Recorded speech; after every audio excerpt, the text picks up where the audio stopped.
Hi, welcome back guys. This is your friend, the MHA What If with another fanfiction. This is the move of what if Deku survived the fire. All credits for this video go to their respective authors, so please support the real author.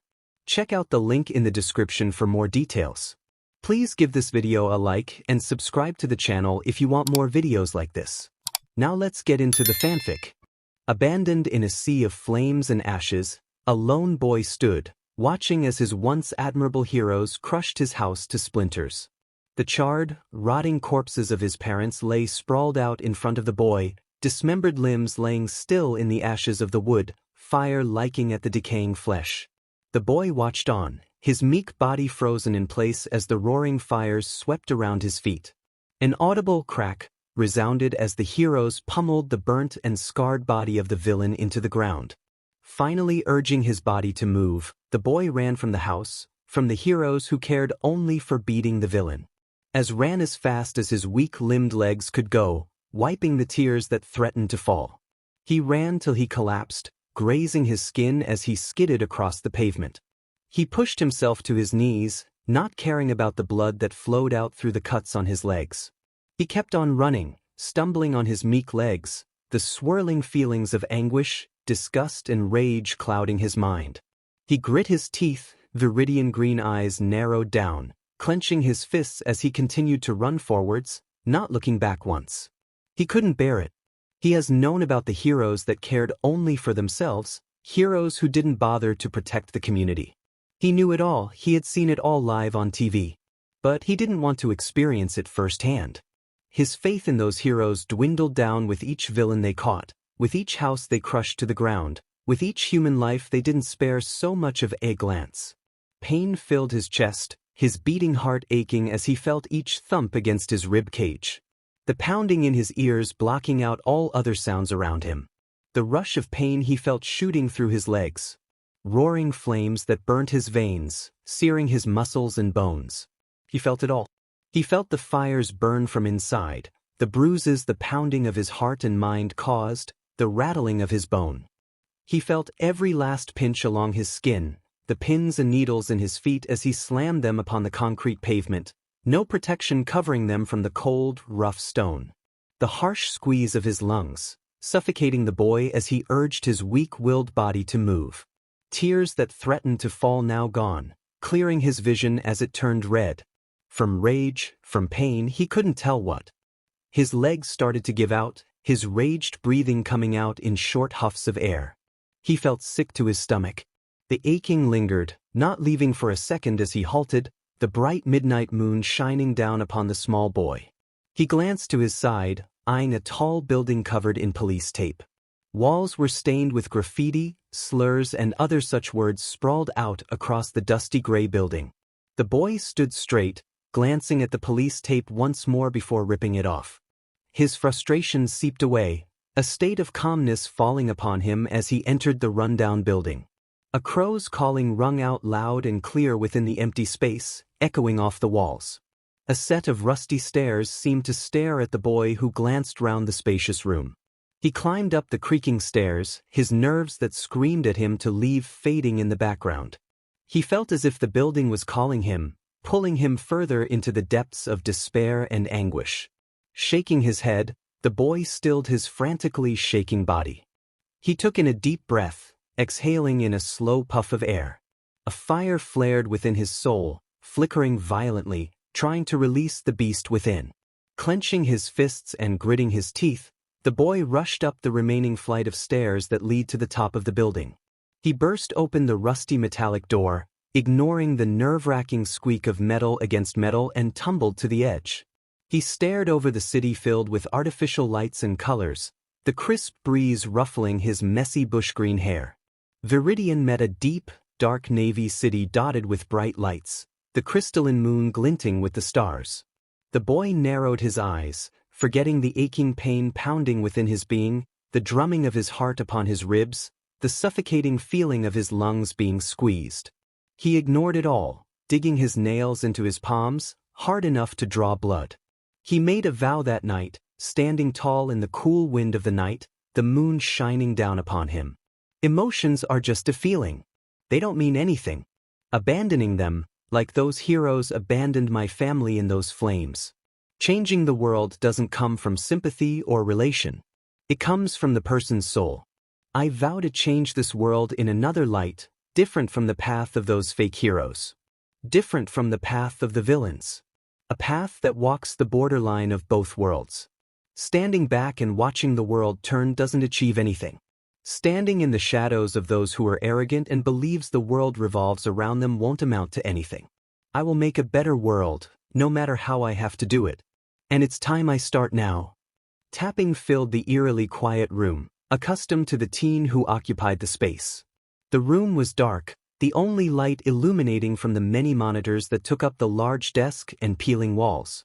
Everything was neat and organized, only minimal wrappers of eaten wraps and burgers laying near the trash can that sat alone in the corner of the room. The teen took a large gulp of water, placing the thermos back down with a clank. He leaned back in his comfy seat with a long, heavy and frustrated sigh, lazily tapping away at the numerous keyboards that each hooked up to different monitors. He let out a large yawn, scratching at his messy hair and fiddling with the goggles that sat hidden in his mop of hair. A ding resounded throughout the small room, signifying that he had another email. He glanced down at his phone where the notification came from, reaching out a hand to pull it from its charger. He opened the email and skimmed through the page, a lazy smirk taking place over his lips as a new glint shined in his wide eyes. He sat up, stretching his arms over his head and cracking his knuckles. He opened up a program on each of his monitors, tapping away on the once blank black boxes, now filled with green code and numbers.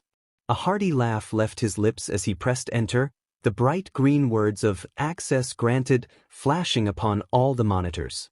The screens soon flickered to different files, criminal records being the most prominent of files seen. He sifted through them all, typing in name after name as he collected the files he needed. He glanced back down at the email and grinned, reading through the 7 different files he collected. He soon shut everything down, grabbed his phone, black jacket and faux mask. He pulled the jacket on, stuffed his phone in a pocket, and pulled his mask up and goggles down. Making sure everything was off, he leaped out the window, pulling a small gadget from his pocket. It looked like an ordinary coin, but held the properties of a hook shot. He pressed a hidden button, launching half of the small disc out, colliding with a building as he started to fall to ground. He pressed the button once more and felt himself being pulled upwards, towards the building he hit. His gloved hands and RBB saws connected with the building, softening his land and preventing any noise from echoing out. He climbing up the few meters to the top, before standing up and staring at the view. Artificial lights lit up the city, casting it in many different hues. He took in a deep breath, turning in the direction he intended to go. Taking a running start, he flung himself off the skyscraper-like building and towards another. He kept this up, leaping from one building to the next, and using the small disc hook shot when needed. He reached his destination, a small worn-down house in the district people stay clear of. A small stack of envelopes lay seated on a crate outside, the envelopes he came to collect. He grabbed them all, looked at the names imprinted onto the front of all of them, nodding to himself in confirmation. He quickly left, scaling up the side of a tall building cloaked in a shadow of darkness. He turned on a system in his goggles, fixing them so that they sat right on the bridge of his nose, the straps tucked neatly behind his ears. The system flashed to life, blue boxes of text filling up his vision before clearing, a small map appearing in the corner of his vision. He looked around, enlarging the map as he found the first district where 3 of the people he was after lived. He took off, silent as he boosted himself off the building's railing, taking the time to let his mind recycle through the email's specifications. He reached the first house in a matter of minutes, slipping the envelope under the door before rushing over to the next house. He did the same with both other houses in the district, before taking to the sky again, feeling the cold, crisp wind in his hair. Tracking down and delivering the last of the envelopes, he headed back to the email sender's place, seeing a stack of cash on the crate. He quickly flicked through, counting the money before disappearing back into the night, not caring about what information the envelopes he delivered contained or the reason why he was chosen for the job and not some simple mailman. But he didn't care. After all, as long as he got his money's worth, he'd take the job without complaint. He had to live, after all. And he wasn't about to steal or start pickpocketing random strangers in the streets for a single bag of worthless chips. He had a talent and he was going to use it. More useless emails about teaming up. When will they get it through their thick skulls that I work alone? The teen scowled, deleting almost every email he had received throughout the day. He reached out, grabbing his fork and stabbing it into a bowl of salad and chicken, scoffing down the food as he turned his phone off and tossed it away. Fork in mouth, he started tapping away at his keyboards, focused and calculating, eyes trained on the monitors as images and arrivals flicked across the screens. Nothing was interesting. All of it was on worthless heroes that did nothing but be praised as if they cured world hunger. He scoffed to himself, continuing to scroll through useless websites before he found something that perked his interests. Shai Hasaikai. I've heard of them before. They're only now coming back to the surface? Well, I guess I should look into them, huh? He muttered, closing every other site and opening up a program on each monitor. He cracked his knuckles, took a big gulp of food and water, before he started typing away. One after the other, the monitors all flashed access granted, all hacking into different areas. He flicked through files on 2 monitors that hacked into police files, absent-mindedly reading the names and quirks of everyone he flicked through. On another screen, he sifted through the information that people had gathered on the Shai Hasaikai group, finding out that their former leader had fallen ill and a person named Chisaki Kai, someone that the former leader took in. They don't know his quirk as this currently time. The teen leaned back into his seat, searching on another monitor for the names of those within the organization and are close to this new leader. As he was searching, he heard a familiar ding from his phone. He rolled his eyes, grabbing the charging device and looking at the new email. His bored expression soon turned into a snarling smirk. Perfect, he murmured, placing the phone aid before sitting up, pulling up the program again and tapping away. As those bright green words flashed across his screen, he turned his attention to the police files again, finding Kai's file, as well as the file of one of his close companions, a person going by the name Mimic. Once again, the program was pulled up, the green coding and numbers filling up the once black blank program. Now, where are you currently? I need to have a little chat with you. He looked through different city cameras, trying to pinpoint his exact location. He soon found him heading in the direction of the building where the rest of the Shai Hasaikai organization were currently residing. He grinning to himself, catching a laugh in his throat. Found you, he muttered, quickly reading through his file before shutting everything down to head out. Checking his gear, he leaped out the window as he usually does, pulling out the small disc and firing one half at the closest building. He flung himself over to it, landing softly and quietly before scaling up to the top as he does almost every night. He pulled his goggles down and mask up, turning the device on. Scan the city for Mimic, he murmured, seeing the device bring up a large-scale map on the left side of his vision, marking Mimic as a red dot quite a ways away from where the teen stood. This is the reason why I implemented small rockets into my boots. He muttered, bending over slightly as he tapped his left boot on the ground twice. Small sparks left the soles of each boot, soon igniting into flames that pushed the teen forwards. He took a running start, faster thanks to the extra power, and leaped into the air. He pulled out a small remote-looking device and pressed a red button. Wing-like structures flung out from his jacket sleeves, allowing him to glide through the air. Gliding works fine. Doesn't seem to be any malfunctions anywhere. And no rips in my jacket. It worked perfectly, he muttered to himself, stretching his arms out wide like a bird and gliding through the air, his rocket-like boots propelling him forwards. This is my first time actually using this gadgets for someone's job. I'm surprised there were no malfunctions like last time. Awesome. He flew through the air, keeping an eye on the map and red dot that got closer and closer. He spotted a figure dressed in black illuminated by street lamps. He looked small, had a white bird mask that looked like a plague doctor's mask on and was walking towards a certain building that the teen memorized as Shai Hasaikai's current base. He smirked, swooping down and grabbing Mimic, restraining him. He jabbed him with a bullet-looking syringe, filled with quirk suppressants. As Mimic thrashed in his hold, the teen smashed him into the ground, restraining his arms and legs as he pressed his knee into his back. "Who the F are you? Release me this instant." Mimic thrashed, trying to activate his quirk, but finding that it wouldn't work. "What the hell did you do with my quirk? Answer me." The teen leaned down close to Mimic's face, cold, dead eyes staring through the mask. "Tell me everything you know about Chisaki Kai and what he is trying to do." A muted, "or else," left unsaid, but the message was brought. Mimic tried to thrash some more, before ultimately falling limp in the teen's grasp. He kept his mouth shut, glaring through the mask he wore as he clenched his teeth. "Not talking, eh? Guess you'll need a little bit of convincing." The teen, swift as a cheetah, grabbed it. Sharpened blade that sat stock still in its holster on his thigh, stabbing it into Mimic's arm. He let out a startled and pained yell, grunting as he felt the blade dig further into his arm, reaching the bone. All right, I'll tell you everything. Just take the blade away." He felt the sharp blade being removed from his throbbing arm, a short wave of relief washing over as the pain ebbed down. "You see that house in front of us? That's W-. I already have that information.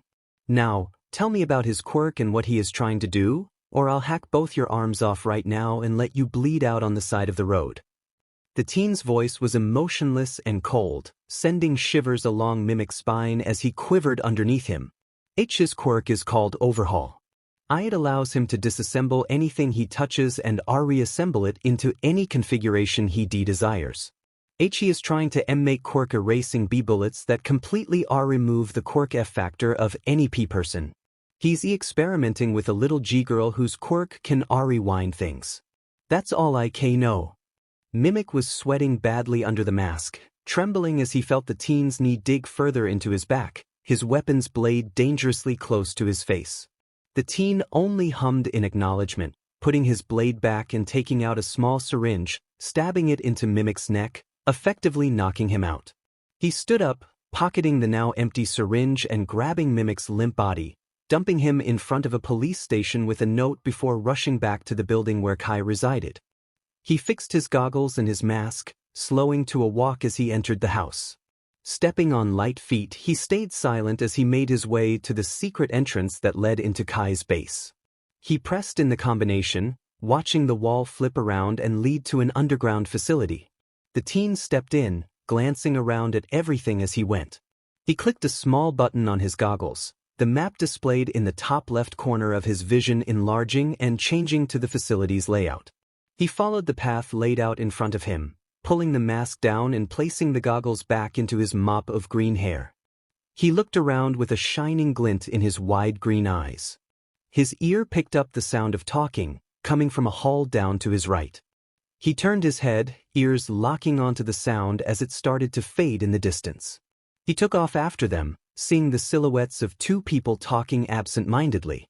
He made his presence known with ever-increasing volume of his steps that would usually be quiet. Alerted by the sound, the two snapped their heads towards the teen who wore a smile on his face, wide innocent eyes staring back at them. The man whose face was covered by a pitch-black bird plague mask wearing a hat, quickly activated his quirk upon the teen. "Who are you and how did you get here?" he exclaimed, stepping in front of his companion, Chisaki Kai. The teen dully noted. "What business do you have here with us?" "I don't have a name I go by anymore, and I snuck in past everyone stationed above," the teen started, chipper tone filling the wide walkway as he bounced on the ball of his feet. "I came to talk with Chisaki Kai and meet the girl that resides here." He didn't seem bothered by the fact that the man's quirk made him spill all that information, looking completely unfazed, the ever-present smile growing a little. The man just rambled on more, throwing more questions at the unbothered teen. "How did you get that information? What quirk do you have? What do you intend to do here?" "One of your members told me about the little girl, and I'm quirkless." Kai's eyebrow raised at that, an interested glint shining in his once blank eyes. "I wish to meet this girl and talk to Chisaki about what he's trying to do here. I've heard and read a lot about you guys. The 8 precepts of death. Shai Hasaikai. I'm very interested about you guys and what you plan to do." The teen rambled up a storm, agitating the man whose quirk was still present and interesting Kai who stood intrigued next to him. I'm rambling again, aren't I? I'm sorry. It's an old habit. He sheepishly rubbed the back of his head, giggling in fake nervousness. As the man was about to open his mouth once more, Kai held up a hand, halting him. Kai turned his full attention to the young teen, crossing his arms over his chest in a lazy manner. You said you were quirkless, correct? The teen nodded, still smiling brightly as if seeing a friend who's been gone for years suddenly came back. Quite interesting. Nemoto, you are dismissed. Go away. I want to have a word with him, Kai said, waving the now-named Nemoto off. His words of protest were cut short as he bowed his head in respect, walking off and leaving the two alone. As he passed by the teen, the greenette shot out a tiny device that attached itself to Nemoto as he walked off, leaving the teen with Kai. Now then, you said you were wanting to meet Eri. We can chat as we head down. Come. He gestured lazily with his hand to follow him as he turned around. I'm interested in you. What makes you tick? Oh. The teen started, skipping over to stand at Kai's side as they walked off. What makes me tick, huh? Well, I'm normal enough, I think. Besides being quirkless, I wouldn't say I'm anything special. I like computers and I guess I'm smart. What else? Oh yeah. I've been training in hand-FO hand combat as well as weapon use for a few years now. I need to be able to keep myself safe somehow. He giggled to himself, gloved hands fiddling with the end of his black jacket. What about you, Chisaki, sir? Kai seemed surprised, evident by the sharp eyebrow raise. How do you know my name? I never told you who I was. Was it from something you read online? Or perhaps that underling that told you about Eri? He halted outside a closed metal door, turning to face the smiling teen. Yeah, there's tons of information online. Someone posted about you not too long ago, actually. They just stated your name and what you look like, before jotting down theories over what your quirk could be, what you are doing and how you became the new leader of the 8 Precepts of Death. There's information for everything online. The teen chirped away, practically buzzing in place as he stood next to Kai outside the door. By the way, is this Eri, right? Is she inside right now? Yes, this is Eri's room. She is probably sleeping right now. Shall we enter? Kai took out a chain of keys, taking one and inserting it into the door's lock, twisting it. He stuffed the keys back into his pocket before opening the door, allowing himself and the teen to enter. A small girl, looking around 4 or 5, sat curled up at the head of the bed, fright written across her face. Go and talk to her. I'll be waiting right here. You wanted to meet her for a reason, yes? The teen nodded, heading inside the room and towards Eri, slowing his pace as he saw her flinch and hide her face. He felt a pang of sympathy for the girl and kneeled down in front of her. Eri? Are you okay? He asked softly, watching as she pulled her head up from her arms, glancing down at him. Hey, how are you feeling? He reached up a band slowly, watching as her eyes flickered over to his hand as they widened in fear. It's all right. I won't hurt you. I promise, he murmured, seeing Eri shut her eyes tightly and start to tremble. He placed his hand on top of her head, ruffling her hair softly. Eri seemed startled at first before she glanced back at the teen who smiled softly at her. There's no need to be afraid. He stood up, still ruffling Eri's white hair as he glanced back over at Kai, who was watching the interaction with interest. What, may I ask, is Eri doing here? I'm quite curious, he asked, turning to completely face Kai.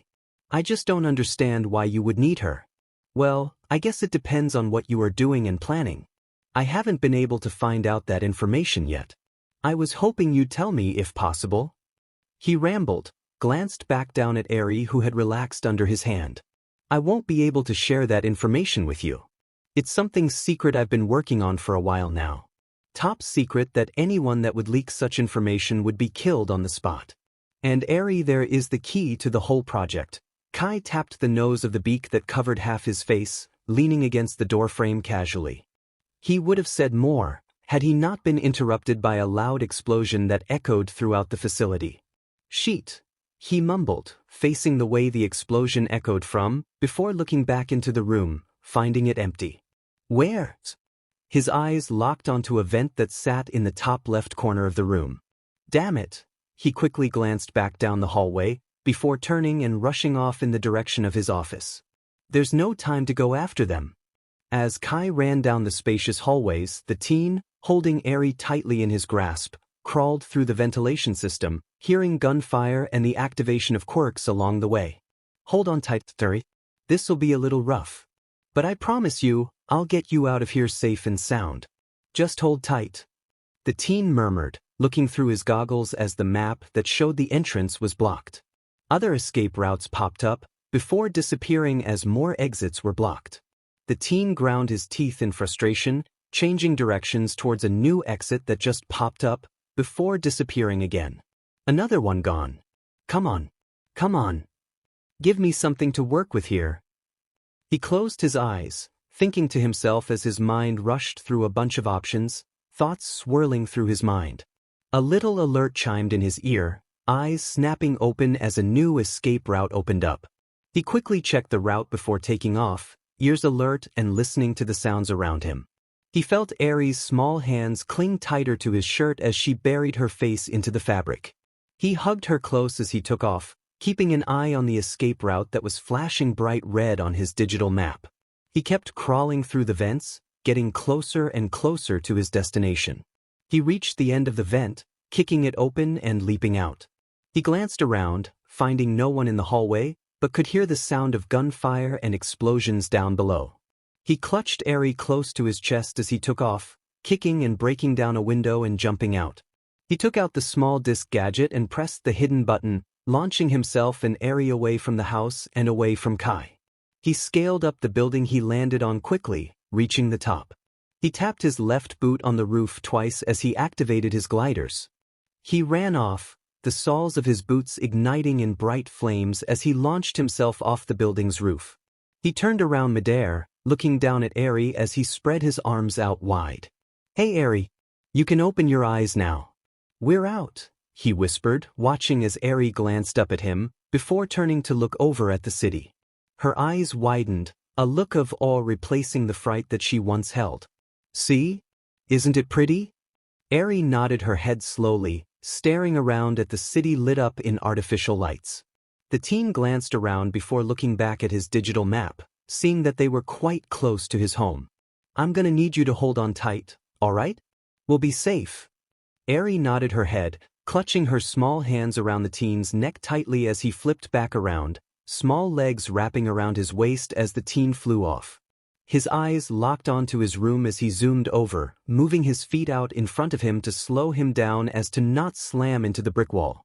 He hovered in the air for a moment before he grabbed onto the windowsill, wings deactivating and flames dying out as he climbed into the room. He landed on the ground and wrapped his arms around Eri, walking over to his comfy chair and placing her down on it. She opened her eyes that she had scrunched shut through the flight, looking around the room before they landed back on the teen who lifted his goggles off his face. He smiled softly at her, ruffling her hair as he crouched down. "We're safe here now, Eri. You won't have to deal with any of those guys again. I promise you that," he said, pulling the little girl into a hug and stroked his hand through her hair. "I'll keep you safe from now on, all right? You won't have to be afraid of them any longer. You're safe here." Eri hugged back, tears welling in her eyes as she buried her face into the teen's neck. She let out a choked sob, the tears rolling down her cheeks as she clutched onto him. The teen whispered sweet nothings into her ear as he held her close, letting the girl cry into his jacket as she broke down. They stayed like that for what seemed like hours, but in reality was only 10 minutes. Eri cried herself to sleep, falling limp in the teen's grasp, soft breaths leaving her mouth as she slumped into his arms. He stood up, walking out of the room and down the hall to another room. He opened the door quietly, closing it behind him and walking over towards the wall where a lone bed lay. He laid Eri down on the sheets and took off his jacket, goggles and mask. He placed them in a pile next to the bed and picked Eri back up. He lifted the sheets and lay down, holding the little girl close to his chest as he pulled the sheets back over, falling asleep. A once peaceful morning, soon interrupted by a boisterous individual whose goal was to wake his tired companion. "Good morning, shoulda." His voice alone shook the whole two-story house, waking those around them at the crack of dawn. The tired male just rolled onto his stomach, trying to ignore the obnoxious blonde and the tempting aroma of breakfast awaiting in the kitchen. Come on, Shoyuta. Get up. I made some breakfast especially for you with your favorite black coffee. The blonde started to shake his companion awake, shoving a cup of bitter black coffee in his face. Drink up. You'll be up in no time. Groaning in annoyance and tiredness, Shoyuta finally sat up with a huff, scratching his black bed hair and taking the cup of coffee. He sat and sipped at the drink as his friend headed back into the kitchen, the alluring scent of food bringing Shoyuta from his bed. He slouched down as he walked, the almost black rings under his eyes depicting how much sleep he usually gets. He placed his cup of coffee down onto the table and took a seat, slamming his head into the table with an audible thud. Hizashi, why the hell did you think it'd be a good idea to scream to get me awake? He tilted his head till he was resting on his chin, glaring up at the blonde with cold, dead eyes. Hizashi only chuckled and pat his head, placing a plate of bacon and eggs down in front of him. How else was I gonna wake you? You spend most of your morning in bed asleep. I can't just gently shake you awake. Plus, what's so fun in that? Hizashi sat down next to the grumpy Blackette with his own plate of food, ignoring the annoyed groan that arose from Shoyuta. Besides, I had something I needed to ask you. His face turned serious as he faced his friend. You received another thumb drive from that vigilante, right? The one that's always wears either a green or black hoodie. What was his name again? Sitting up straight, Shoyuta pulled out a gray thumb drive and placed it onto the table. Oh, him. He goes by blank. I received this thumb drive last night from him. Said it had coordinates to some villain's hideout or something. Also other information he's gathered on certain troublesome villains that have become more active this year. Shoyuta leaned back in his chair, taking another sip of his steaming coffee. I was going to hand it to Nedza later today. I'm sure he'd be interested in this. Might be able to figure out what's going on in that vigilante's mind. The duo finished their breakfast in a matter of minutes.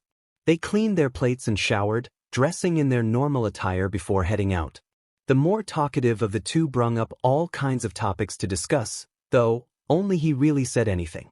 The subway station wasn't far by any means, so they arrived and waited with their tickets for the next train to come in. As Shoyuta heaved out a heavy sigh, squinting his eyes over the shelter of the station, he caught a glimpse of a dark green blur. His eyes snapped open as he rubbed away the tiredness that clung to his being at all times. But the blur was gone as soon as it appeared. He chalked it up to his haziness, having gotten a few hours' rest, for at most, and practically living off coffee for a few months now. The tension in his shoulders sunk and faded away, Shoyuta leaning back against the concrete wall. You okay, Shoyuta? Did you see something? Hizashi asked, concern lacing his voice as he glanced over at his sleep-deprived friend. You just tensed up suddenly. Sighing both internally and externally, Shoyuta turned to Hizashi with his usual deadpan expression. Though I saw some green on the station roof, but I believe I was just hallucinating. He turned his gaze back to the tracks as the train pulled to a screeching halt. Let's get going. Delivering this to Nedzu is top priority right now. They boarded the train and sat down, feeling the vibrations from the train as it started up again, taking off along the tracks. Was I just hallucinating? If not, that most likely was blank. So he's moved off to the streets to hide from us. Should have been more quiet about that rate. Maybe then we would have actually caught him, instead of his useless computers that won't even turn on. Shoyuta let out a deep sigh, resting his head upon Hizashi's shoulder as he thought. If we get this USB to Nedzu, maybe there will be some answers, or a clue of some sort as to where he is currently. Screeching to a halt, the train doors opened for more people to enter. Shoyuta closed his eyes as the train took off down the tracks once more, the familiar bumps that jolted down his spine long since bothered him. He relaxed in a comfortable position, trying to catch a wink of sleep as his friend tapped away on his phone, most likely contacting Namuri. The two stayed like that the whole ride to UA, stepping off the train as they stretched their limbs. They trudged into UA with their colleagues, Hizashi talking animatedly with the others as Shoyuta walked on dead feet, expressionless deadpan face staying formed as they walked. He heard a few comments from his colleagues, some mentioning the raid that happened just 2 nights ago, hoping to find and arrest blank, but found only a nearly organized room full of computers and monitors, books of some sort, and a trash bin half full. There weren't any handprints of even footprints. The police force had been working on this case for a while now, and are now trying to restart the computers to find anything that may be of use or a clue. So far, they've come up empty-handed. There wasn't even a purchase date on the computers, so they couldn't track blank down like that. He knew what he was doing. He's fast, skilled, and incredibly intelligent, being able to evade heroes for 6 years when he made his debut, while still giving us information through random USBs on their windowsills or in the mailbox, or other such places when he's feeling creative and cheeky. How he got their addresses, no one knew. He's an infamous hacker, so they figured it'd be simple for him to find them. As for an added factor, he does commissions for people, whether they be hero, civilian, or villain. He doesn't care who he works for as long as he's paid for his troubles. Then he'll do anything he deems possible to do. Even though he works for anyone for money, he gives free information to the heroes randomly. There is no pattern to what he does, nor a way to think like him, as he's never doing the same thing. He's made a name for himself. Everyone knows about the hacker blank, and everyone knows he'll do almost anything if he can get his money's worth. He always sticks to the shadows, and almost never comes out during the day, only having a few records of people spotting him coming back from a long job. No one's ever seen his face, or even his eye or hair color, because he's always shrouded in shadows. Shoyuta sighed to himself once again, walking towards Netsu's office as Hizashi, Nemuri, and all his other colleagues headed into the teacher's lounge room. He raised his hand and knocked loudly on Netsu's office doors, entering when he heard the mouse-bear-dog creature on the other side answer. "What brings you here so early, Shoyuta?" "Another message from blank." The animal asked, sipping on steaming tea as Shoyuta trudged over, placing the USB down on the table. Netsu glanced down at it as he placed his cup aside, humming in acknowledgement. "I see.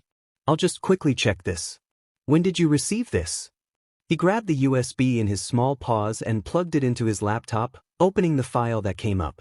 "I found it on my windowsill just last night. I tried opening the file, but a passcode stopped me. There's a little code that he put in. So I just left it for you to do. I'm sure he only meant for you to be able to get in anyway." Shoyuta grumbled, sitting down into the small lounge that Netsu ordered not too long ago, sinking into the cushions. "Can you get in?" Netsu hummed, beady black eyes scanning over the little code. He let out a small laugh, typing in an answer, watching the box flash green as he was allowed access to the files inside. It was simple, he mused, opening a file and skimming through its contents. All laws are bullshit. 20% of the population has free access to so many benefits. Quirkless are just as strong as the quirked. Shoyuta cocked his head to the side, confusion moldings over his once neutral face, as if physically saying, "The hell does that mean?" Netsu's face broke out in a grin, a low cackle raising from his throat. "It means which laws don't abide to the quirkless population. The answer is 1 through 100. Majority of the laws enforced by the government are only in place for the quirked. No one really cares about the quirkless people." Netsu explained, opening up a new file and searching through its contents. Shoyuta leaned back into the cushions, crossing his arms over his chest. "Makes sense. Maybe that's actually an inverted clue from him. He does like to give small hints as to who he is and what his goals are. Maybe this suggests that he himself is actually quirkless, meaning that all the theories on what his quirk could be are all false." Heaving out a heavy sigh, he spoke up again. "But that would also mean that the person that we're dealing with has and can make inventions, much like the support department, and use them effectively in battle. He isn't someone to be taken lightly. But now with this clue." Netsu nodded, pouring himself a cup of tea as he took in the new information, still sifting through the information he was given. "What did he give us this time?" "The profiles of some S-rank villains that have been appearing lately. Stone Jaw, Infestation, Renegade, and others. This is information that has been in the police files for a few months lately, but also extra information that Blank has provided himself." Netsu's eyes scanned over everything before he closed the files, downloading everything onto his computer before taking the USB out and placing it aside. This information will be helpful when the time arises and they come out to fight. I'll distribute this information to the rest of the staff at the end of the day. For now, you should all focus on teaching and student studies. We can't let on that anything is happening with blank. Nedzu took a sip of his tea, passing another steaming cup to Shoyuta, who grabbed it and sat back down. By the way, have the police found anything yet on blank's case? It's been a few days now, right? Yeah. It's been 2 nights since we raided his apartment. Turns out that the guy was blending in as a normal civilian and no one suspected anything. But no one has seen his face or even his hair color. They've never seen him leave his room or enter it, except for the people who lived around the apartment complex. Though, they'd only seen black clothes and a mask. Nothing else. Though, about 2 months ago, he was out longer than usual and seemed to come back with something or someone in his arms. At least, that's what someone from a neighboring house said they saw, Shoyuta supplied, taking a long drink from his cup. I have a question. It's been bothering me for a while now. Why is it that blank contacts us freely? You'd think a vigilante would wish to stay hidden and away from heroes, especially those that work for you. Is there a particular reason to this? To get in contact with you, perhaps? Nedzu looked thoughtful, setting his cup down and placing his paws either side of the cup, humming lowly to himself. I believe that is it. He seemed plenty interested in me. We've actually had a few games of chess online. Shoyuta blanched, almost choking on his drink as he stared at Nedzu wide-eyed, his once neutral expression wiped clean off. Haven't I mentioned it before? I suppose not. Nedzu merely chuckled to himself, watching as Shoyuta composed himself, shoulders still tensed up. He's quite a good player. We have a total of 23 matches. He's won 10, I've won 10, and we've had 3 draws. I was actually hoping to have another game before the police force decided to raid his apartment. I guess you'll just have to catch him so we can have a match in person.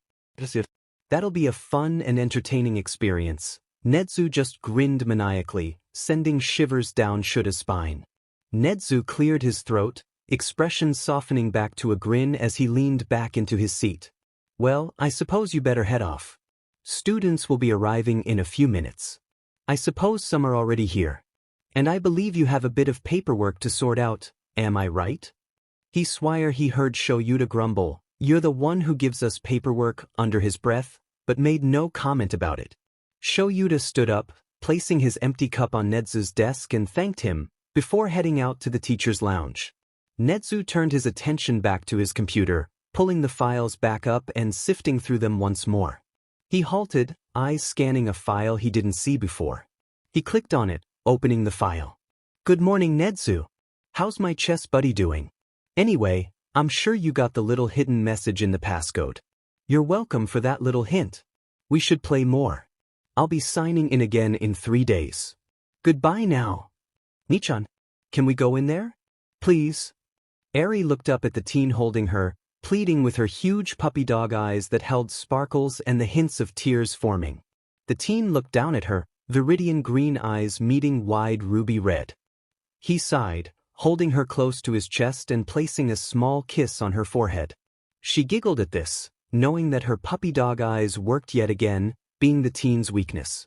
All right, we'll go in. I'm guessing you saw something that you wanted. He replied, pushing open the door and hearing the little bell chime overhead. He placed Eri on the ground and held her hand, letting himself be dragged off to wherever the hyperactive child wanted to go. He'd been doing those for the past 2 days, seeing that he couldn't do anything else with his apartment room under police surveillance. He let out a soft sigh at that. I really shouldn't have gotten that many computers. Now they're all gone.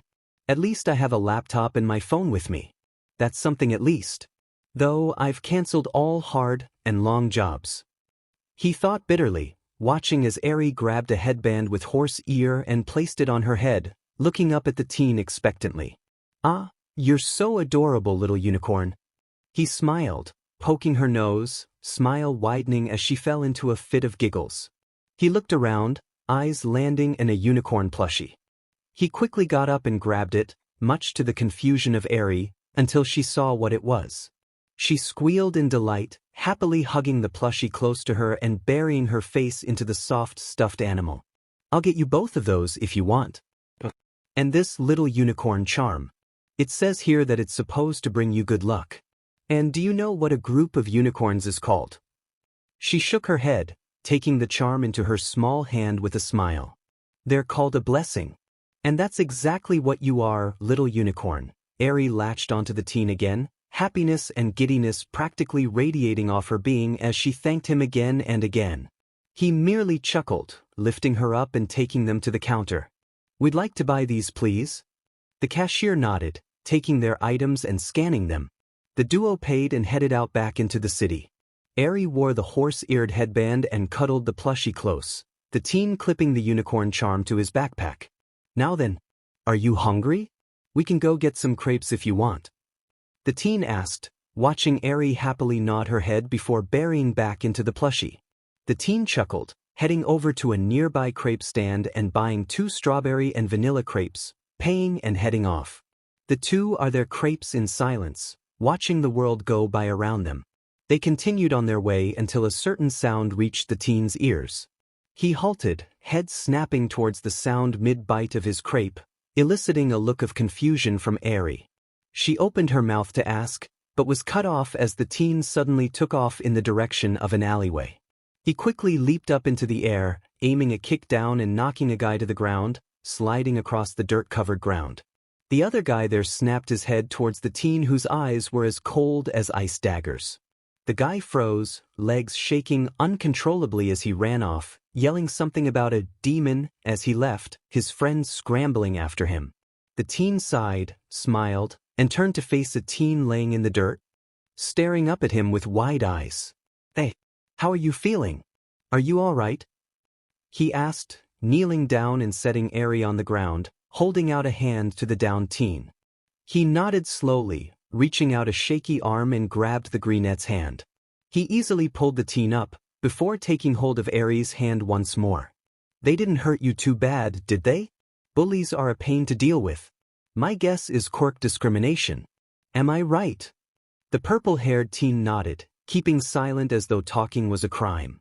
The greenette caught on, a look of concern replacing the smile he once wore. Are you sure you're fine? You're not talking. Is it part of your quirk? Or are you mute? Oh, I probably shouldn't phrase something like that so casually, I'm sorry. He rambled, before he was cut short by a low chuckle from the purple net.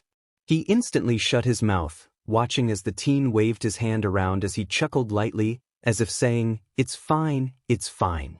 The teen let out a sigh of relief, before recomposing himself. That's good. I didn't want to accident insult you or something. He suddenly looked up at the sky, seeing the sky sinking down below the city. Shoot.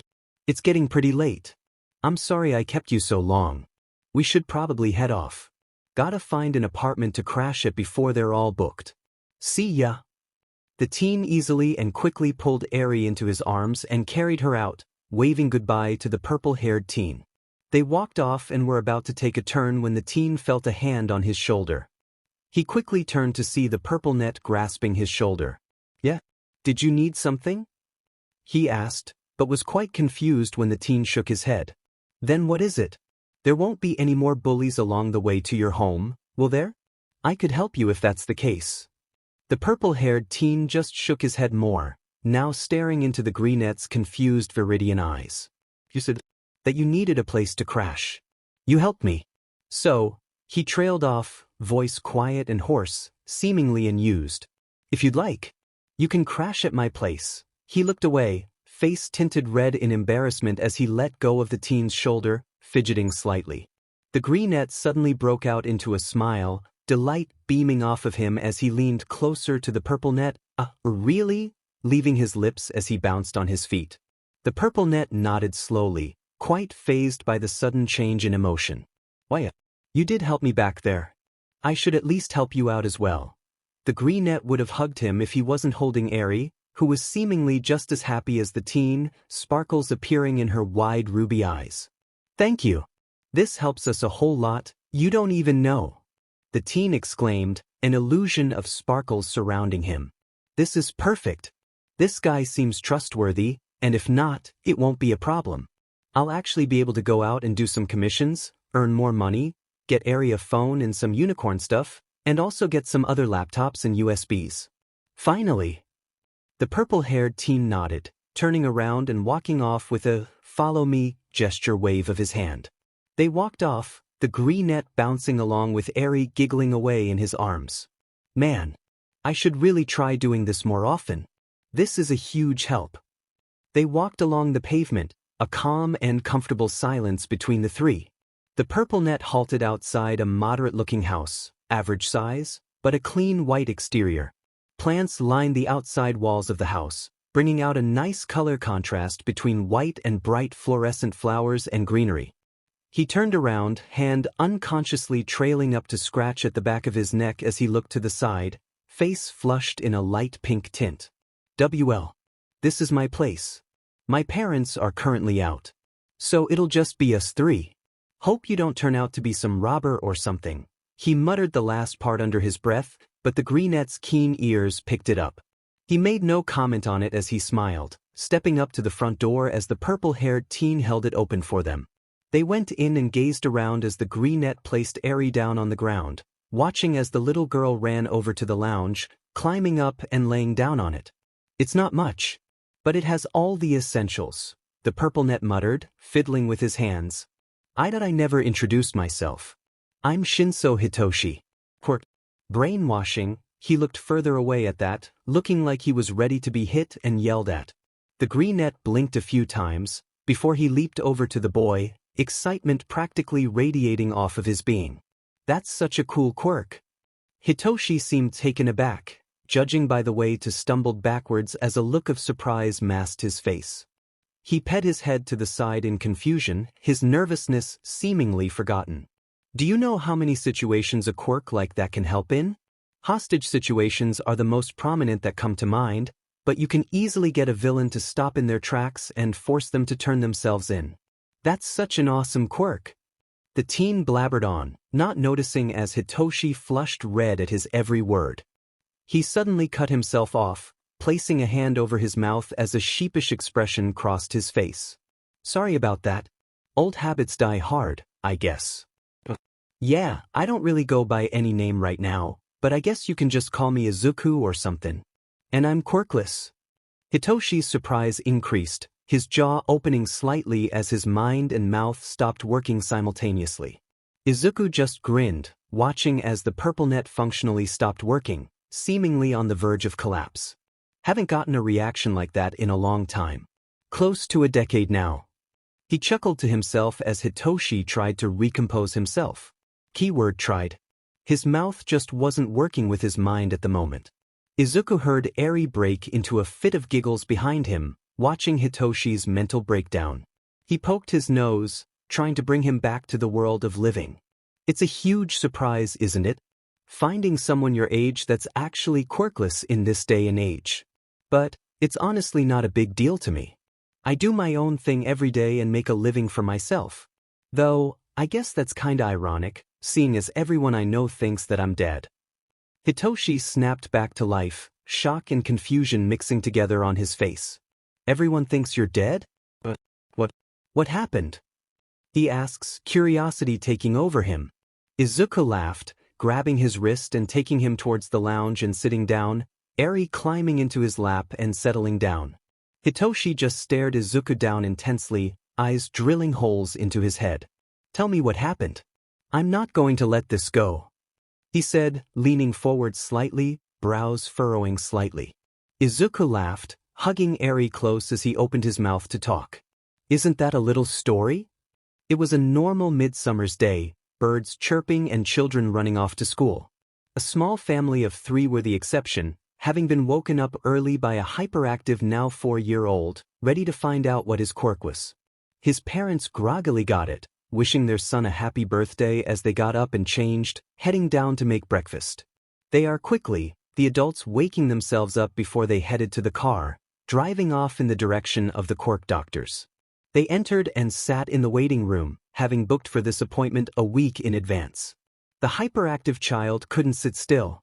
bouncing in his seat as his wide viridian green eyes scanning everything in the room excitedly. He peeked up when he heard the doctor call his name, his face splitting into a blinding smile. He jumped up, grabbing his parents' hands and dragged them over, unable to wait any longer to find out what quirk he received. The doctor conducted his tests, collecting the results and headed out to the family, his face neutral and giving away nothing. He sat down, holding the results in his hands as the parents calmed their child, though not completely as he continued to squirm in their hold. Mr. and Mrs. Midoriya. The results are in. And I'm sorry to say, but... He took a deep breath, seeing the worry and concern in the parents' eyes. Your son is quirkless. The doctor brought up a picture from a projector that sat on the roof, showing the child's foot bone structure. As you can see here, he has one extra bone joint in his pinky toe. People with quirks don't have this extra joint, meaning that your son is sadly quirkless. The doctor passed the results paper over to the parents who were obviously saddened by the news. Here's everything you need to know. The results for each test, and a compiled file with the results from other quirkless people if you wish to compare. The adults nodded solemnly. They collected their things and the family left, a distraught child following behind them. They entered the car and the ride back was silent. The child stared out the window and watched the city roll past him, everything seeming like it had just crumbled down upon him. The car pulled up into the family's driveway, the three hopping out with their things. The mother turned to her child and opened her mouth to speak, but her husband stopped her, shaking his head. They watched their son drag his feet to the door, stopping in front of it as he waited for his parents to unlock it. The two saw this and took out their house keys, opening the door and watching their son climb up the stairs to his room. He climbed up to his bed and laid down, vacant eyes staring at an All Might poster that was hung up above his wardrobe. He stared at his signature smile and felt tears well in his eyes. His parents sat down in the lounge room, a heavy gloom laying thickly over them. Hisashi, what are we supposed to tell Izuku? He's quirkless. And I'm scared at how the other children will react to that news. I don't want anything bad to happen to him, Hisashi. And I don't want to lie to him either. I just don't know what to do. Hisashi looked at his wife sadly as tears flowed down her cheeks, chalking back sobs as she cried. Hisashi pulled her close to his chest, stroking his hand through her long straight hair, humming as he felt her arms wrapped tightly around his chest. What are we supposed to do? I don't want anything bad to happen to him just because he's quirkless. There has to be something that we can do, right? There has to be. She pulled back and looked Hisashi in the eyes, desperation clouding her emerald's green eyes. I know how you feel, Inko. But the best we can do now is to support and love him as we always have done. Protect him here and provide him a safe home where he doesn't need to hide. A safe home where he can whatever he needs to us, Hisashi said, pulling his wife back into another hug as she finally let the sobs out, crying into his chest. It'll be all right. And if it gets too bad at school, we will take him out. We'll take him out and teach him here. We'll help him grow strong and be someone that no one will look down upon because of a stupid status. He'll be our little hero. And we will help him reach that goal, all right? He felt Inko nod her head in his chest, trying to wipe away her tears as she calmed down. No matter what happens, we'll make sure that he's safe and that he grows up to be strong. And that's a promise I plan to keep. Hisashi announced. Inko pulled away again, wiping her eyes with the backs of her hands as she smiled. Throughout the rest of the day, they comforted their son and showered him in love, saying that no matter what, he was their son and they loved him, and that he can still become a hero. He slept with them that night, peaceful smiled on all their faces as they slept. The next morning came by, and nervousness gripped Izuku's bones like ice. He held onto his mother's hand as they walked to the school, fearing what could happen. His mother kissed him goodbye and waved him off as he entered the school. He walked into the building and found his class's room, sitting down in one of the many seats available that he had claimed. His best friend arrived not long afterwards, rushing over to Izuku as explosions popped from his hands.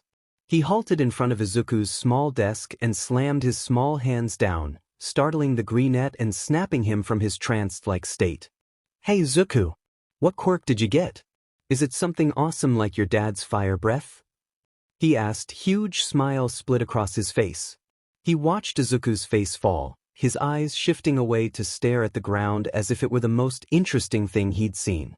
The friend got irritated, smile turning to a scowl as he slammed him hands once more, eliciting a harsh flinch from the greenette who started to shake slightly. "What is it? What is it? What is it? What is it? What is I dash?" he kept asking, getting progressively louder and louder by the second. Izuku closed his eyes tight as his friend was almost at the point of screaming before he finally yelled out, "Fine. I'll tell you." His friend calmed down at that, crossing his arms over his chest as he stared, watching Izuku fidget underneath his gaze. I'm quirkless, Kakin. I don't have a quirk," he said quietly, looking down at his small desk, his hands fidgeting underneath. It was silent for a few moments, but he didn't dare look up, fearing the worst. He closed his eyes once more, tensing up and clamping his jaw shut tight. Why isn't he saying anything? Is he still there? What is going through his head? What is he thinking? What is he going to do? The greenette just waited for anything to happen. And something did happen. He felt a burning sensation and blistering pain, launching him out of his seat from his head. He fell with a yelp and glanced up with tears in his eyes, looking his friend who looked back with disgust, his quirks sparking from his palms as he glared. "Kakin dash. Don't talk to me, you useless Deku," he suddenly yelled, his scowl growing with each word. "How is someone as useless as you supposed to become a hero? How are you supposed to be like All Might?" He started screaming, attracting the attention of everyone else in the room as tears fell from Izuku's eyes, sobs stuck in his throat. "You're just a useless, quirkless Deku. And you won't be anything more than that." He stomped away, leaving Izuku in tears on the ground as he choked back sobs, staring at the ground as he sat there, limply. He didn't bother looking up, blocking out all the sounds around him as he felt the negativity cloud around him. "You're just a useless, quirkless Deku." Those words hurt. But they hurt more coming from his best friend, someone who he considered a brother. Useless, quirkless Deku. It hurt him. He felt his tears roll down and fall to the ground, but didn't bother to wipe them away. Everyone else throughout the day ignored him, but he could hear the whispers all around him, even from the teachers that usually would look at him in kindness. He knew this would happen. He knew that the others wouldn't accept him, but he still tried, and believed that it would turn out differently. But that was just an illusion, an image that his mind conjured up. He went through the rest of the day like that, the nervousness that gripped his bones in the morning having changed into sadness and despair. School ended and all the children ran out to their parents. Izuku found his mother and rushed up to her, already feeling tears clouding his vision as he fell into her arms. Inko was undoubtedly concerned, but knew the reasoning behind it. She lifted Izuku up into her arms and smiled at him, patting his head as she hugged him close, leaving the school grounds and heading towards her car. She whispered sweet nothings into his ear as he cried, letting her child let out all his sadness and tears.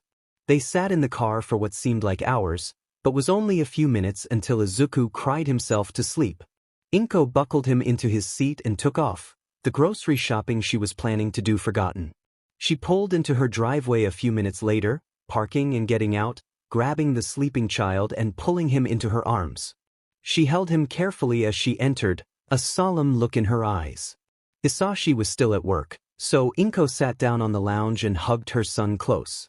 She shook her head lightly as tears stared to well in her eyes, using the back of her hand to wipe them away. She turned on the TV and went on to the news, hoping to take her mind off the troubles clouding her head. As the news went into an ad, she stood up and took Izuku to his room, placing him down in his bed to rest peacefully. She headed back down and sat back on the lounge, sinking into the cushions as she glanced at the time. She realized she forgot to get the groceries, but didn't want to leave her son alone at home. She let out a soft sigh, leaning further into the cushion. She knew this would happen. She knew that the others wouldn't accept her baby. But it seemed like the teachers didn't do anything to help. He'd usually stand by the gate holding one of their hands as he waited, but he just ran up to her when Inko got there. Time passed by and Hisashi got home, softly announcing his arrival. He wandered in and found Inko in the kitchen, preparing dinner, but no Izuku in sight. Inko glanced over and shook her head, knowing that Hisashi would understand. And understand he did.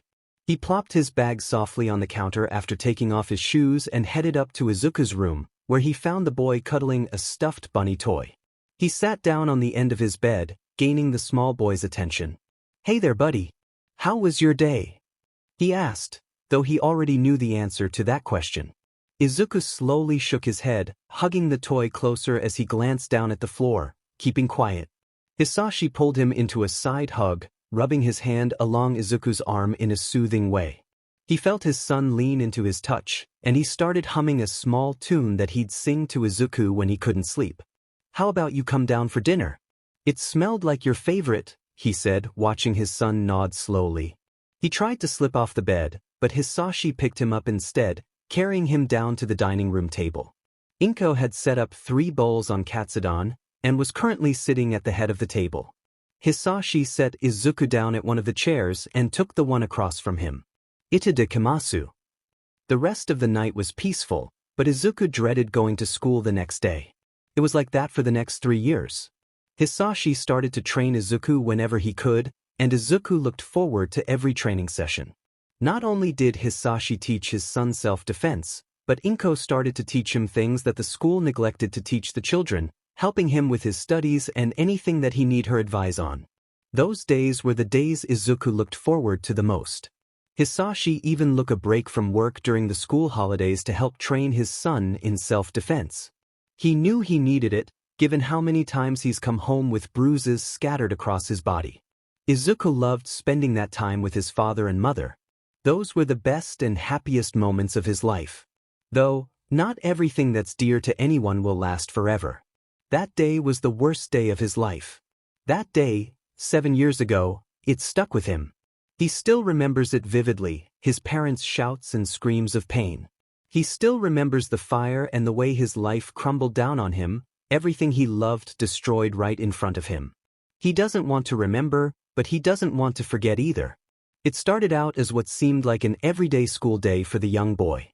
He walked down the road to the school. It was only down the road, so his parents allowed him to go alone.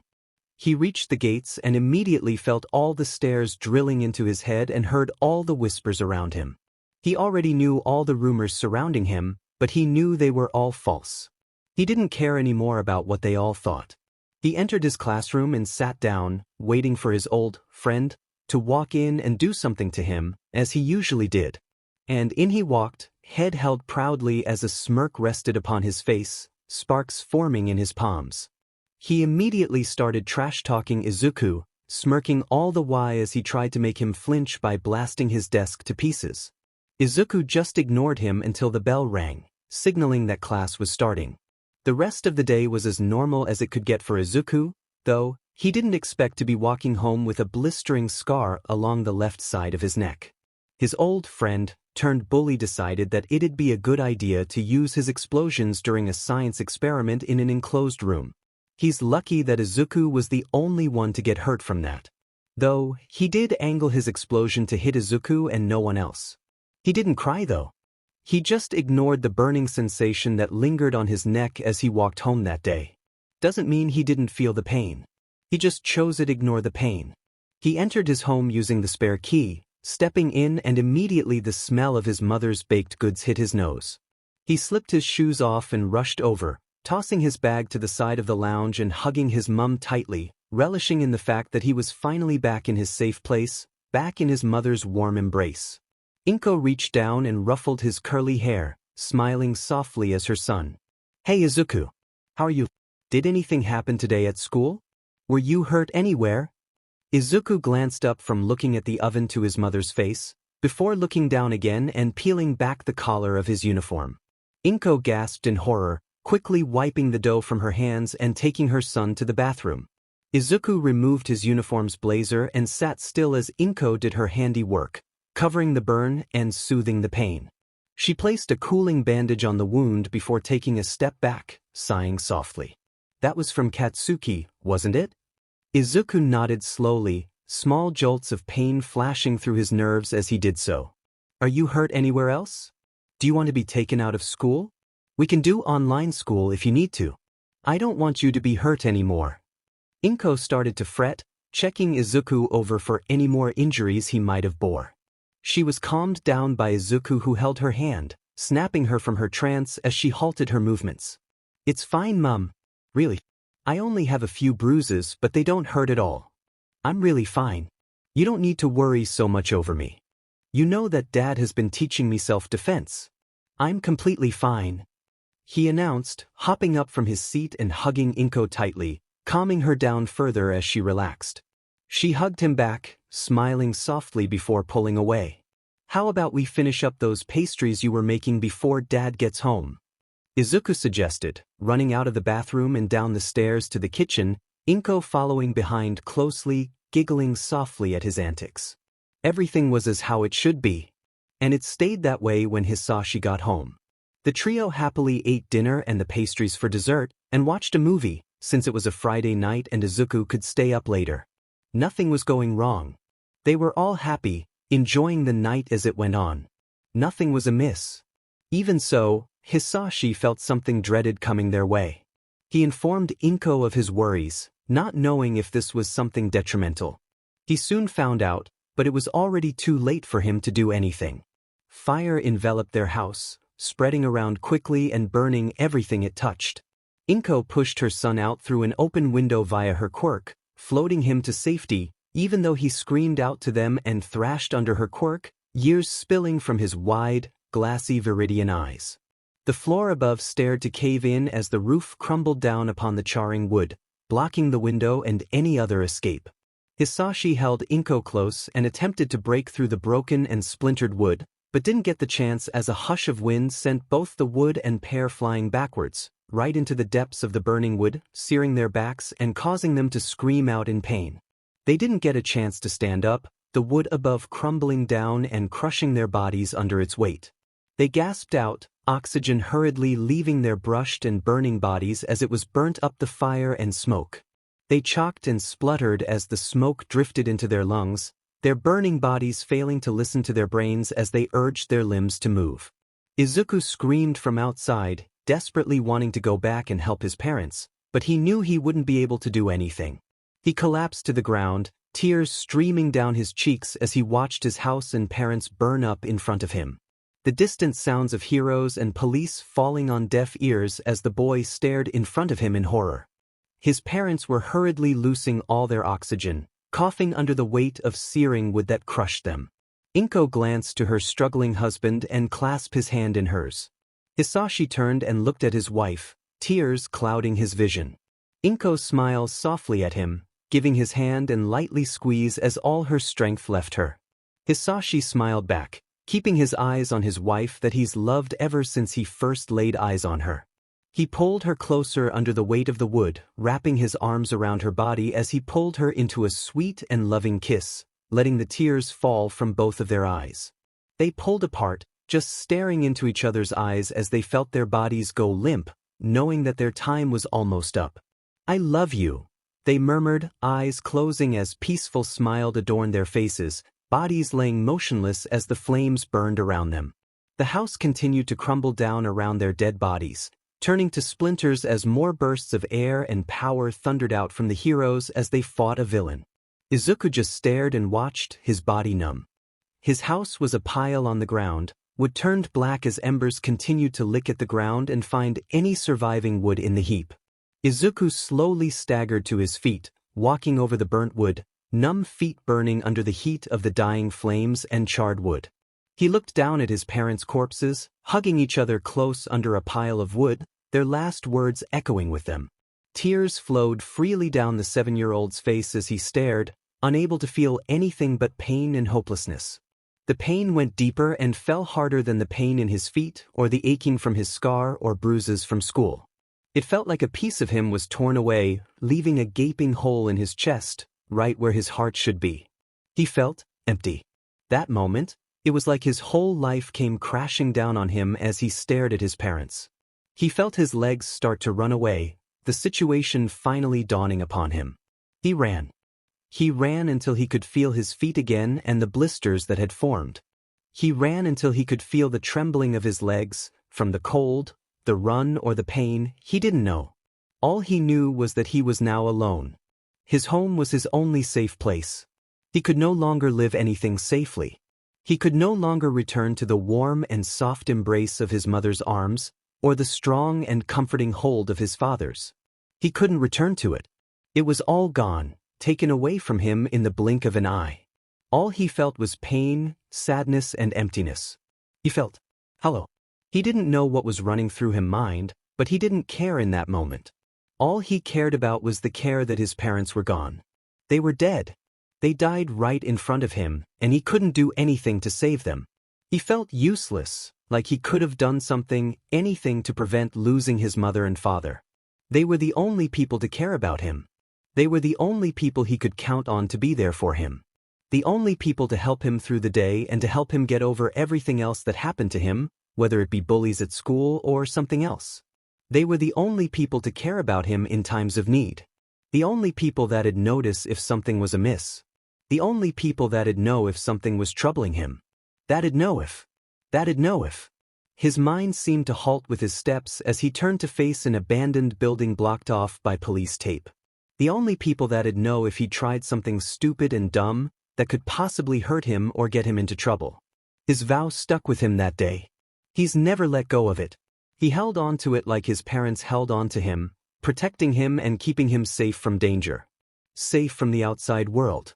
Safe in their arms. Staring dumbfounded, Hitoshi tried to process everything he'd just heard. He was shocked, to say the least. Putting it mildly, he was surprised, but also saddened and angry at the same time. He'd known the pain of bullying since he was 4. Even so, it was usually verbal.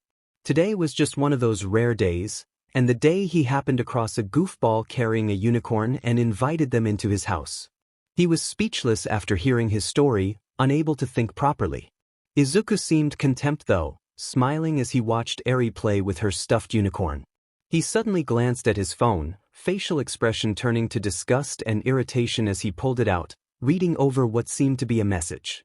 His brows perked up slightly, expression twisting to mild curiosity before he nodded slightly to himself. He turned back to the purple-haired boy, almost laughing when seeing his expression of confusion as he was recycling through all the information. "I gotta do a quick little job. Can you watch over Eri for me? I'll be back soon. Shouldn't take me more than 10 minutes. Keep taking in all that information and sort out your thoughts. See ya." Izuku threw a peace sign over his shoulder as he walked off, fixing up the jacket he wore as he left the house, taking out his phone and glancing at the job request again. "A simple DLVI, huh? What? It has a decent pay, so I'll take it. I managed to grab all my money before being shoved out into hiding again. But I'm gonna be getting a lot of laptops and a phone for Eri. Damn it. I have to be way more careful going out again once I'm all sorted." Those videoed and images were a pain to get rid of, and by then it was already too late. He thought bitterly, shoving his phone back in his pocket as he ran off down the street, finding himself not standing out much in the small crowds that had formed. The sun was setting down slowly in the west, giving just enough light for everyone on the road. He reached his destination in no time, making sure to stick to the shadows that stretched out along the streets. He found a small envelope resting on a windowsill, the message he had to deliver. Jobs like these were boring to him, and strange, but he never questioned it, seeing as he got a fair amount of money as compensation. He took the note and ran off again, the address he had to deliver it to flashing in his mind as he ran. He twisted around corners and rushed along the pavement, smile on his face as he ran. Weaving through groups, crowds, and random people walking slowly along the pathway, he reached his destination. He tossed the envelope into the mailbox as he ran past, enjoying the freedom of the city and the breeze ruffling through his hair. Felt good. Nice to be able to enjoy the quiet and peaceful city for what it is instead of hiding everywhere. He loved the feeling as he headed back to the sender's house.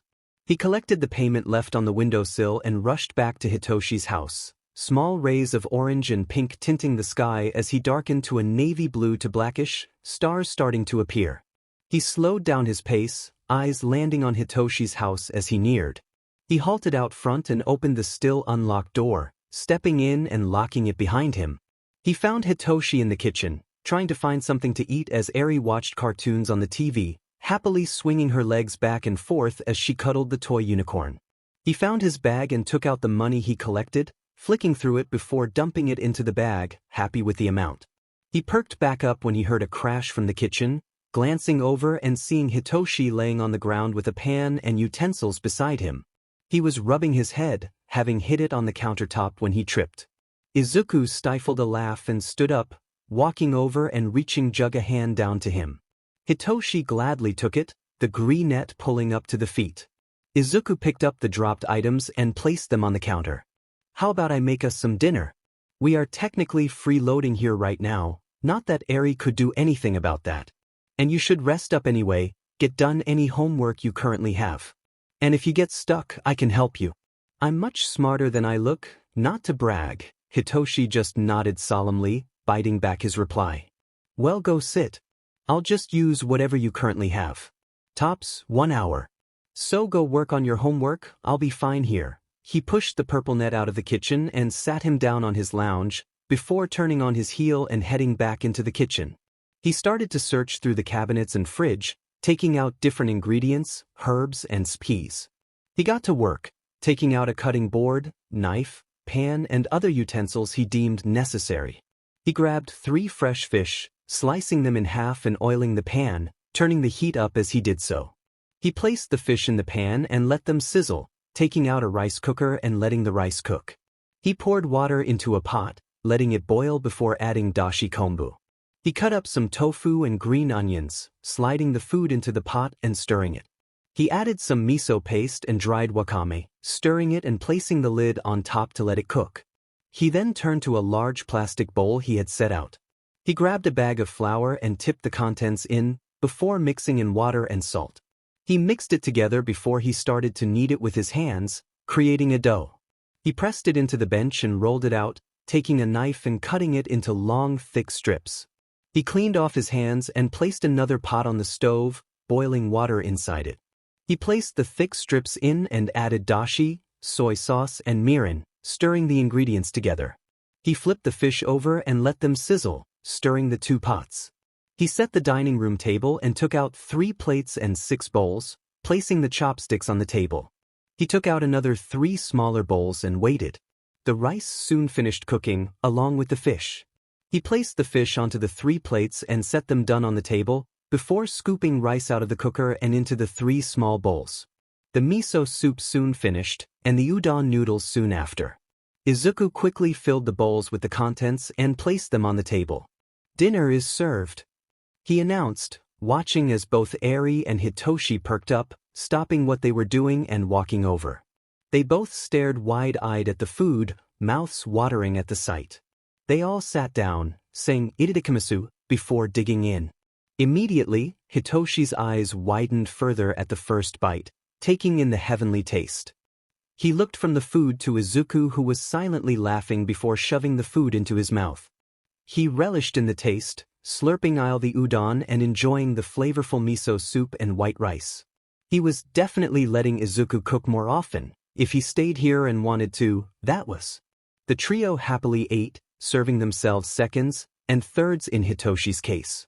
Once they were all full, they leaned back into the chairs and sighed happily. Izuku stood up and began collecting the plates and bowls, telling Eri that she could go watch some more cartoons. Hitoshi helped with the dishes, Izuku cleaning and Hiroshi drying. They packed the remaining food into containers and placed them in the fridge for the next day. Once they were done, they both collapsed onto the lounge, letting their stomachs digest the food weighing them down. If you're staying here, I want you to cook from now on. That was amazing, Hitoshi praised, earning a chuckle from the greenette. Seriously, that was some DMN good food. Not even my parents could make anything half as good as that. He glanced up at Izuku, who was silently stroking Eri's hair as she leaned into his touch. Oh, that reminds me. What did you have to head out for? Any luck? Rapid tapping across many keyboards filled the once noiseless room, the lone question eliciting multiple groans in response from the police force as some team members slammed their heads into the tables. I'll take that as a no then.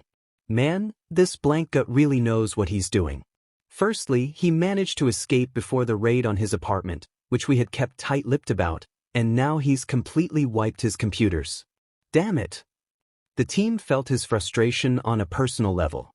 They were all feeling that same frustration as they tried to bring up anything from Blank's wiped computers. As they were all thinking about banging their heads into the metal walls of the room, someone suddenly slammed their hands on the table and stood up, alerting everyone in the room. "I got something," he exclaimed, everyone immediately jumping to their feet and crowding around their screen. He sat back down and stared at the screen as a loading bar appeared, filling up quickly. The screen turned black as a low humming sound erupted from it. Everyone in the office stared at the computer with intense eyes before a troll image appeared. The man smashed his fist into the desk as he yelled out his frustrations. "Are you kidding me? We spent all this time trying to recycle through everything and recover everything Blank wiped, only to get this dumbass image." A hand was placed on the officer's shoulder, causing him to turn around to face the man. His name badge flashed, Detective Tsukachi, in the low light the room produced, mainly from the amount of computers laying around. "Calm down, officer. This isn't the first time Blank has pulled something like this. We just have to wait and see if anything else will come up. Blank likes to play with people and their emotions, but he's willing to leave hints and clues as to who he is. The principal from UA has already compiled a list, so I'm sure this'll lead to something more than what it seems," he explained, taking his hand back as the officer calmed down, nodding in response. Everyone sat back down in their seats as the detective loomed over the trolled face computer. "Come on. There's gotta be something here. Don't just be an image. Make there be something deeper. Come on, come on, come on." A ding resounded throughout the room as the troll image flickered away, text replacing it. "Oh ho ho. The police department are smarter than I give credit for. Or maybe you know someone that knows a lot about me. Either way, congratulations. You've earned yourselves another clue. Send me an email with the message, 'Rat is onto the cat.' It won't make sense to you, but that's exactly what I want. Send me this message, and I'll deliver a note to you soon. Have fun now. Blank."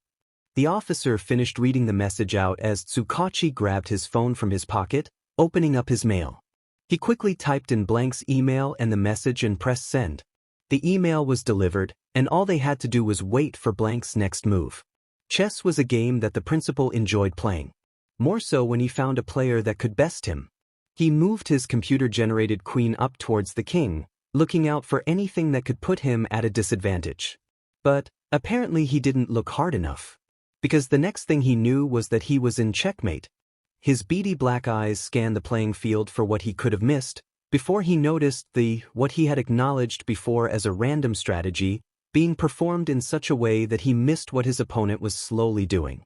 The bishops, knights, castles, and even the pawns were all played in such a way that had seemed random at first, but had turned out to be the plan that had won their first game.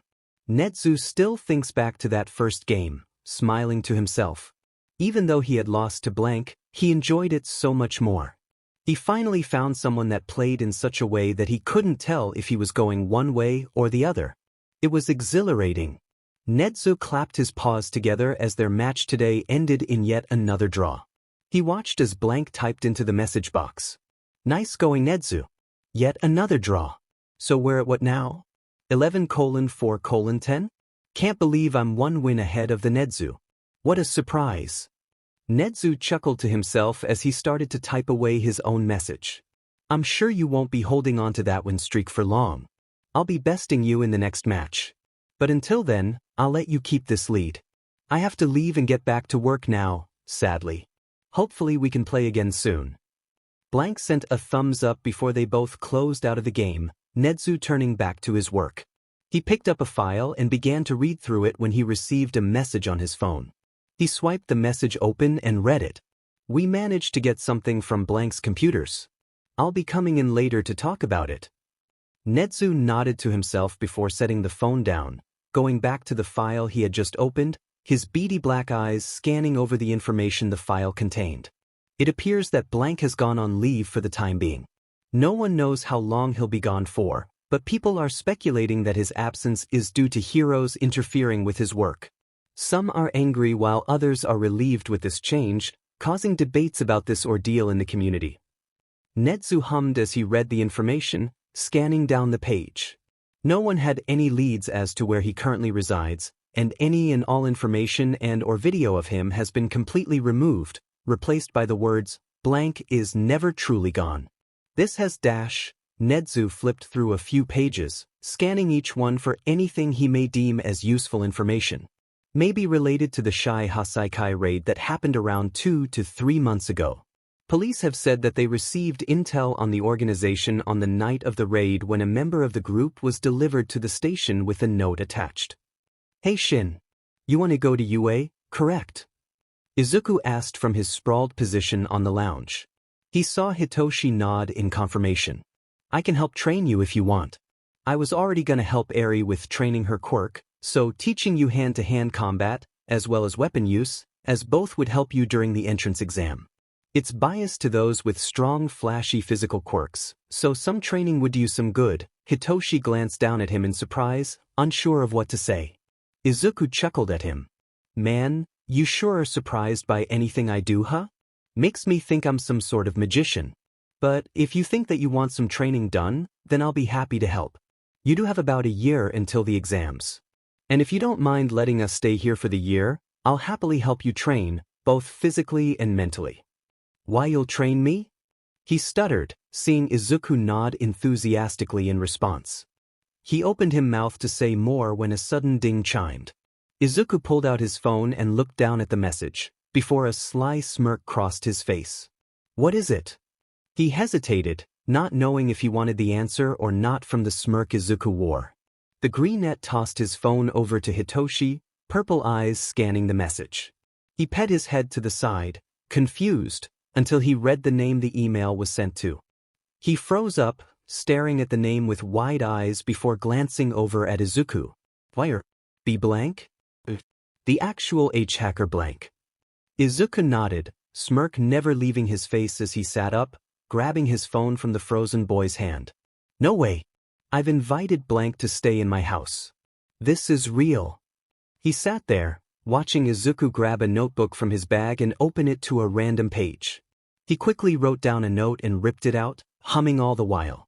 Eri turned her attention away from the TV screen and towards the two, head tilted to the side when she saw Hitoshi's expression. "What happened? Nichan, is Shinso alright?"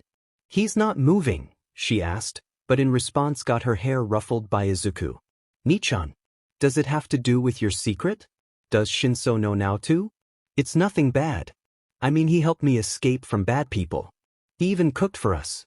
He's nice." She looked up to Izuku, who was heading out the door. He threw a peace sign over his shoulder before leaving, closing the door shut behind him. Eri turned back to Hitoshi, who was still trying to get over the fact that the only person he's ever invited over turned out to be an infamous vigilante. No amount of words could express how he felt about the revelation, nor how his brain was supposed to process it. "He's a good person." Hitoshi turned away from facing the door to face the small girl that sat on the lounge diagonal from him. "He's actually blank," he muttered, watching Eri nod in confirmation. "Holy shit. The one person I invite over to stay. What are the chances of that happening?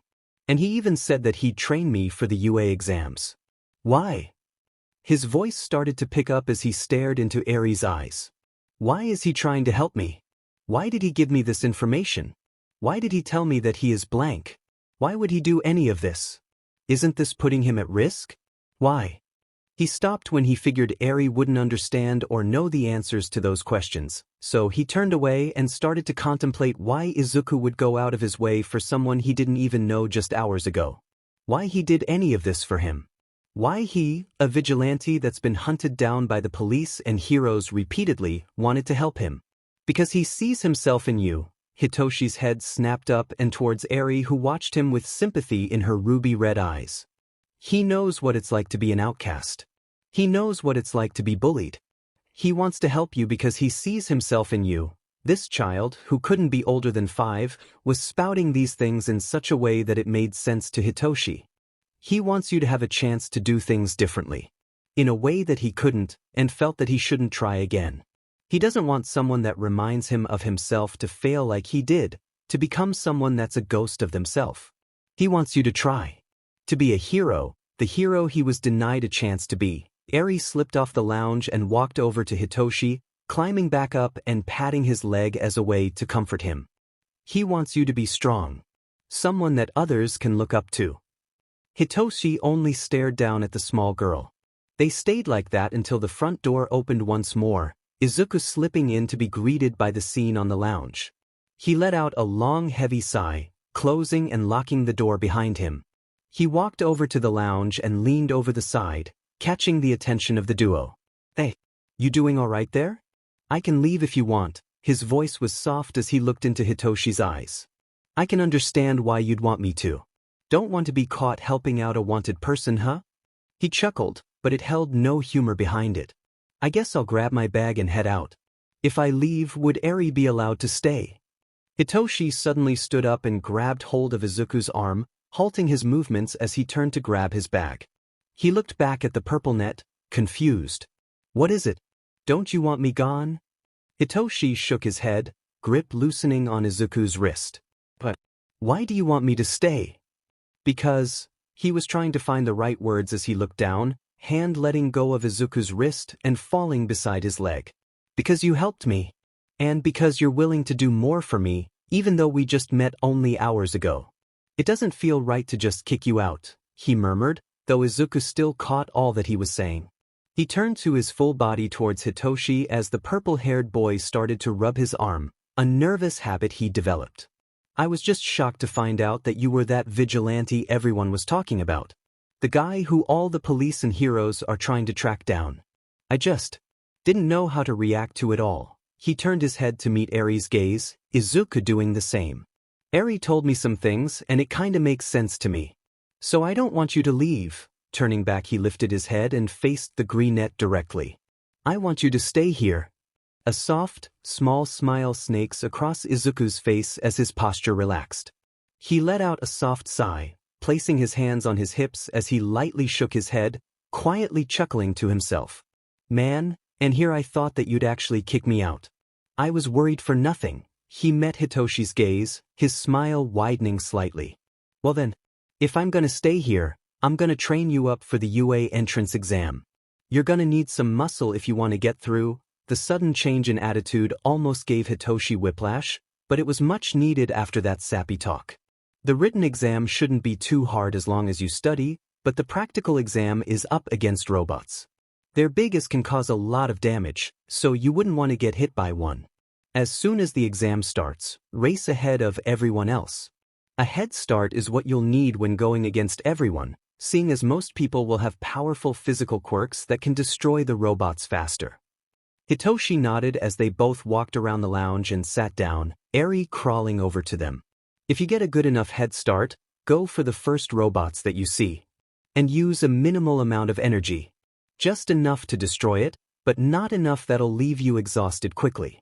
This exam is about physical power and endurance in a fight, Izuku went on, expression serious as he explained.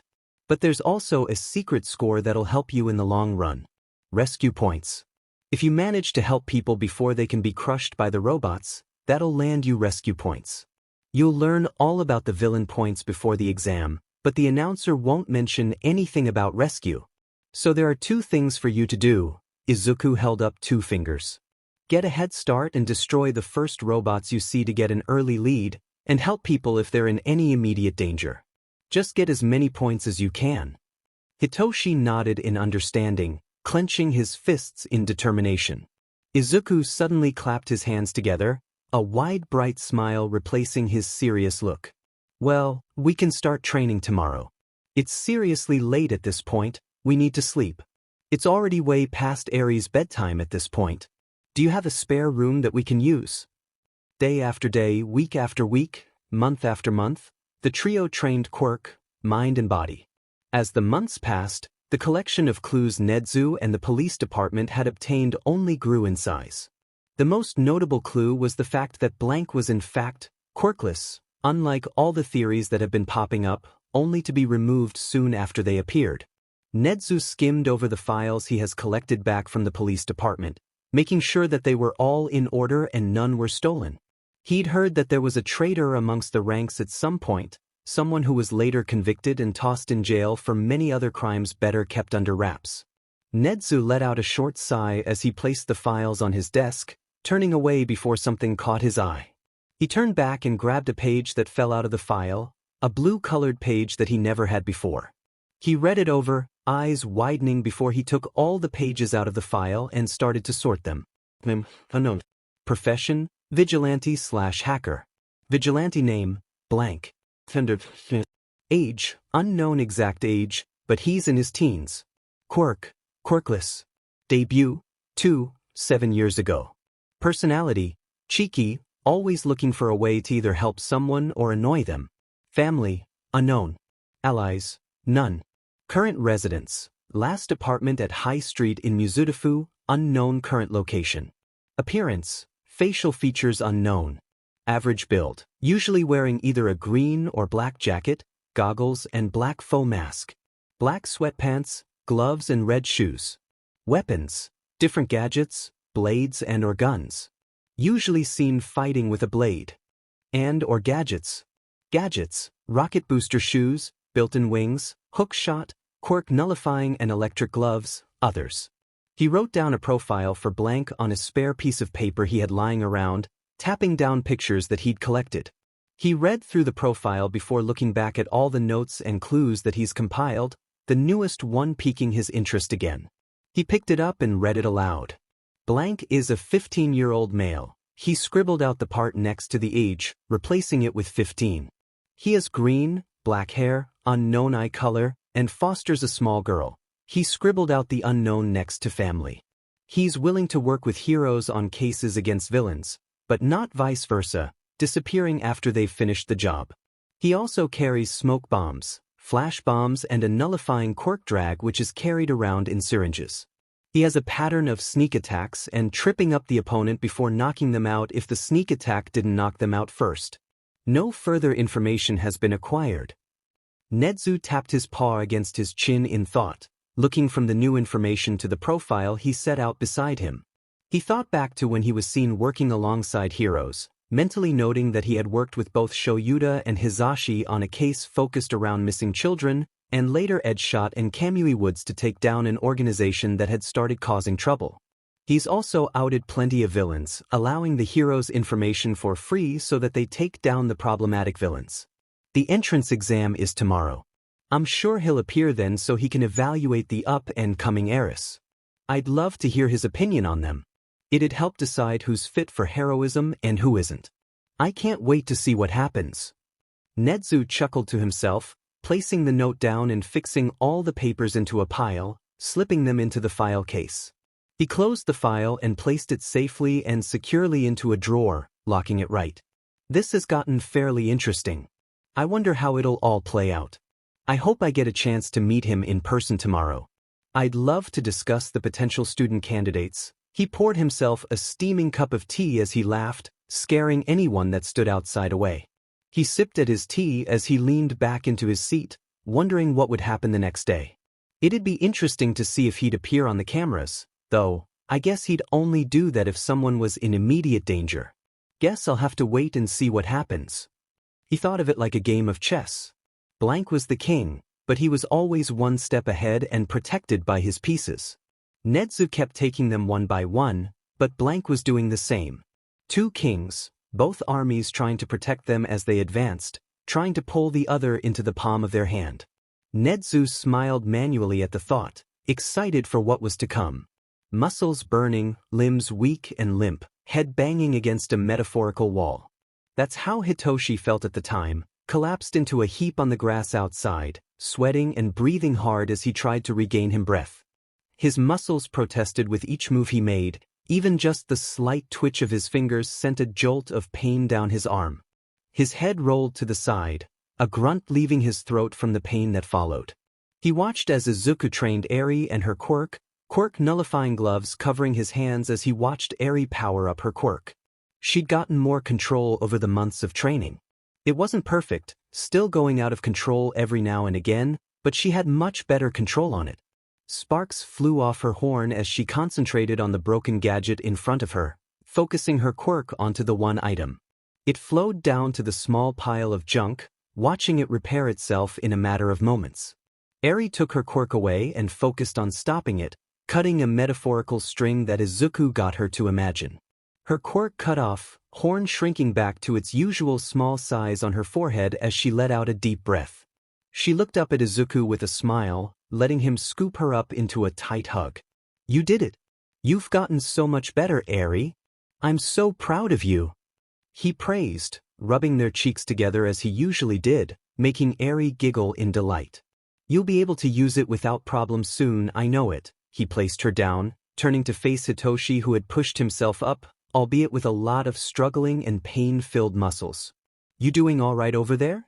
Or are your arms and legs still slowly dying on you?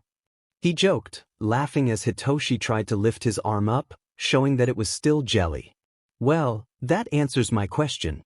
Here, I'll help you up. Izuku stood up and walked over, bending down and grabbing Hitoshi under his arms. He heaved him up and over his shoulder, making sure he was secure. He walked into the house, Eri trailing behind. Izuku dumped the purple net on the lounge, earning an oof in response. Ni-chan. Izuku turned to the small girl who had climbed up a kitchen stool. Can you make something sweet, please? She gave the greenette her puppy dog eyes, knowing that he couldn't resist them.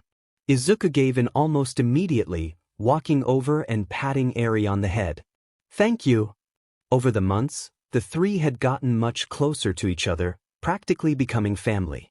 In the first 2 months, Hitoshi had let them know that his parents had left him alone to go abroad the year prior, leaving him with house and bare essentials.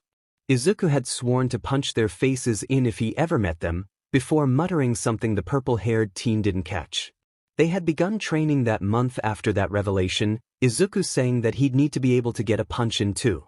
The UA entrance exam was the next day, making Hitoshi both nervous and excited at the thought. He knew that with all of Izuku's training, he'd have a better shot at destroying the assigned robots, but that didn't mean he was confident in himself. The day was almost over, and Hitoshi couldn't calm his nerves, something that was blatantly obvious to Izuku. So, being the goofball that he was, he made the purple net laugh. He made him laugh, a tactic his father had done to him when he was younger. Laughter was the way he knew removed nervousness, replacing it with excitement and giddiness. It was the perfect medicine, as his father told him. So he took that to heart, using it to calm Eri when he first rescued her, and now Hitoshi. They were ready. Hitoshi was ready. They all headed to bed early, getting some much-needed sleep for the day to come. Morning rolled by and the trio were up. Izuku prepared a small breakfast for the trio as Hitoshi took a shower, leaving Eri to watch some cartoons on the TV. Hitoshi changed into a large thin purple hoodie, black t-shirt, black tights and black and purple leather shoes. He headed down to the kitchen and sat down, Eri wandering over after him. Izuku served up bacon and eggs on toast, grabbing Hitoshi's bag and shoving in a pre-made bento, as well as a retractable staff and small blade. Eat up. We want you to be there ready and early. So eat up and store some energy. You're gonna need it. Izuku placed the bag on another chair seated beside Hitoshi, shoving his own meal into his mouth in the process. Hitoshi nodded as he scoffed the food down, taking the glass of milk Izuku handed him to wash it down. He rushed up to the bathroom and brushed his teeth, hearing the flattering of plates and utensils as Izuku washed them off, leaving them in the rack to dry. Come on, Eri. We're cleaning our teeth and heading out. I'm sure you'll be excited to see what happens in the exam. And I'm sure you'll want to watch Tosh too. Hitoshi rolled his eyes at that, wiping his mouth as the duo entered the bathroom. Make sure you check your bag. Don't want anything to be missing. The two started to brush their teeth as Hitoshi left, breathing in and out to calm his nerves that crawled at his skin. He headed back down to the kitchen and checked his bag, noting that he had everything he needed. He quickly looked up at the time, seeing that the exam started in just over an hour. The train station was 5 minutes by walk, but could be shortened to 2 if they ran. From there, the train took half an hour to get to UA. He turned to the duo as they charged down the stairs, shoes on and bags in hand. We gotta go. Next train leaves in 5. Got everything? He noted that Izuku was dressed in his vigilante gear, minus the mask that he had stuffed in his pocket. His goggles were hidden in his long curly hair and the hood was down. The only way to tell he was the vigilante blank was if they looked close enough and focused on his clothing and the hidden goggles. The duo both nodded and they all headed to the door. After locking and double-checking that it was indeed locked, Izuku lifted Eri to his shoulders and they took off. Under a strict time limit, they managed to reach the station within 2 minutes and bought their tickets. Eri hopped off Izuku's shoulders and stood by his side, holding onto his hand as she looked around with curious eyes. Screeching down the tracks, the train pulled to a slow halt, doors opening wide and allowing the trio and many other people at the station on. Finding seats, Izuku pulled Eri up to his lap as Hitoshi sat beside him. Eri stared out the window as the train started moving, watching the blending colors of buildings, greenery, cars and people. Well, we'll be keeping an eye on you from above. Remember everything I've taught you and remember to conserve your energy. Hitoshi nodded, feeling comfortable in the duo's presence. The written exam shouldn't be too hard. Take enough time to read the question over and process it in your head, but don't rush through the answers. Will do. I'll keep all of this in mind. The hardest part is the written exam, seeing as the practical exam only has one goal in mind. Get as many points as possible. If I can remember all your lessons, it shouldn't be as difficult as people put it out to be. I just need to concentrate and breathe. Hitoshi caught a glimpse of Izuku nodding in the corner of his eye as he faced the floor. He cupped his hands together, letting out a deep breath.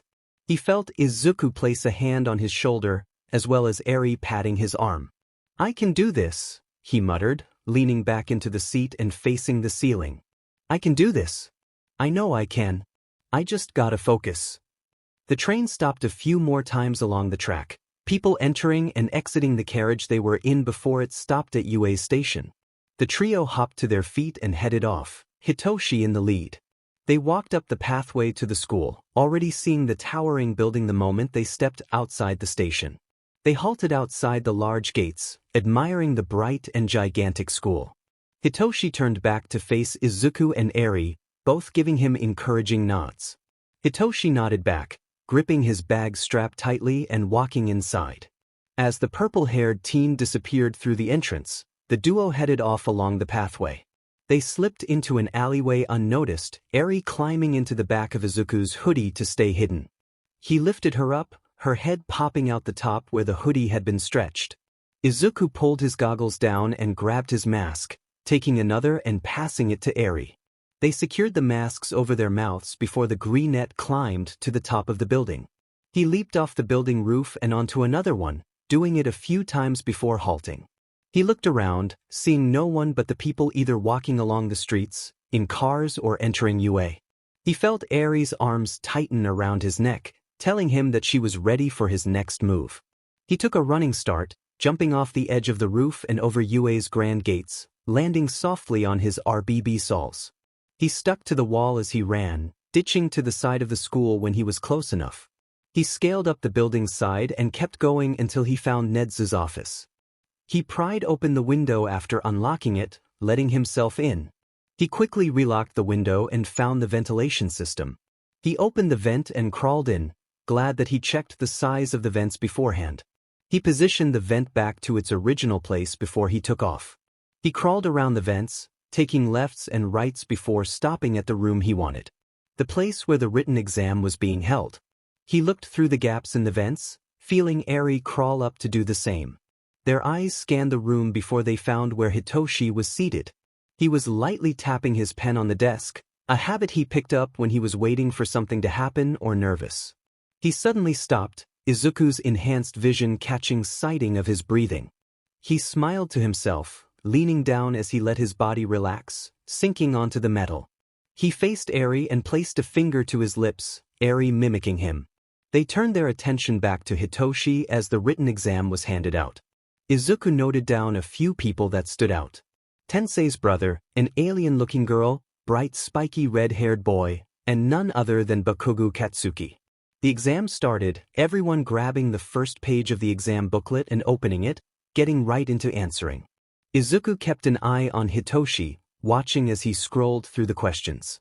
Multiple choice, short answer, long answer, true or false, fill in the passage, solve for X or Y, so on and so forth.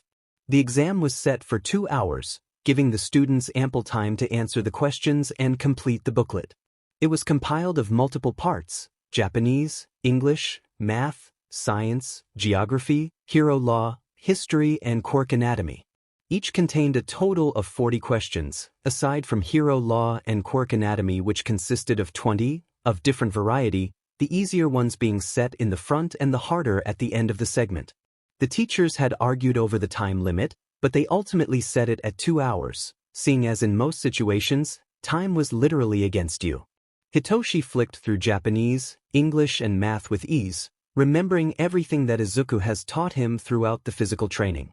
They did study sessions every other day. They weren't training physically, proving to be useful for the UA exam. He struggled a bit on science and geography, but managed to get through with just under an hour left. Hero law was next, and he thought back on everything Izuku told him about the law, and how almost every law the government had enforced didn't apply to him, seeing as most, if not all, were against quirks, something he didn't have. He talked about the most notable ones. No public quirk usage without a hero or quirk license, no quirk discrimination, don't harm others with or without usage of a quirk, mostly saying the same thing. Just don't use your quirk on anyone or without a license. Simple really. Though, the current question in front of him seemed to punch a hole through his thoughts. There are 3 classifications for quirks: emitter, mutation, and transformation. Which of the following is the most common type of quirk the law is against the most? Why? It had Hitoshi stumped. His first thought was mutation, but then again, they can't control their quirks, so they're technically always being used, which, by the law, would be committing a violation. But they are the exception to those laws. So it was between emitter and transformation. Which of the following is the most common type of quirk? Hitoshi believed that emitter was the most common. That the law is against the most? But the last part could be either. There was a line between the two, yes, but that doesn't make it easier. Both emitter and transformation should be able to control their quirks, with or without some sort of item needed or not. And it wouldn't be the mutation type because of the exception they have, being that their quirk is always active and can't be controlled. Hitoshi hummed lowly one thought, tapping his pen against his chin as he clenched his jaw. Emitter would be the correct answer, right? For what? Because there are more people with emitter-type quirks? But that wouldn't be the correct answer. Sure, there are a lot of emitter quirks, but that goes for all types quirks. His tapping suddenly stopped as an idea popped into his head. What if it's a trick question? What if, by quirks the law is most against, it means any that are used for villainy? The law is against the use of all quirks, no matter the type, but is strictly against the harming of others with said quirks. Quirks used for villainy has to be the correct answer in this case. He jotted the answer down. A slight smile settles upon his face as he answered the rest of the questions. He flipped to history, quickly reading over the multiple choice, true or false, and fill in the blank questions as the supervising teacher announced that they had less than half an hour left. He went through the questions with ease, glad that his past self decided to pay attention in his classes. At least this is easier conspired to that hero law question. I was really starting to get nervous there. He finished with history and flipped to quirk anatomy, one of the areas that Izuku was the key strict in. He was always saying that he should never overuse his quirk, otherwise it'll put an immense amount of strain on his mind and body. He talked about how quirks are mutations that appeared in the body 2 centuries ago, mutations that started small and unnoticeable until a baby with a strong mutated quirk was born. Simple things like hair that grew faster than normal, or fingernails, eye colors, the shape of someone's face, height, size, stronger body or bones, simple things that could be written off as normal. Quirk anatomy was just the physics of quirks, the fact that they are just extensions of the human body or animal body in Ned's case that allowed the use of the person's quirk. Hitoshi quickly went through, hearing that they had just under 10 minutes left. He finished writing the last answer down before dropping his pen, quickly skimming over everything. He made sure that there was an answer for every question, taking more care to look over the ones that he had more trouble with. With a heavy but relieved sigh, he closed his booklet and let the time run out, hearing some groan while others cheered quietly. Their booklets were collected and they were let out to eat, make sure that they were ready for the physical exam. Hitoshi grabbed his bag from beside the table and stood up, hoisting it over his shoulder. He walked out and followed everyone else down towards the cafeteria. They had a 10-minute lunch break before they were gathered into an auditorium. Everyone found a seat, Izuku and Eri watching on from above as Present Mike walked out to the center of the room and started his speech. Izuku took off soon after, finding the vent he entered through and climbing out. He was thankful that all the staff members were watching over the exam. He quickly left the school building, following the map his goggles made for him. He found the zones where each student would be taking the physical exam and waited. 5 minutes later, the buses had pulled up to the areas and everyone got out to their stationed area. Izuku's eyes scanned the crowd until he caught sight of Hitoshi's bright purple hair. He noted down in his mind which area he would be stationed and sat down on a building's roof. Eri climbed down from his back and walked over to the roof edge, getting down to her knees as she peered over to the contestants down below. Izuku noticed that Tensei's brother was in the same area, and also that Katsuki was in a different one. He breathed out a sigh of relief at that. Present Mic's loud voice suddenly echoed down through the loudspeakers, announcing, "Start," to everyone there as the gates opened wide. Hitoshi took the lead, rushing off as everyone else stood by confused. In their confusion, Hitoshi managed to take down a 3-pointer and 2-pointer. The phrase, "Never hesitate," echoing through his mind.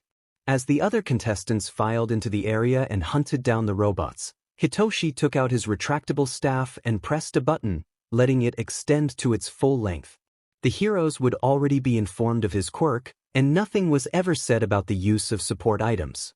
Izuku nodded his head proudly, smiling widely under the faux mask as he watched Hitoshi slam the staff into the robots.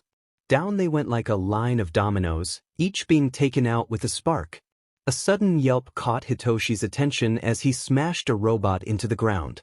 He turned and ran in the direction of the call, leaping into the air and axe-kicking the robot that was about to crush a contestant under its metal fist. He turned to the person, checking that they were fine before giving them a little tip. He rushed off once more in the direction of a shriek, saving 2 people from a horde of robots. He set them down safely before talking out the robots, double-checking that they were all right. He kept this up, destroying robots and saving contestants until he felt the ground rumble. The 0-pointer emerged, scaring contestants left, right, and center. They all ran away, back towards the entrance as buildings started to crumble.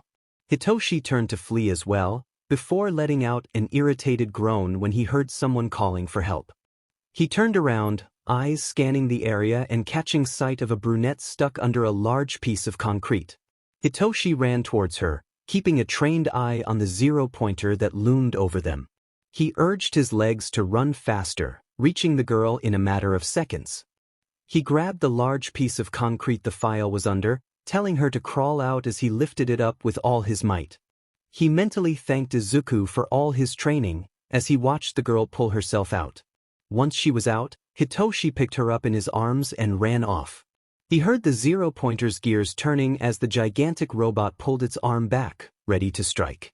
Hitoshi clenched his teeth together, running as fast as he could to safety. He heard the fist getting closer and closer, a feeling of dread washing over both him and the girl as they scrunched their eyes shut, waiting for the inevitable. But the impact never came.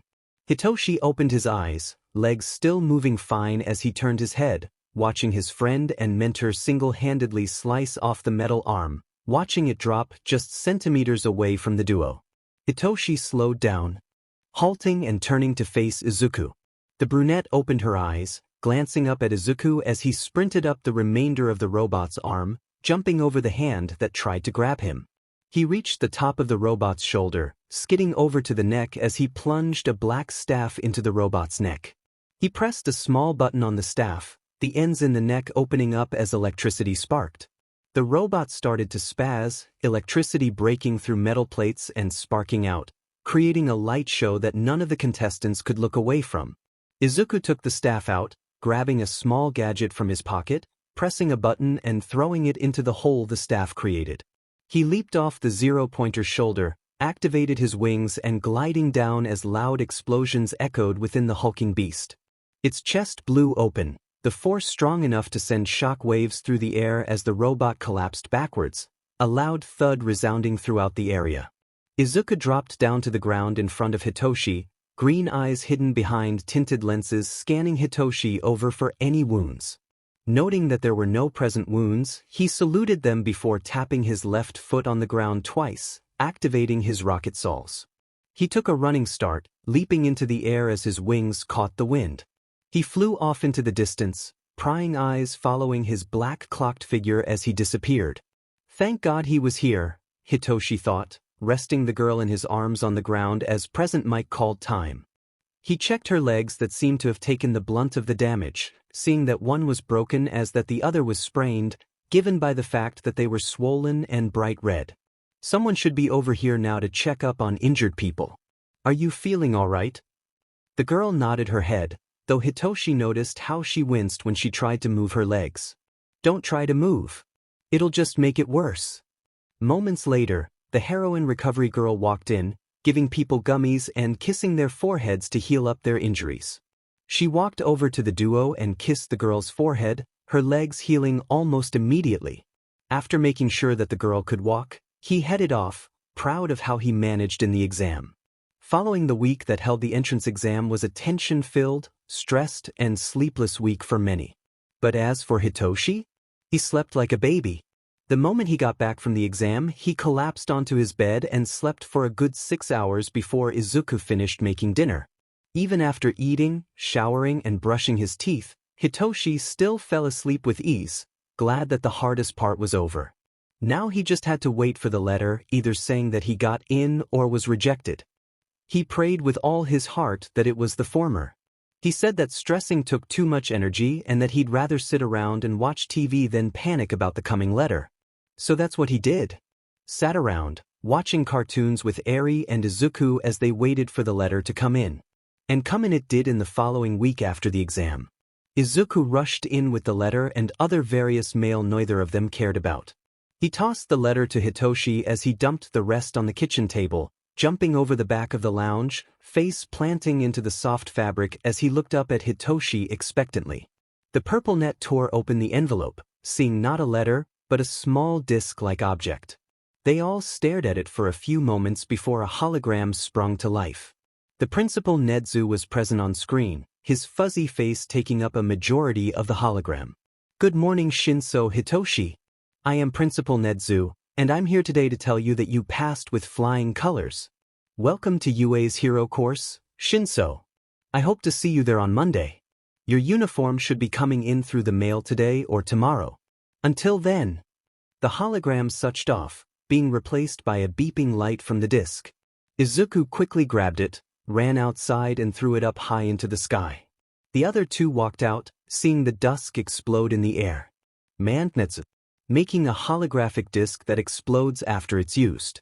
Only Nedzu would do something like that. Izuku chuckled, ushering the duo back into the house where he made a quick and small celebratory cake. Congratulations on getting in, Shin. I was gonna make this before, but I didn't want to spoil the results for ya if you saw me making it. Izuku placed the cake in front of the purple-haired teen. We can look at Class 1A's roster if you want. Either way, I'm gonna so I can keep tabs on all of them. See who's good or not. Check their quirks, compile a list of strengths and weaknesses. I'll probably even come over on the first day to see what happens.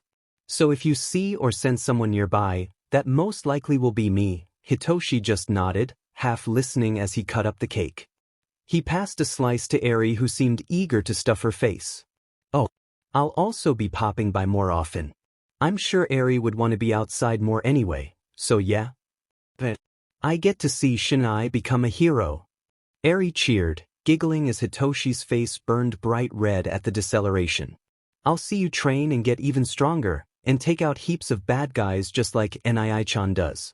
And when I'm older, I'm gonna follow you guys and become my own hero. I'll make you proud and... Izuku placed a hand on her head, stopping her from bouncing in her seat as he chuckled lightly. You've already made me proud with your progress. And I'm sure you'll become a great hero too.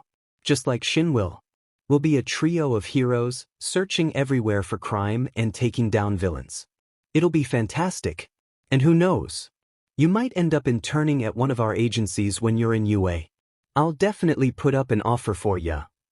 Izuku exclaimed, hearing Hitoshi mutter, You say that as if we'll get our own agencies. Izuku slapped him on the back, earning a yelp and a glare in turn. Lighten up, will ya? Of course we'll get our own agencies. And before you say anything about me being a vigilante, I've been giving Nedzu heaps of hints as to who I am. I'm waiting till he ends up capturing me so that he can take me under his wing. I'll become his personal student and help out in lessons with the hero course. I already see it now.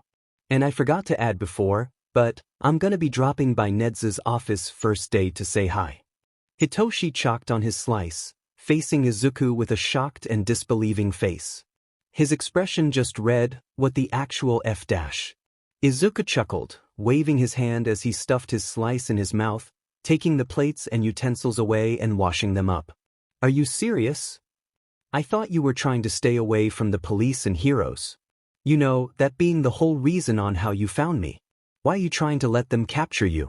I get that you want to meet Nedzu and possibly get into UA, but you've been a vigilante for like 6 years. That's all just gonna go down the drain if you let yourself be caught by the heroes. He was in such disbelief that he was having a hard time processing everything that Izuku has just said. Izuku, you realize what you're doing, right? You became a vigilante for a reason. You made a vow that you swore to keep. Are you just gonna throw all that down the drain? Izuku shook his head, wiping off the dishes and placing them aside in a pile. Of course not. I'm not gonna throw away my vigilante career for something as trivial as that. I'm doing this mainly for Eri. I need a safe place for Eri should anything happen to either one of us. I trust Nedzu, and UA would be the best place for her to stay and be safe. I'm gonna do my vigilante job on the side when I'm captured anyway. Plus, I want to help train the next hero generation and help mold them into proper heroes that will protect the people. Those fake heroes of today are only in the heroic business for money and fame. And before you compare me to them, saying I do jobs for money also, I have an actual reason. I need to provide for myself and Eri, and now you. I also use the money to buy essential items to create more gadgets that I'll use to save and help more people. I do it to help. Those fakes do it for their own personal gain. Hitoshi hummed in agreement, standing up from the table. That makes sense. He turned to the stairs, heading up them as Izuku cleaned the last utensil. I'm gonna study up a bit for next week. Can't be too cautious when dealing with UA. He beard Izuku call out, "Don't strain your mind," after him as he headed up the stairs to his room. Hitoshi smiled as he opened his door, settling down by his desk. Man, if it weren't for Izuku, I wouldn't have gotten this far. If it weren't for the heroes raiding Izuku's place, we never would have met. If it weren't for me inviting him over, none of this would have happened. If he didn't decide to stay, we wouldn't have trained, and I most likely wouldn't have gotten into UA, let alone the hero course. All this happened because of Izuku. All of this happened because of his choices. I doubt I would have gotten this far without him. He was glad. He was happy because he was given another chance to do things. He could become a hero. Nervousness flooded through his veins as he stood outside UA's gigantic gates, shadows looking over his much smaller figure. He gulped down a lump in his throat, clenching his bag strap and moving forwards. Now that he was actually standing here in the school uniform, he was trembling. This was his chance to become a hero. This was his chance to rise up and prove everyone wrong. To prove that he wasn't the villain everyone called him. That he was someone others can look at and think, he'll keep me safe. He'll take down the villain. He took in a deep breath, stepping over a slab that had been kicked up, entering the humongous building in a crowd of students. But that crowd soon depleted. He felt like he was all alone again, a few strays standing here and there. He glanced at all the doors, seeing the giant letters painted into the equally giant doors, obviously meant for mutant types. He kept searching until he found the giant door of Class 1A. He took in a deep breath and opened the door, seeing most of the students inside already. He walked in and took a seat behind an ash blonde, recalling his name as Bakugo Katsuki from Izuku's quick look through the class. His quirk, explosions. Hitoshi did not want to be on the receiving end of an explosion anytime soon. He glanced around the room, noting down everyone and their friend groups before the classroom door slammed open once more. The brunette he saved at the exam walked in, chatting with a frog-like girl. Uraraka Ochako and Azuitsu he bored off. They sat down in their assigned seats to wait with everyone else for their homeroom teacher. But they didn't have to wait long. A cocoon-looking yellow sleeping bag rolled into the room, gaining everyone's attention. A hand zipped the sleeping bag open, revealing the sleep-deprived face of their teacher. He jumped up and stepped out of the sleeping bag, folding it and placing it on his desk. Everyone standing around immediately rushed to their seats, happy-go-lucky demeanors now serious, or as serious as you can get when dealing with teenagers. Hitoshi was silently fanboying on the inside. Their teacher was the Eraserhead. He knew Izuku already pointed out that their homeroom teacher was the underground hero, but seeing him in flesh just made it 10 times better.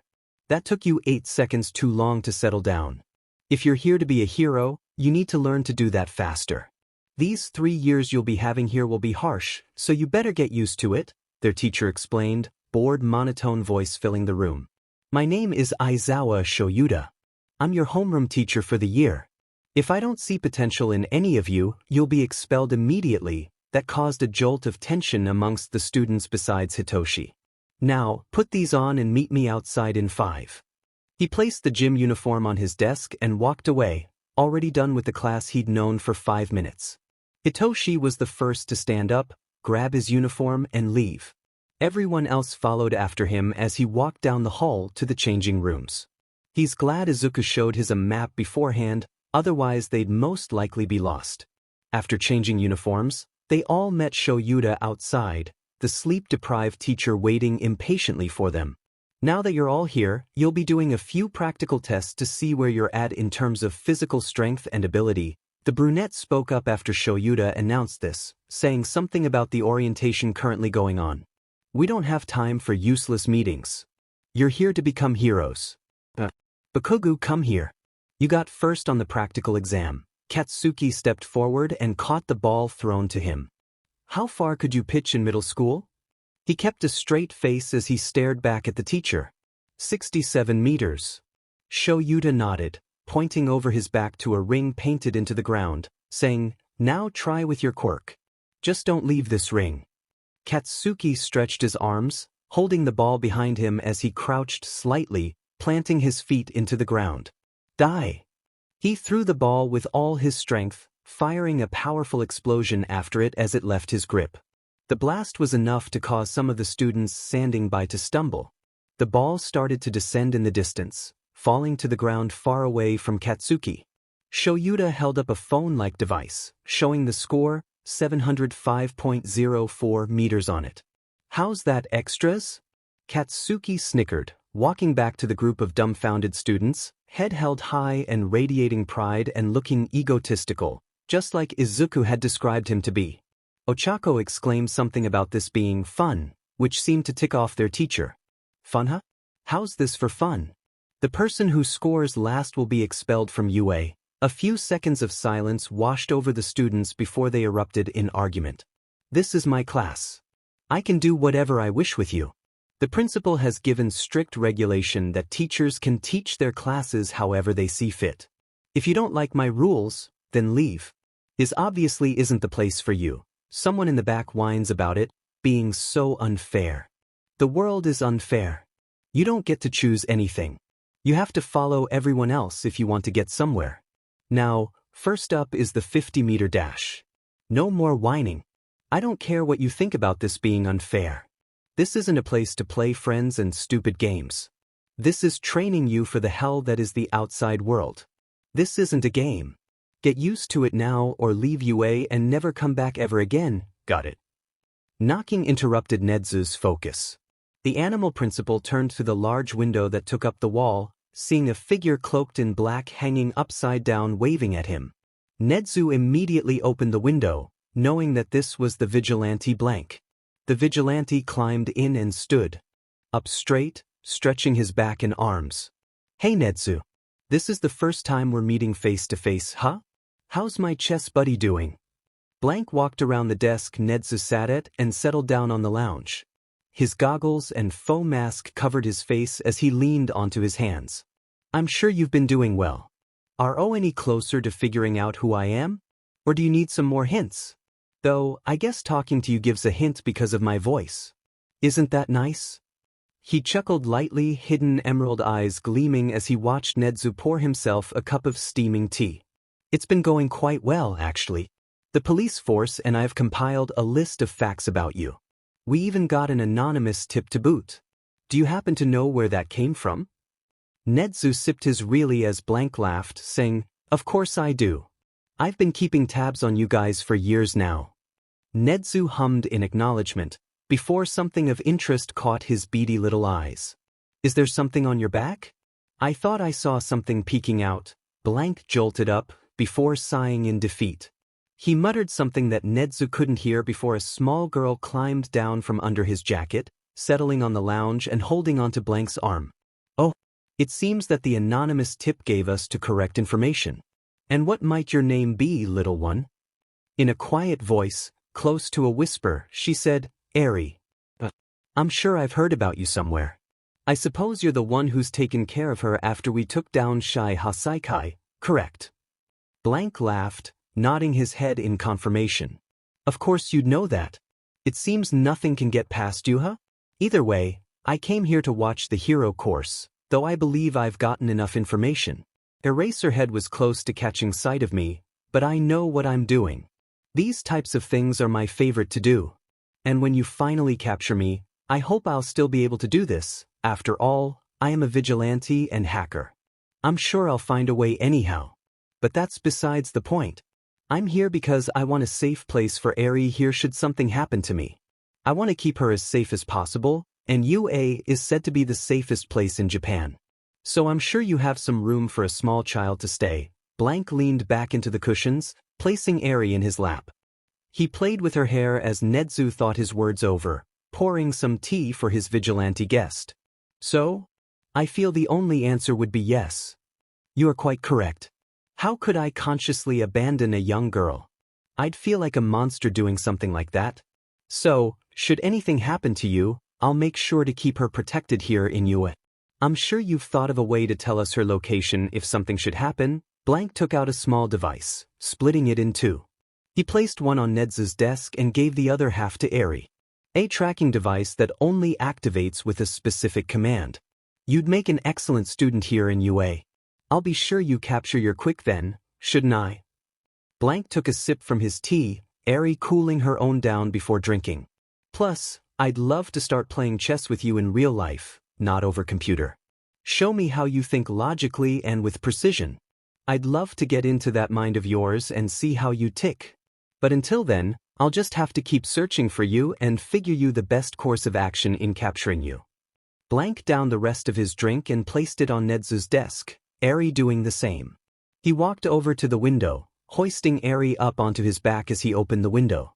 He climbed out onto the ledge, looking back over at Nezu. He jokingly saluted the animal principal. I'll be sure to keep up this game of tag for as long as I can. And your next set of hints will be rolling in this week, so look forward to it. Until the next time we meet or play chess. He leaped out, disappearing from Nedzu's line of sight. The animal principal closed the window after the vigilante, smiling to himself as he settled back down into his seat. He thought over their quick interaction with a new plan in mind. It was going to be a fun week ahead of him. Bakugu Katsuki, Todoroki Shudo, Shinso Hitoshi, Yayoro Zumomo. Hitoshi scanned the rest of the list, outside expression neutral but on the inside he was delighted. He'd gotten third. He was sure that he didn't do that well, considering the fact that he couldn't use his quirk while everyone else could for at least something. He knew that he was stronger, more agile and flexible, as well as better stamina and agility. Even so, he had doubted that he'd get into the top 5, let alone top 3. He was sure to thank Izuku later for everything. He barely acknowledged the fact that Shoyuda expelling the student that placed last was a logical ruse, and completely ignored Momo's thoughts on it. He was just busy staring at his name on the holographic screen. Mentally thanking Izuku a million times over, he started to head back with everyone else. He ignored everything around him, staying in the back with his hands shoved in his pockets as he thought about the last year he spent with Izuku. A small smile broke out across his usually expressionless face, eyes softening the tiniest bit as he walked. He really was lucky to meet Izuku that day. Sure, the events leading up to it weren't lucky, but he cannot complain. Everything was finally looking up for him, all thanks to the greenette that had stumbled his way into his life. What doesn't kill you makes you stronger. Stand a little taller, doesn't mean I'm lonely when I'm alone. What doesn't kill you makes a dash. Izuku cut off his singing, feeling a strange presence nearby. He looked around from his vantage point on top of UA's giant gates, hidden as he lay against the sunny concrete. Eri stilled next to him, knowing that something was wrong. It was already the second day of school, and the media was surrounding the place. He'd heard from Hitoshi about All Might working at UA and the exercise he went through. He laughed his butt off once Hitoshi told him he got Katsuki to bash his head into a wall repeatedly as he and Ochako secured the fake bomb. How he wished he wasn't on a job during that. He turned his head to the street across from UA, staring into an alleyway. What the hell kind of villain comes out during the day? What is he planning? He muttered, waking a gray-blue-haired male walk out and across the road. He was hidden by the giant gate, but Izuku could hear the crumbling of the gate. The media burst in, screaming and shouting as they ran. Izuku could hear the chaos that erupted inside UA, mass panic running throughout the students. Eri, I need you to stay here for me, alright? Stay down. I'll be right back.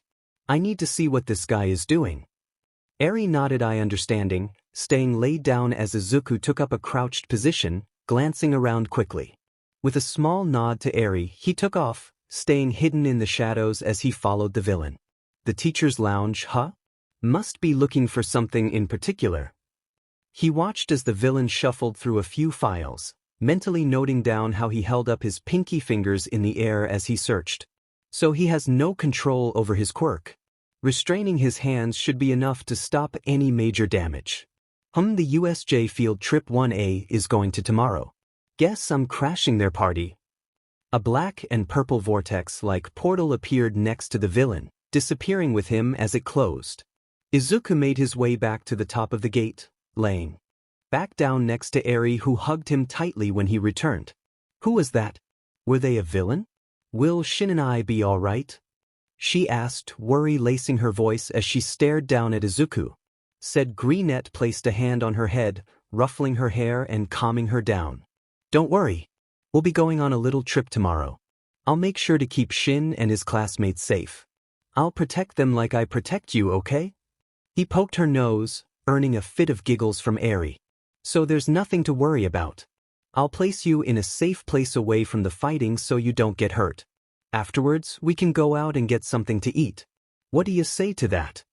Eri laid down on Izuku's chest, nodding up at him as she got comfortable. Izuku chuckled lightly, patting her head. I'll be sure to keep everyone safe. You don't have to worry about a thing. Worry was not a word he had in his dictionary, but after today, it squished itself inside. Out of every villain he's ever fought before, he knew these guys knew what they were doing. Sure, it was their first attempt and debut, but they've been planning this for ages now, if the mutated bird-like creature was any indication. Shock absorption, regeneration, super strength and speed. This is not what he was expecting to face today, or ever in his life. Blood was pouring down his battered body as he protected the students and teachers. How he wished he knew what he was going to face. Chatter filled the once quiet and still air. Class 1A giddy and excited as they traveled to their little field trip location. Well, it wasn't really a field trip. They were headed for the USJ to learn more about rescues. Even so, they were all red, almost all excited for it. Unbeknownst to them, Izuku and Eri were riding on top of the bus, staying down thanks to a gadget Izuku had manufactured the night before. He was running on 4 hours of sleep, which was usual for him, so he wasn't as pumped as he'd usually be for a day like this. Getting to fight villains and teach them a lesson they'd never forget. It was fun for him to do, but he had a bad feeling about it. He didn't know why, but he wasn't about to question his gut feeling when it's usually correct. He fiddled with an extendable staff with hidden weapons built inside. He told himself that he was prepared for anything, but he had a nagging doubt. The ride for them wasn't long, nor was it eventful. The moment the bus pulled to a halt out the front of the USJ, Izuku grabbed Eri in his arms and jumped up into a nearby tree, hopping around and finding a safe place for Eri to stay. He found a space hidden under foliage and set Eri down, telling her not to leave that spot and that C can watch from that position. He scaled up the side of the glass building and waited on top of the structure where a small hole lay open for him. He lay down and watched as the students entered, chatting amongst themselves. He pulled his goggles down and mask up, taking an earpiece he made years ago and placing it in his ear, tuning it. It created a frequency that could pick up conversation far away in a 5-kilometer radius. He listened as 13 explained what they do in the USJ and how their quirks was very destructive. He turned his attention away when a vortex suddenly appeared. Out from the vortex came a tall and bulky villain, followed by a slim, mutant-looking one. They soon stared to stream out one after the other, filling the central plaza quickly. The students' and heroes' attention was soon on these villains as a spiky redhead pointed them out. Izuku scanned the villains, watching as the last 3 stepped out, the ringleaders. He recognized the gray-blue-haired villain from the day prior. He noted down that the villain shrouded in the black and purple vortex was the Portal Man, their scapegoat should anything go wrong in their plan. But the last one was strange to him. A large hulking mess of blue. A bird-like creature mutated beyond belief. Its brain was exposed, eyes bulging from their sockets, beak-like mouth agape in a silent screech. It was hideous. Swallowing down bile, he grabbed his extendable staff and leaped down, prepared to fight. Shoyuta was the first one to react, telling 13 to protect the students and get them outside before leaping down to join Blank. He grabbed hold of his capture gear, launching it out and wrapping it around 3 villains. He pulled them in, effectively knocking them out. The villains finally gained back their composure and rushed the duo, leaving Shoyuta no time to question the teen. He turned his focus to the villains that started to enclose on them. He pressed his back up against Blank's, glancing slightly backwards to the vigilante. They nodded to each other, a silent message of protection leaving unopened lips. They trained their attention on the villains, bending their knees and balancing their weight equally across their bodies. One more step and they lunged into action. Wrapping his capture gear around more villains, he used them against each other, bashing them in each other one by one. Izuku took his staff and slammed it into a huge villain, knocking them back and creating a domino effect. He mentally acknowledged the fact that they had no cooperation with each other, nor any sense of preservation. All they thought about was to attack and destroy the target in front of them. They were having a hard time though even landing a single hit. They kept missing and hitting each other, creating disputes between them and allowing Izuku a chance to knock them out freely. He limboed back as a fist flew over his face, narrowly missing by an inch. Using the villain's momentum against them, he wrapped his arms around their arm and swung them over his shoulder, smashing them into the ground. He was just starting to get used to the villain's sloppy movements when he caught sight of something he didn't want to see. 3 students, Hitoshi among them, were situated at the edge of the shipwreck zone, watching the fight. He suddenly charged towards Shoyuta as the huge mutant bird-like creature rushed the Ravenet, pushing him out of the way and towards the 3 students that needed to be protected. He felt the blow before it even hit him, the crushing of his ribs as he was launched away and into the staircase, making him gasp and cough for air. He opened an eye shakily, glancing over at the students which Shoyuta were able to bring to safety. That was all he cared about in that moment, that they were all safe. He stumbled to his feet, narrowly dodging another fist aimed for his face as he sidestepped, breath hitching. He ran to where he dropped his staff, taking down the remaining few villains that were still standing. He jumped out of the way, now playing a game of cat and mouse where he was the mouse. He was careful in his movements, making sure not to damage his ribs any more than he has as Shoyuta worked around him, grabbing the students that started to pop up one by one around the different zones. A few protested to being helped, saying that they could help take down the villains. Shoyuta just ignored their complaining, taking them to the downed 13 and other students who were waiting for Tenya to get back. He checked around once more before turning his attention once more to the central plaza. His eyes widened slightly, watching as the vigilante weaved in and out of range of the ringleader and mutated monster. They barely heard the ringleader call the thing a "nu" as he rushed in to help, seeing the vigilante bleeding out. But before he could do that, he focused on the portal user. Quickly wrapped his scarf-like gear around the villain's physical body, identified by the armor plate that was originally hidden but now visible. He caught the villain and leaped into the air, bringing the portal user into his outstretched heel, digging it into the armor plate with all his strengths. The villain was out like a light, falling ungracefully to the ground in a heap. He quickly turned his line of sight towards the fighting trio and taking action. Izuku noticed this and quickly shook his head, but it was no use. Shoyuta wrapped the ringleader in his capture gear, effectively stopping his relentless attacks against the vigilante. He pulled him back into his fist, knocking the air out of the villain before he threw him across the ground in a trail of dust. Seeing this, Izuku took his chance and aimed his staff at the Numu's brain, aiming for a hit before the beast retreated, the staff hitting nothing. Izuku ran over to Shoyuta, standing by his side, ready to keep him safe to watch over the students. This is not what he was expecting to face. He gripped his staff in both hands as the ringleader stood back up, facing the duo as he scratched at his bright red neck. He muttered something under his breath, pointing at the two. His ribs were burning. Almost as if it were being manipulated, the hulking beast charged at the duo with such speed it gave them whiplash. They jumped out of the way just in time, feeling the shockwave blowing them back. Izuku regained his bearings first, lunging towards the ringleader as he kept a trained eye on the Numu and Shoyuta, watching them carefully. He ducked under an outstretched hand, kicking up a leg and nailing the villain in the chest, knocking him backwards. Taking this chance, he smashed him into the ground as hard as he could, turning back to face the duo fighting it out. His eyes widened, seeing Shuta's blood pooling down his face and battered body. He immediately reacted, taking his staff and sprinting over, pressing a button on the staff. A rotational set of blades shot out, spinning rapidly as he stabbed it into the Numu. The beast let out a loud screech of pain, bulging eyes snapping towards the vigilante. Pain flared through his whole body. It swung its massive claw like hands down on him.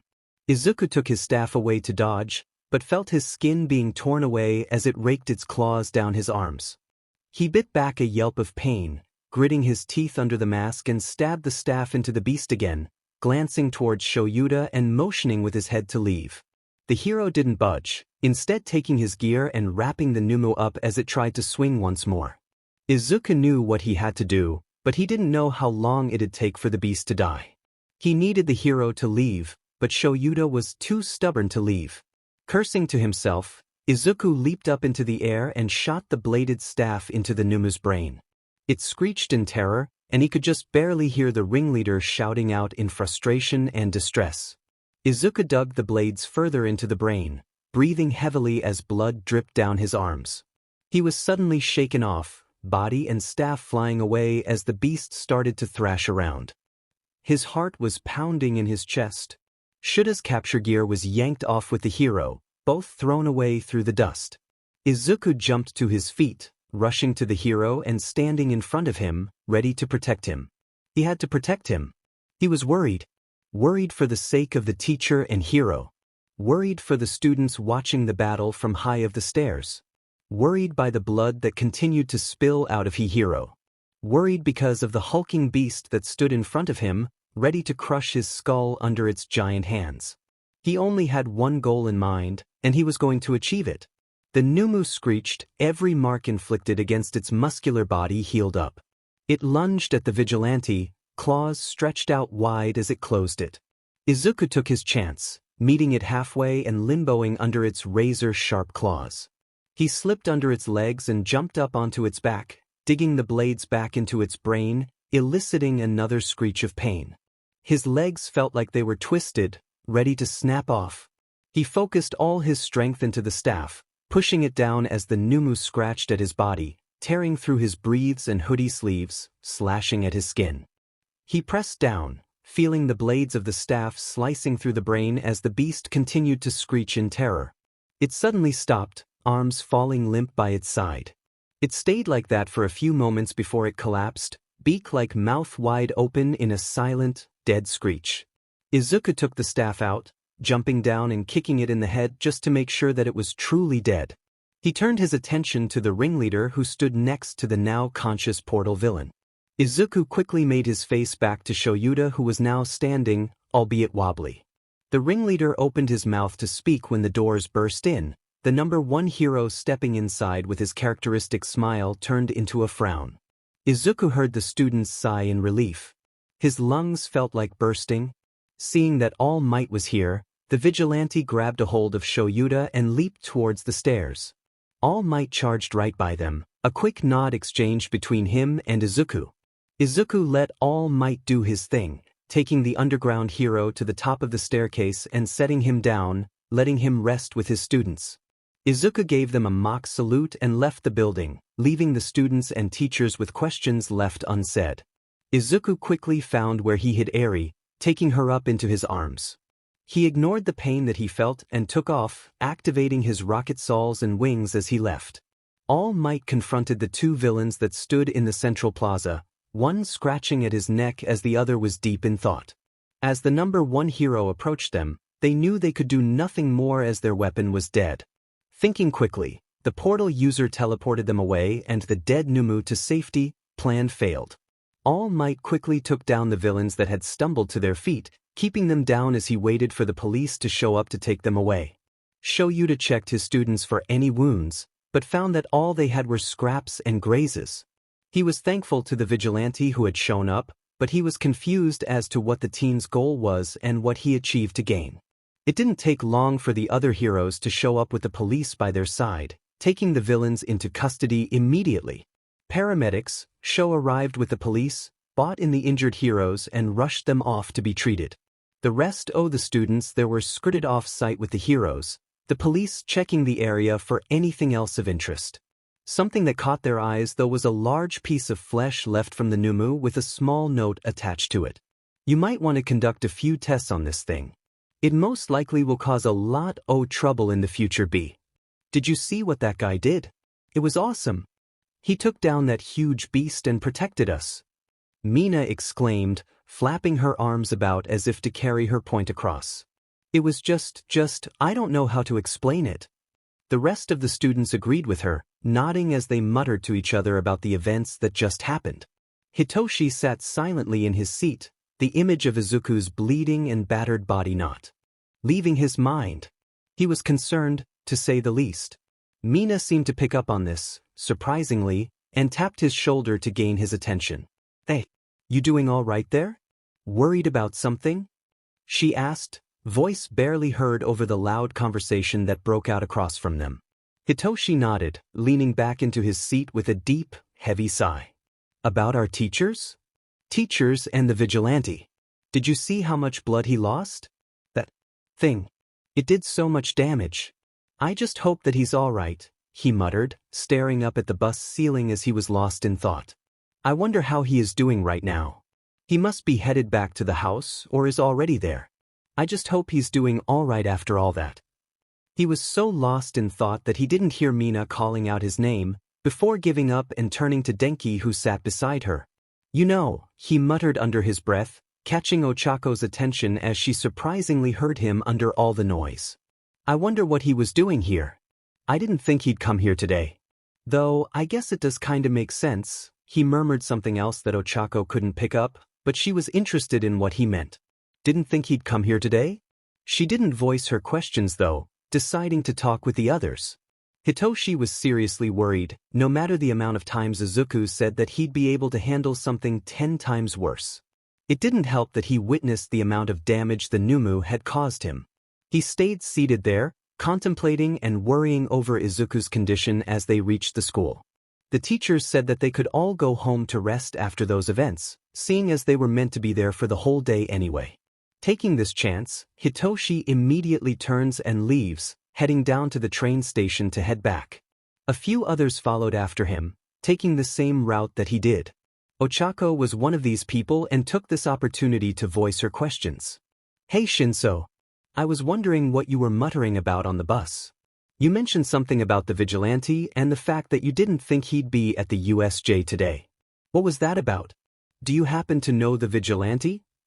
Hitoshi stiffened at that, freezing momentarily before walking off at a hurried pace. Sheet. That one word kept repeating itself in his head over and over and over again. He kept walking until he reached the station, entering and buying a ticket. He found a seat far away and sat down, hoping to whatever God is out there saves him from answering the brunette's questions. However, God wasn't too kind on the purple net, Ochako walking over and seating herself beside him. She stared at him intently and he sighed dramatically in defeat. "You want to know about the vigilante, correct?" Ochako responded yes, activating Hitoshi's quirk. "You are to forget this all happened and to never ask me about blank ever again. Now go and sit on the other side of the station far away from me." Ochako followed his command wordlessly and without struggle, walking to the other side of the station and sitting down there. He released his hold on the brunette once she sat down, opting to stand as the train came screeching in. Entering, Hitoshi pulled out his phone and opened up to text Izuku. "How are you feeling? That thing roughed you up a lot." He leaned back into his seat as the train took off. He waited, staring back at the phone as the 3 floating dots appeared. "Don't worry about me. I've already patched myself up, so there's nothing to worry about." He let out a sigh of relief, though, from the multiple times he found Izuku laying on the lounge as he patched up new wounds he received from his jobs, he wasn't too sure how accurate that text was. "I swear, if I come back and find out that you have even a small shift or crack in a bone, I'll personally take you to the hospital myself. I don't care what you have to say. I'm not having you die on me." Izuku sent back a text of laughing, though Hitoshi was sure that he was slightly nervous. He knew how much Izuku hated the hospital. It was understandable really. Hospitals are the worst. Hitoshi shuddered at the mere thought of even standing in the hospital for a second. Even so, he knew that Izuku was reckless and would sacrifice himself, just like he did at the USJ, and wouldn't let anyone else worry over him. "You better be all right." He shut off his phone after that text, stuffing it into his pocket as he let his thoughts wander. He closed his eyes, thoughts roaming over the USJ like the plague, infecting every inch of his mind. He was scared. He had frozen in place when he saw how Izuku pushed their teacher away to save them while sacrificing himself to the blunt of the damage. Watching how his body collided with the stairs in a cloud of dust. He knew that Izuku was in pain, but was biting it back to stand strong and protect them. He wanted to scream out, tell him to stop sacrificing himself for them. He wanted to yell out and help him. But he couldn't. He was frozen, feet embedded into the ground before he was swept off his feet by Shoyuta. He could only watch as their teacher took them away, watching how Izuku attacked and attacked relentlessly. He felt bile rise in his throat as blood painted the ground. Izuku's blood, his mind unhelpfully supplied. The damage was done. He wouldn't have been able to do anything bad he'd been able to move.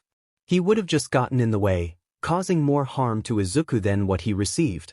He shook his head, the thoughts leaving his mind for a second before it started biting back like a bunch of mosquitoes. He let out a sigh, looking up at the next station name and grabbed his bag. He stood up as the train pulled in, stepping out as the doors opened. His first thought stepping out was checking on Izuku. He hurried home and burst through the door, seeing Izuku and Eri playing a card game on the lounge. They looked up as Hitoshi entered, greeting him before going back to their game. He walked over to them after placing his bag down, leaning over the top of the lounge. "You're playing spoons?" he asked, earning a nod in response from the duo as they both placed down a card. They were both one card away from winning. "Once you're done here, I'm checking you over. I need to see for myself just how bad your wounds are, got it?" Izuku laughed nervously, tensing up slightly as he gained the card he needed. But he was too slow, Eri grasping the spoon in the middle, thus declaring her victory. She cheered as Izuku buried his head in his hands, groaning in defeat. Eri pat his head comfortingly, a playful smile resting upon her face. "All right, now take off your hoodie and shirt. If they're as bad as I think they are, I'm dragging you over to the hospital, no questions asked." Whining, Izuku complied. Across his chest were a multitude of scars, but Hitoshi wasn't focused on them. He was focused on the large slash that ran from shoulder to hip, hastily stitched up to stem the bleeding. Although the sight made him feel sick, Hitoshi checked him over, finding more stitched-up wounds and bruises almost everywhere. "That's it. You're going to the hospital." Izuku opened his mouth to protest, but Hitoshi was having none of it. No complaining. Put your clothes back on. We're going over there and fixing you up. Izuku nodded, silently sulking as he complied, pulling the hoodie back over his shirt. The trio all stood up and headed out the door, Hitoshi keeping a tight grip on Izuku's wrist as he dragged him down the streets to the hospital. The receptionist greeted them, turning away from their computer. This idiot here needs some medical attention. How soon can he go in? He asked, ignoring Izuku's grumbled and Aries giggles. How badly injured is he? Depending on the severity, that'll determine the wait time. Hitoshi pulled up Izuku's hoodie and shirt, showing the hastily stitched up slash across his chest. The receptionist gasped in shock, immediately calling someone down. Putting the phone back down, she started typing something into the monitor. Someone will be down soon. And what are your names? As she put down their names, a doctor walked in. Dr. Tsushime. This boy here needs serious medical attention. She pointed to the greenette, the doctor nodding in response. The trio followed him as he beckoned them down the hall at a hurried pace, leading them down the hallway and past many doors. Hitoshi and Eri were told to stay outside as the doctor examined Izuku. They could just hear the doctor's yelp of surprise and barely audible, "What the hell?" as he looked at Izuku's wounds. Hitoshi turned to Eri, who was idly sitting beside him, kicking her legs out slightly. How many times has this happened? Like, during your time with him, how many times has he been injured and how many times has he gone to the hospital to get them checked over? Eri placed a finger to her chin, humming slightly as she thought. She turned back to Hitoshi, almost every day and never. Hitoshi just sighed, shaking his head exasperated. Of course, he muttered, leaned onto his hand as Eri giggled. He is a reckless idiot. What more did I expect? Capturing the vigilante was one of Nedzu's top priorities for many reasons. 1. It would be taking Lu a potential threat or danger off the streets. 2. He'd be able to keep a closer eye on the person responsible. 3. He'd get to verse his chess buddy face to face instead of over a computer, see how he thinks physically. 4. The vigilante was a huge help in solving many crimes and cases that the police department and heroics department thought were too difficult to handle. 5. The vigilante himself wanted to be captured, though he still wanted to be active throughout the night as that when most crimes take place. 6. He'd be a great asset in from physical mobility and prowess, as well as intelligence and hacking. There were many more reasons he could come up with as to why the animal principal wanted to capture the vigilante, but then he'd have a list a little over 100 reasons why, and he didn't feel like writing that much down though he could. His typing was interrupted by a knock on the door. It opened, revealing the young detective that has been working with him to capture the vigilante. Good morning, Nedzu. I'm sure you've heard about the latest sighting of blank, correct? Nedzu nodded on confirmation, having heard everything from Shoyuta, who fought side by side with blank. He left us a little sample of what the villains called a pneuma. We've run a couple tests on it and have come up with a reason to the mutation that the beast took form of. The detective placed a file on Nedzu's desk, letting the principal skim over everything. There are multiple quirks, the main ones being shock absorption, regeneration, super strength and speed. There were other minor ones included meant to allow control over the pneumu, as well as give it the capability to move around as it did. We also found that it was a mutation of multiple dead bodies mashed together. Nedzu hummed in acknowledgement and thought, placing the papers down as he faced Tsukachi. Interesting. Have you gotten any more notice from blank? He might be a crucial asset in taking down this organization. I'm sure that this pneuma creature isn't going to be the only one we see. The villains behind it have successfully made a weapon meant to withstand all might, if the shock absorption and super strength is any indication. He might be able to hack into their base and collect some information that could be useful for the next time they decide to strike. Tsukachi nodded, taking out his phone. Are you going to email him? Yeah. He should be able to help us. I mean, he's helped up on multiple occasions without us asking, so I'm sure he'd want to take down this group just as much as we would. It also helps with the fact that they've actually fought this group before. Aizawa said that blank mentioned the ringleader having a disintegration quirk, though they relied more on the pneumu than themselves. His right-hand man has a warp quirk, allowing him to warp to specific locations that he knows of or has seen. There might be more to his quirk than the information that we have, But we don't have a lot of time to worry about that. He took out another file of papers filled with information on the villains. The ones we managed to bring in have no physical connections with the organization, saying that they only came along because the ringleaders said that they'd be able to take down All Might. So they aren't exactly helpful. We'll just have to wait and see what happens. Until then, why don't we talk about capturing blank? He's said multiple times that he wants to be captured. We even had a little chat face-to-face where he told me he was waiting. Oh, and he does indeed have a child with him. Her name is Eri. He rescued her during the Shai Hasaikai raid. He must have escaped with her when the police and heroes raided the place. Otherwise, we would have seen at least a glimpse of him or the girl. He's been protecting her ever since. So, when he is captured, we won't separate them. He obviously cares deeply for her and plus, he hasn't really broken the law. No quirk use and his fights are technically in self-defense. We can't exactly convict him of anything if he hadn't done anything wrong. Netsu heard Tsukachi sigh in defeat at that, nodding solemnly in agreement with that statement. So, what's your plan of action, detective? Yo Shinso. I heard about the sports festival coming up. How are you feeling about it? Want some extra training? Izuku's voice filtered through the phone into Hitoshi's ear, the sound foreign to him as he had never talked over the phone with the vigilante before. I'm sure I can help strengthen your punches and stamina. It'll be helpful if the previous sports festivals are anything to go by. Do you have any friends? I wouldn't mind helping others out. Also, I don't want you being lonely without me and Eri by your side. The greenette snickered slightly over the line as Hitoshi groaned out a "don't start." I'm joking. No need to get your panties in a twist. Oh wait. Hitoshi stopped him before he could continue, hearing both Izuku and Eri giggling in the background. I don't need you to mother me, Izu. I'm perfectly fine. I would like the extra training sessions though. But why did you have to call me in the middle of lunch? I just want to eat so I don't die of starvation. But now you're interrupting. Any reason as to why besides annoying me? He heard Izuku's mock gasp of shock. Don't. But seriously. Is there any reason as to why you decided to call me? I just want to eat my food before it gets cold and I come home to punch you for making me starve for the rest of the day. He looked up to see if anyone was listening, but all he saw was a dual-haired boy sitting at a lone table across from him, all alone like he was.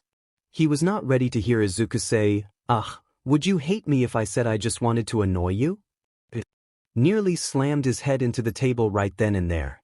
He groaned in response, hearing Izuku laugh and say goodbye, the line going dead right after. Hitoshi started at his phone for a moment before he continued to eat his food, slurping up the soba in front of him. It wasn't as good as Izuku made it, but it was a very close second. He pocketed his phone and continued to eat, seeing the dual boy in front of him glancing up at him. They made eye contact for a few moments before Hitoshi decided to speak up. Hello?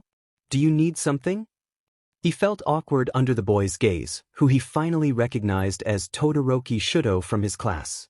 He'd never interacted with the guy, nor was he that interested in him. But the look Izuku gave him when looking at his student profile had provoked a small curiosity in him. Shudo looked around once before grabbing his food and making his way over to Hitoshi's table, settling down in front of the purple net. Again, is there something you want from me? Shudo nodded, placing his chopsticks down over the bowl of cold soba. I want to know about the vigilante, blank, he started, seeing Hitoshi flinch slightly at the name. He's been contacting me over some issues, I guess. I overheard that girl talking with you yesterday, mentioning a connection between you two. Don't bother using your quirk on me. All I want to know is the reason why he's been contacting me over these matters. Shudo's mismatched eyes stared intensely into Hitoshi's, the purple net taking a nervous gulp as he cycled through thoughts in his brain. Shudo's eyes never left Hitoshi's, narrowing ever so slightly before Hitoshi let out a groan of defeat, slumping over his food. I guess someone would have figured it out quickly enough. I already know it's useless to try using my quirk. He glanced back up at the dual boy who continued to stare down at him. Would you like me to call him so you can talk to him directly? Shudo nodded, leaning back slightly into the seat as Hitoshi took his phone back out, mentally noting that they had 10 minutes left. He pressed on Izuku's contact, name being Vigilante Mum, because of how he acts. The phone rung twice before Izuku picked up, surprise in his voice as he said, "Hello? What's going on, Shin?" Said PurpleNet placed the phone on the table, in between both him and Shudo.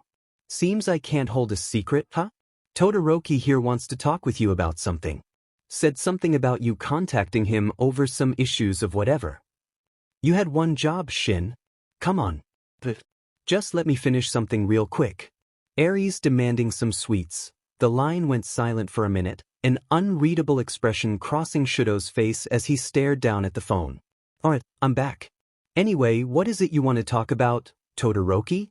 You could have just messaged me and I probably would have come straight to your place. Honestly, I should probably do that soon. It'd help me out on a small case. You don't mind keeping this sweet craving monster happy for a few hours, do you, Shin?" I almost inaudible. "I already do that on a daily basis," left Hitoshi's lips. "I want to know why you've been contacting me. You haven't explained a whole lot besides some small issues. I want to know the reason why you're doing this and what you hope to gain from this." Shudo rested his arms on the table, staring down at the phone intensely. There was some shuffling on the other side, unrecognizable words being said and the sound of a door closing. "Sorry about that. I just needed to get away from Eri as I say these next words. Endeavor is a FING a-hole beach who needs to be FING put 6 feet under, whether it's by my own 2 hands or someone else's." Hitoshi and Shudo stared at the phone in surprise, Hiroshi from hearing Izuku swear, and Shudo from hearing what was said about his father. That BSRD has done so much shit in his time alive. Actually no, scratch that. In the past FANG years he's been a FING hero. The amount of blood on his hands, the trauma he's induced. It makes me sick to my bones. The reason I've been contacting you is because I want evidence of abuse at home so I can file an actual FING report on the BSTRD. He deserves all that's coming to him. And by the end of it, I will make sure that the rest of your family is safe. Shudo was speechless. He didn't know what to say, or even if his brain and mouth would work for him after all that. Hitoshi was just shocked and surprised. He glanced from the phone up to Shudo, seeing his expression.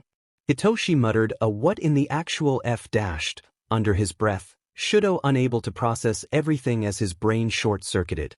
"You're so letting me in on this. I want in, and I'm gonna help even if it costs me an arm and a leg. So you better give me all the detail later when I get back, you hear me?" A mock "I hear ya" was heard in reply as Hitoshi felt a smirk stretch across his face. "From all the shit you've spouted about him, you'd think he'd already be dead." Hitoshi clenched his hands into fists, looking up from the phone towards Shudo who was stunned into silence, not that he talked much anyway. "It's time Endeavor is our in his place. Just need you to provide the evidence." Shudo nodded slightly, clearing his throat as his attention sucked back down to the phone. "I'll do it. I'll give you as much as you need. I don't want to look at the old man ever again, even if it kills me." Izuku hummed in acknowledgement, an unseeable nod and smile forming. "But before you go, why do you want to help me? We don't even know each other, let alone ever spoken before. How do you know all this and why are you helping me?" A pause followed his question, and he almost thought that the vigilante had hung up before his voice rung out. "It's because I see myself in you.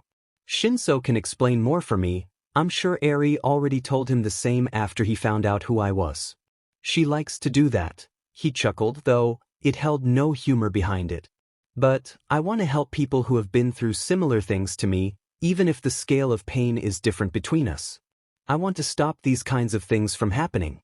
I've had enough experience on the streets to know a person's character from their actions and personality, even just a quick glance if I try hard enough. You can easily read people if you put enough practice into it.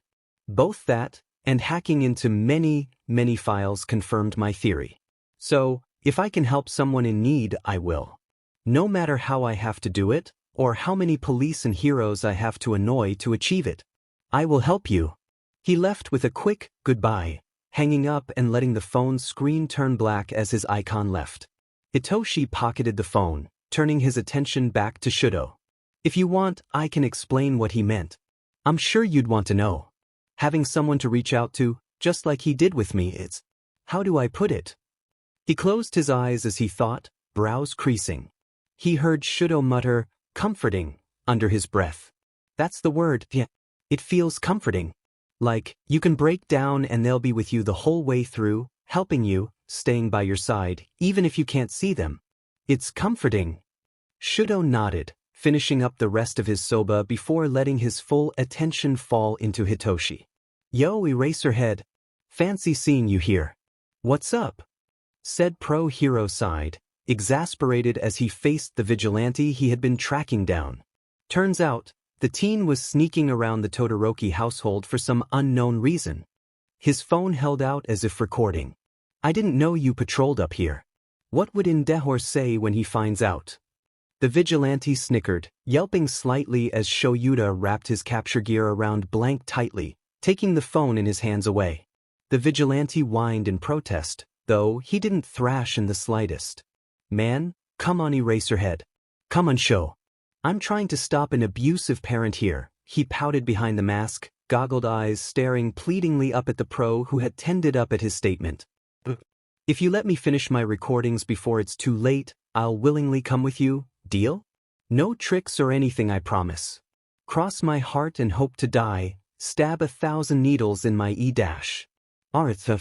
I get it, Shoyuta sighed, already done with the whole situation. He released the vigilante who thanked him before turning back to the window he was peeking through. He started recording again, Shoyuta standing beside him and peering in also. He nearly exploded in rage, clenching his fists until his nails broke through his skin and blood trickled down the palms of his hands. What the F-? He muttered, watching as his student was beaten into the ground again and again, Enji standing over him with a sneer. He said something he couldn't hear before turning and walking off, slamming the doors shut behind him. The duo outside watched as Shudo struggled to push himself up, arms trembling immensely as he pushed himself into a kneeling position. Blank pocketed his phone, unlocking and opening a nearby window and crawling in. What are you doing? Blank just placed a finger to where his hidden mouth was, glancing at Shoyuta before climbing in fully.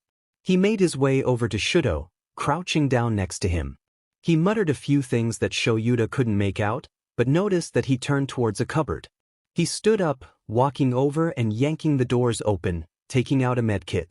Shoyuta took that chance to enter, heading over to Shudo and supporting him. Blank walked back over and motioned for Shoyuta to remove Shudo's shirt that concealed the bruises and blood, possible internal bleeding also underneath. Bile rose in Shuda's throat at the damage that was littered across the boy's battered body.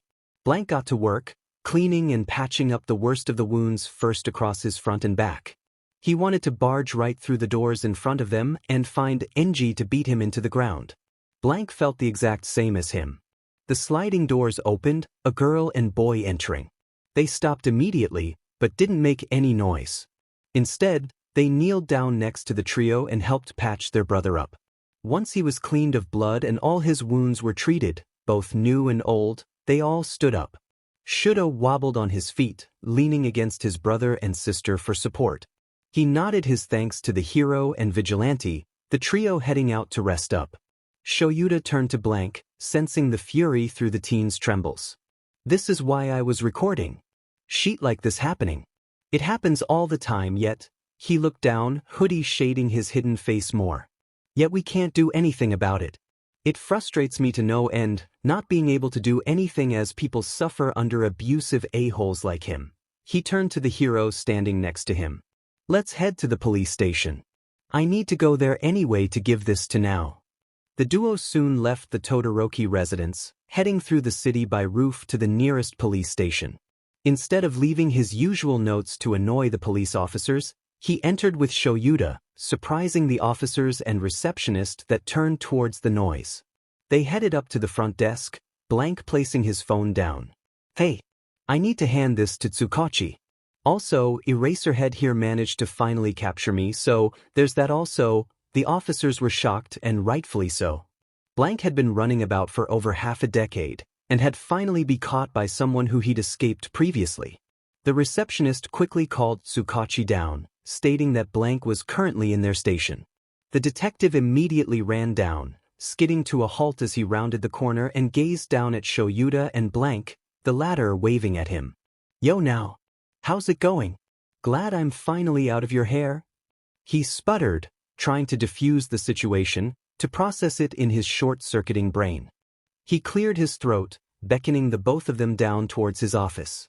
They entered and sat down, Blank setting his goggles in his shaded hair, bright emerald eyes staring back at Tsukachi. "How did you manage to capture him?" His first question was directed at Shoyuta, who sat beside the vigilante. "I mean, he's been avoiding us for years, and you suddenly bring him in. How?" "When I found Blank here, he was snooping around the Todoroki's house. Said he was trying to record something.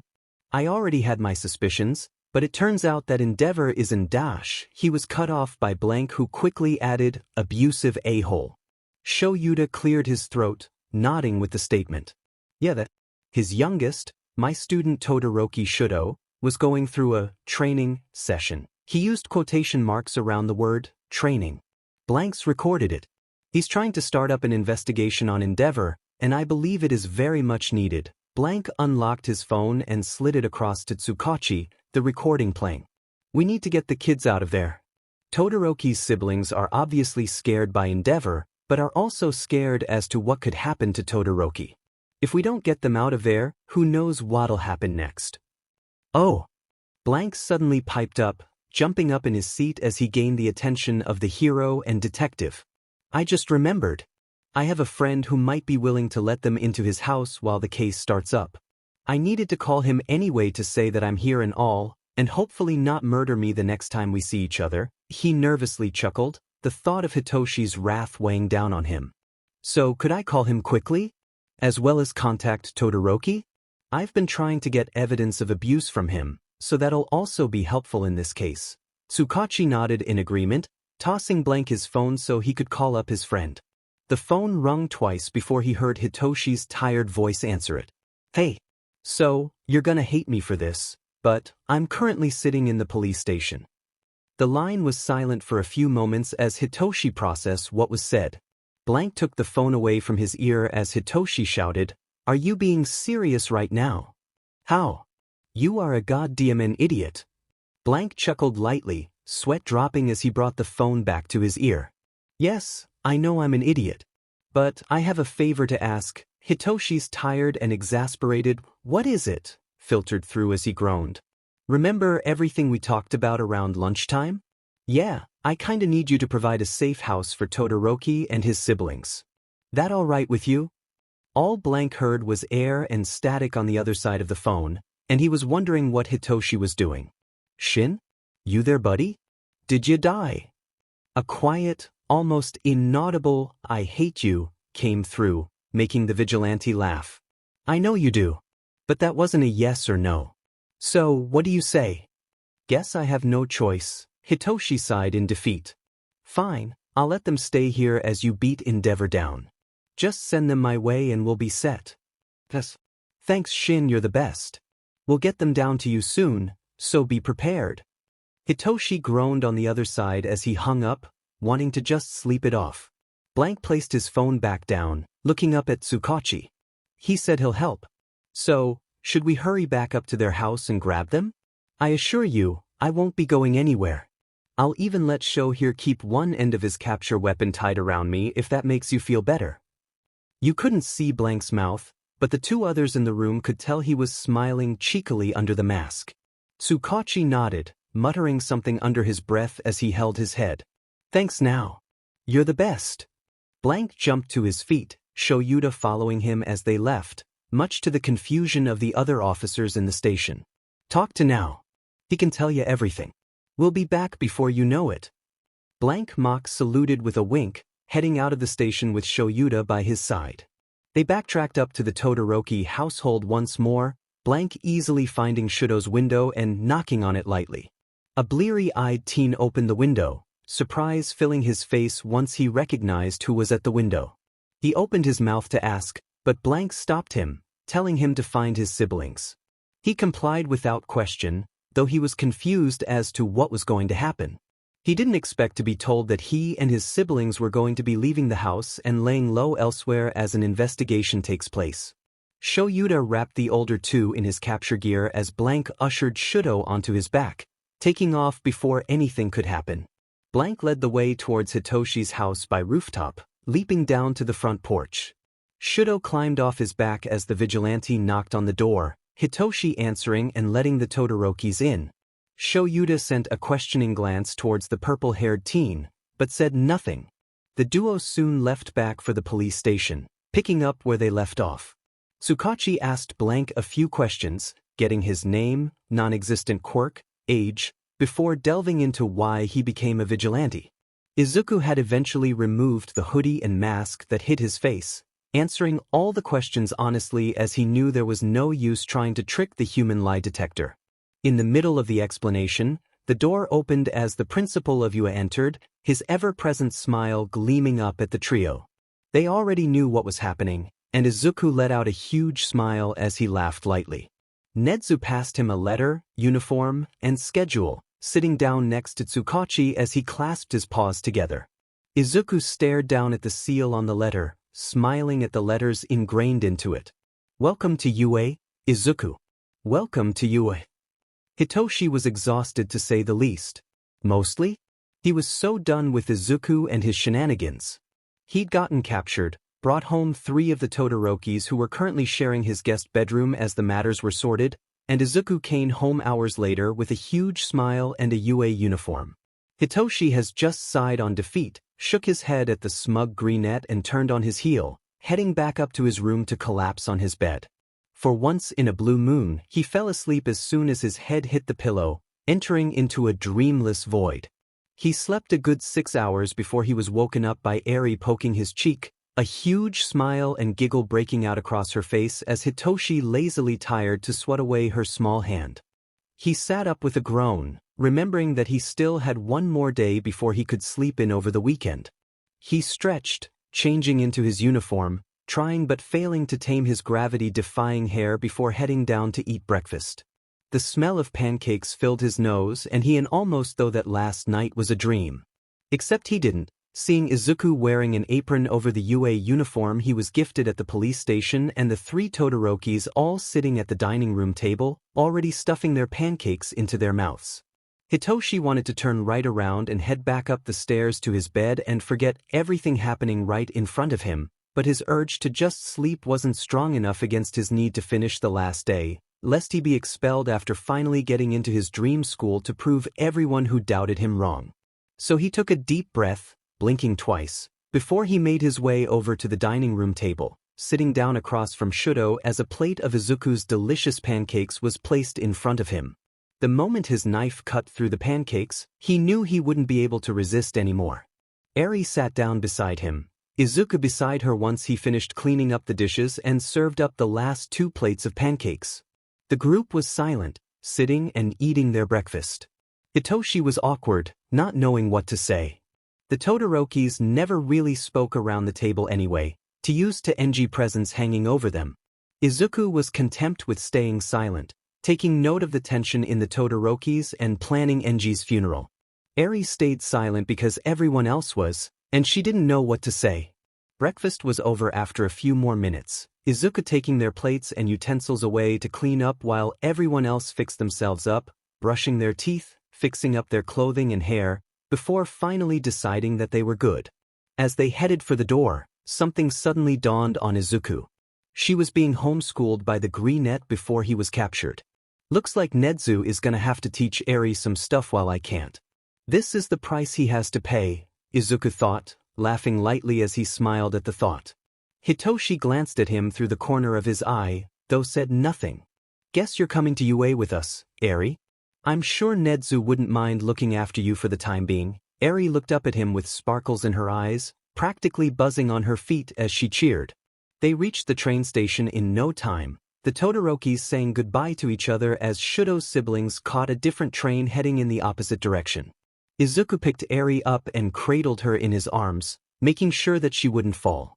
She happily wrapped her arms around Izuku's neck, giggling slightly. "So, guess who's transferring to your class?" Hiroshi sputtered, Shudo freezing in his tracks. Izuku laughed at their reactions, stepping onto the train as the doors opened. "Why, you're kidding me, right? Are you being serious right now? No way, the principal just let you into the heroics course. Hitoshi stuttered, following him with a stunned Shudo trailing right behind. They found some seats and sat down, Izuku shooting the purple net a smug look in response that just read, "Beach, I ain't joking." Hitoshi's jaw dropped, eyes widening as he stared at his friend in disbelief. DMN. Man, and all you had to do was let yourself get caught by my homeroom teacher of all heroes.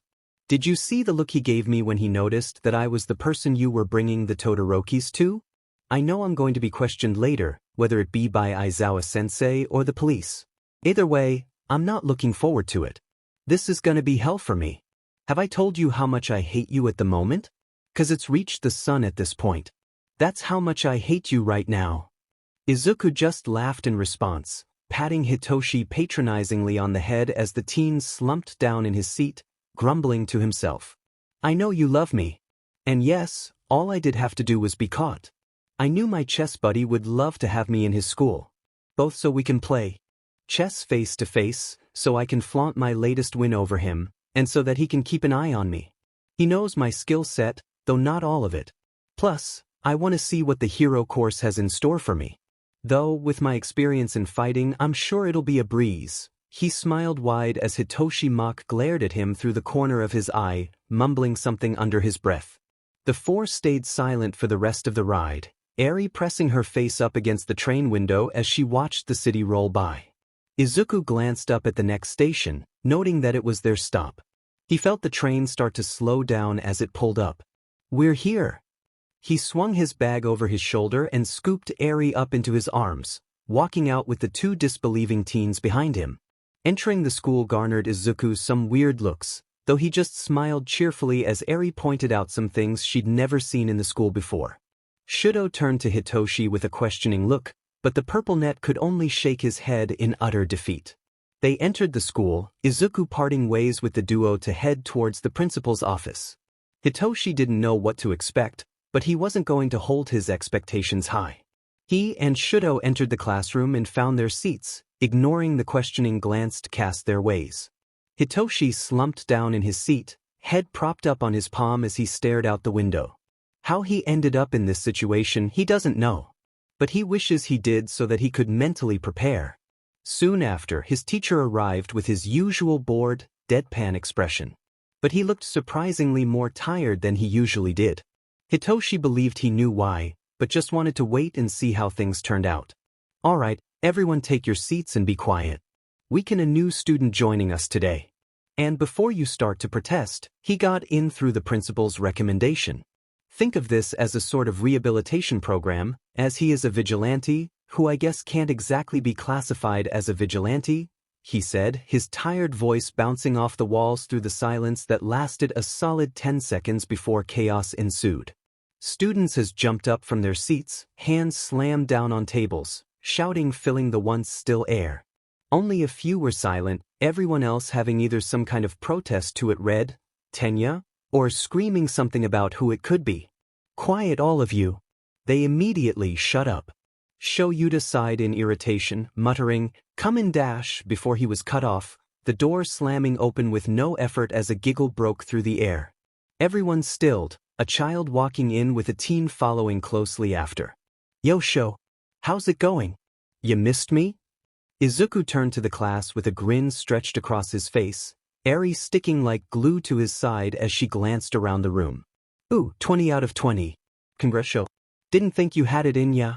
You must really like them if you kept all of them. Surprising, coming from the guy who expelled all of last year's 1A. Izuku laughed, poking Shoyuta in the shoulder as the tired teacher lazily told him to stop.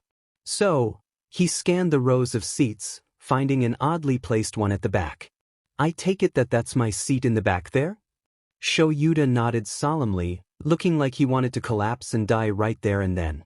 Thanks Sho. I'll let you take over again. A tired drawl of, hold on, you haven't introduced yourself yet, left Shuta's lips, stopping Izuku from walking off. Whoops. Forgot about that. My name is Izuku. You'll have to guess my quirk and vigilante name though. I'm not giving away all that information so easily, he winked, laughing lightly as the quiet groans that elicited. Hey, I gotta keep quiet about stuff like this? Blame Nedzu. He's the one who let me in after all. He glanced around the classroom. Before his eyes met awestruck, wide-open ruby-red eyes that held confusion, anger, sadness, and other such emotions the greenette didn't think the teen staring at him could hold. Oh, hey Kakin. Long time no see, huh? The blonde jumped to his feet, launching himself over to the vigilante and grabbing the collar of his shirt. Still the same as usual, I see. Anything happen while I was gone? What the F, Deku?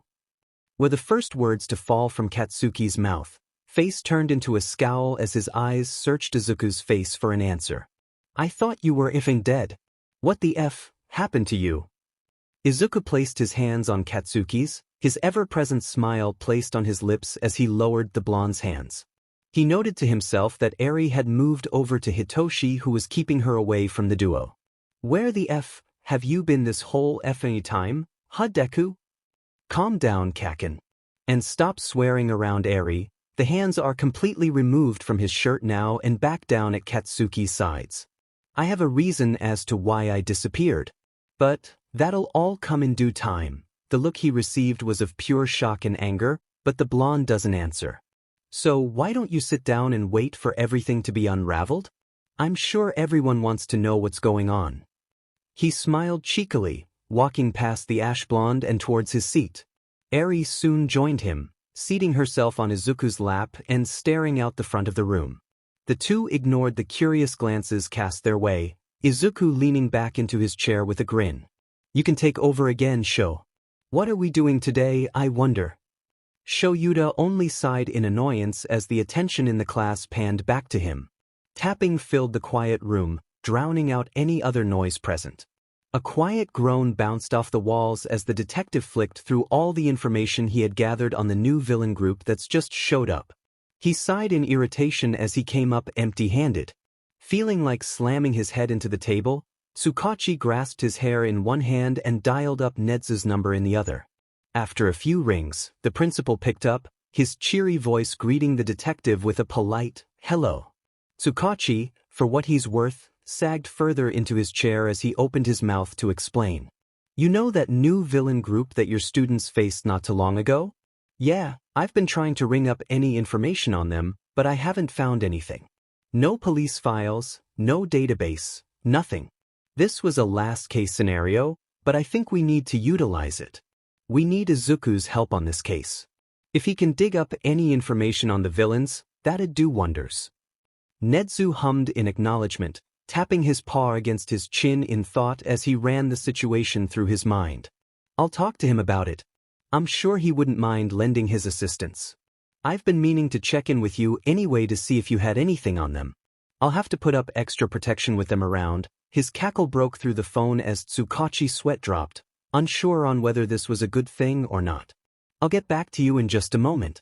I need to call him down to chat about this. The line went silent as Tsukachi stared down at his laptop, humming, deep in thought.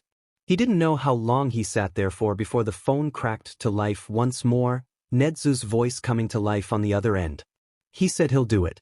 Currently already as it seems. He'll send through the information he racks up via email. Said it shouldn't take longer than half an hour. Thank you so much. Tsukachi drawled out, sighing in relief as his tensed-up shoulders finally relaxed. He practically sunk into his seat with relief. I'll have to thank him later. This is such a relief. I've been on this case ever since those villains popped up and found nothing of use. You're a real lifesaver, Nedzu. Hope you get back to me soon. Nedzu chuckled lightly before saying his goodbyes, the phone going dead as he hung up. I hope we can get some information fast. This group might just become a real hassle in the future. What with the sports festival coming up, they're going to be able to see everyone's quirks and come up with counters because it's live. He heaved out another sigh in exhaustion for the umpteenth time. I hope Nedzu knows what he's doing. So you want me to hack into the villain's database? Is the first question that leaves Izuku's mouth as he stares over at the grinning principal. He noticed the little evil glint in Nedzu's beady little eyes and gulped nervously, knowing that his smile never meant anything good, whether it be for the person it's directed against, or someone who had set the principal off. Nedzu nodded, explaining what Tsukachi said to him back to the greenette. Understood. I'll start working right away. Izuku took out a laptop he purposely kept hidden in his uniform and sat down on the lounge that occupied half of the office room. He started by hacking into police documents, finding nothing just like Tsukachi has mentions. Seeing this, Izuku decided to have a crack at the government firewall, seeing how tough it'd be. Not tough enough apparently, as he hacked through with ease. Tell the government to upgrade their protection, would ya? Way too easy. He heard Nedzu chuckle at that as he sifted through all the information that the government had. No, completely wrong, different group, who the F dash? He thought, ping an eyebrow as hell read through a particular file he didn't want to name. Also, get them to delete their search history or something. I really don't want to read something like this, he commented, deleting that from his mind as he continued his search. Finding nothing of use, except for the villain's league name. Why the League of Villains? Come on, I could think of something better than that and random files here and there. With a small silent sigh, he closed out of the government's files and decided to do some digging of his own. Searching up the League, he found few articles, though they mentioned nothing of use. You don't mind me potentially shutting down every network in the city, do you? Nedzu gave him the go-ahead. Cracking his knuckles, he muttered a quick, sorry peeps, under his breath as he opened up a new program. His fingers grazed across the keyboard, rapidly pushing down keys as the black box suddenly filled with likes of code. He pressed enter, letting the code sync and flood the network, taking over thousands of computers, phones, the like. He searched through the multitude of networks he was now connected to, eyes scanning every little detail from photos to search history. Seriously, what are these people searching up? I don't want to see that. To the latest game they installed or played. He searched through everything, before finally finding something interesting. His viridian green eyes flickered across the few files he came across, a grin spreading across his lips. He typed in a few more things, bringing up several different tabs with the new information spread across them. League of Villains. A newly deputed group of villains that attacked the USJ. Izuku rolled his eyes at that. Everyone knew about the USJ attack. Wasn't like it was anything new. He scrolled through a bit more, eyes landing on a few paragraphs that gains his attention. The ringleader, whose name is Shigaraki Tamura, has a decay quirk, can't be turned on or off. His partner, Kurogyri, no known first name currently given, has a warp quirk, allowing him to summon warp gates wherever he has been or he knows the exact location of the area. They have created a bioengineered creatures called Numus. Mutated creatures made from humans who've died over the course of having quirks stuffed into them, much like stuffing into a toy. Because of this, a member of the police department has started a case against the villains and these Numu creatures that they have been engineering. Izuku hummed, deep in thought as his brain filtered through the information he just read. He knew most of it already, though it was good as confirmation. He clicked on another tab that he opened, eyes flicking across the page until they found something of interest. Though the information is scarce at best, we've been able to identify a reason behind these bioengineered creatures. A man who was thought to be legend must be real. All for one. A man who possesses a quirk that allows him to steal quirks from others, no matter the type, and pass them on to another. He's a man thought to be a myth, and used as a scare tactic on children to keep them behaved. All for One is a powerful man whose underlings must be the League of Villains, if the Numu and attack on UA are anything to go by. That made something in Izuku's head click. He'd heard about All for One, but has dismissed him as a myth. This proves otherwise. He clicked on the next tab he opened, pulling up a different program and letting his fingers type away as he scanned the page. The same information was being spouted across the board, making him groan in irritation. He almost dismissed the rest when two particular words caught his eye. Biological biography. His fingers paused, eyes focusing down on the page once more as he scanned through the rest. The biological biography of the Numus and their connections to All for One are significant at best, minimal at worst. They are practically one and the same, All for One's DNA having mixed with the quirks pushed into the Numu. Biologically, the quirks can be traced back to the previous owner. This in turn allows us to sample the DNA left in the Numu to get a better understanding of what other quirks may be in stock for future Numus, as well as what condition All for One is currently in. Izuku's eyes widened slightly, staring down at the information presented in front of him. He quickly did a back search, finding where the page came from. He quickly opened up an email to be sent to Tsukachi, pasting the 3 pages and the last paragraph of the third alongside them. This is all the info I've managed to find. It should be helpful in your research. Keep me updated with everything, Kay? Looking forward to it. See ya now. He sent the email through, closing down all his programs and everything they did before shutting off his laptop. He stretched his arms above his head, hearing satisfying popping noises as he did so. Letting out a groan of relief, his arms flopped back down to his sides as he gathered up his laptop, placing it back inside his uniform's blazer. He sent a quick nod to Nedzu, signifying his goodbye as he stood up and left, the door closing softly behind him. He made his way back down to his room where Ectoplasm was currently teaching math.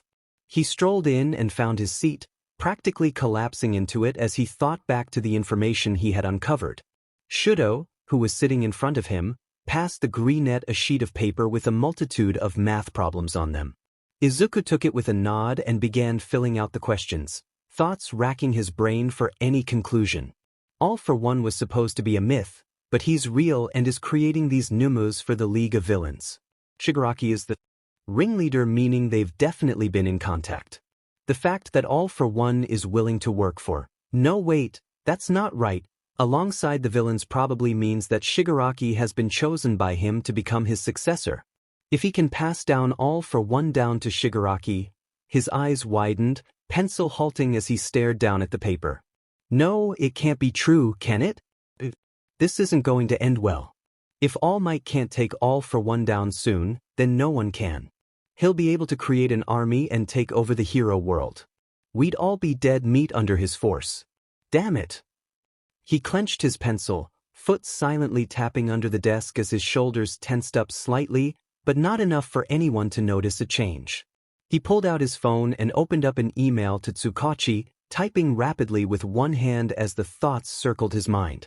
This'll go bad sheet fast if All for One isn't stopped. Who knows what he'll do?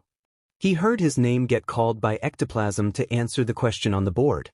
He looked up, face looking neutral as he typed away on his phone. The answer's 42.07. His attention fell back to the sheet of questions in front of him, fingers finally halting.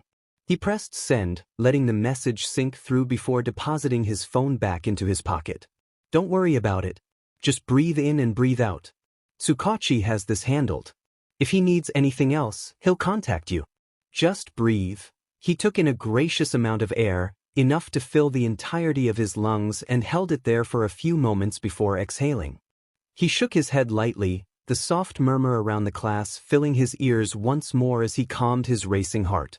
Everything will be fine. Just focus on the lesson and think about it later, or don't until you need to. Just stay calm. He closed his eyes for a few moments, just breathing in and out until he could focus more on the buzz-on noise that elevated from his now classmates. He gazed down at his sheet, answering the rest of the questions from where he halted, smiling slightly to himself as he did so. It's all good. Now has everything covered. He does his part, I do mine. It's simple. No need to fret. Everything will be okay. How he wished he paid more attention to it, instead of leaving it behind. As in the coming weeks, he knew that All for One was out for blood. Yo Shin, are you just as pumped as I am or what? Izuku practically launched himself onto the purple net as soon as lunch rolled around, much to the taller's chagrin, trapping him in a hug from behind as Eri raced after them. The sports fest is gonna be great. And I actually get to participate and see how y'all are going. It's gonna be fun as heck. Oh, to do. Let's eat lunch together. He waved to the two-tone teen, his ever-present smile widening as Shudo nodded. He released Hitoshi from his hug and stepped in front of him, turning around to face both teens, Eri gluing herself to his side. We only have a week to prepare. Are you ready for more vigorous training? 'Cause it's gonna get harder from here on out. Hitoshi just nodded solemnly, already exhausted even though the day's practically just started. He and Shudo both let out startled yelps as Izuku suddenly grabbed their arms, smile stretching further. Well, come on then. Let's eat. I'm famished. The greenette happily dragged them down to the cafeteria, Eri racing alongside him. They burst in and found a table near the back corner, luckily empty. He and Eri hopped along happily as the two teens behind them were dragged unceremoniously with them. Izuku halted and plopped the two down in their seats, he and Eri sitting on the opposite side as they all took out their bentos. Over the few hours he's spent with the class, he's already clued out a few things. Things ranging from personality, friend groups, a basic sense of skill set, though he was sure he'd be able to grasp at it more during training and other such things. He was glad for the extra information on top of his research, though there were people he was more wary of. He didn't know why, but he was going to keep an eye open for anything strange or suspicious. He shrugged off the feeling for now, pushing it to the back of his mind. Hitoshi opened his mouth to say something, but seemed to hesitate, closing his mouth. He did that a few times before sighing in frustration, brows furrowing. Izuku caught sight of this and turned his attention to the purple net, nodding his head as if to say, "Go on. Why have you done all this? I mean, you're a vigilante of all things. I just don't understand what you're trying to achieve." He watched as Izuku placed a finger to his chin, tilting his head to the side as if in thought. A cheeky smile broke out across his face, a mischievous glint in his eyes. "I dunno, do you?" Hitoshi just about lost it before Izuku calmed him down, giving a proper reason. "Well, hasn't it been the goal of almost every young child's dream to become a hero? Or at least someone that others can look up to? Though I still have that dream, I also love the feeling of freedom. Being able to run around, no restrictions while still being someone people can feel safe around. But that's enough about that. You excited for the sports festival?" He seemed to brush by the topic as fast as he could, a simple smile spread across his face as he gazed at the two in front of him. Hitoshi and Shudo gave each other a small glance, but said nothing on it.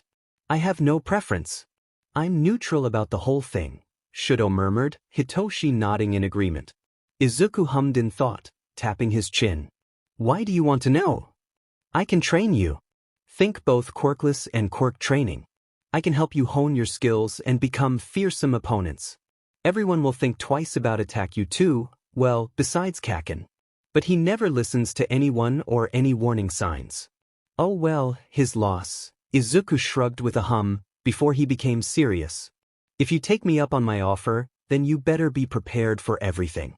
Yes, you will get breaks to recharge and cool off a bit, but your main focus has to be on the training and learning your skill set and how to use it to your advantage. Otherwise, this training will be useless and I'll just stop trying with you. Got it?" Both Hitoshi and Shudo shared a glance before turning to Izuku and nodding, determination burning bright in their eyes. "Awesome. We start this afternoon when we get back home. But be prepared." The bell rung soon after, the four packing up their bentos and heading off back to their classroom for the next lesson. Classes seemed to go by quickly to Izuku as he read and reread through the email that Tsukachi had sent him just hours ago. "Thanks for the information, Izuku. This'll help a lot through our investigation. Though, it's concerning what you've mentioned about All for One. I thought he was a myth? But if you say he's real and is the one behind this League of Villains, then that brings in a lot of questions and worries. If you can somehow get some information on this All for One character, I'd greatly appreciate it, both for this investigation and humanity's sake. However, I fear that this league poses a greater threat than what we've imagined. We don't know what'll happen in the coming months, but all we can do is hope that this league doesn't become as massive a threat as we believe. Kind regards, Tsukachi." The way he worded it was concerning to Izuku in many ways. But all we can do is hope that this league doesn't become as massive a threat as we believe. Just thinking about all the previous villains that have caused major havoc across the nation, and even villains that are in other counties halfway across the world concerns the greenette. But he knows that the only thing he can do is wait and see what happens, and try to gather as much intel on the villains as humanly possible before it all just turns to evidence-less theories pulled from nowhere. Until then, he just has to sit still and wait for something to happen, and hope that it's nothing serious that can't be fixed. Izuku huffed out a heavy sigh, brushing a hand through his curly hair as he tried to organize his thoughts. The bell rung out loud through the school, signifying the end of the school day.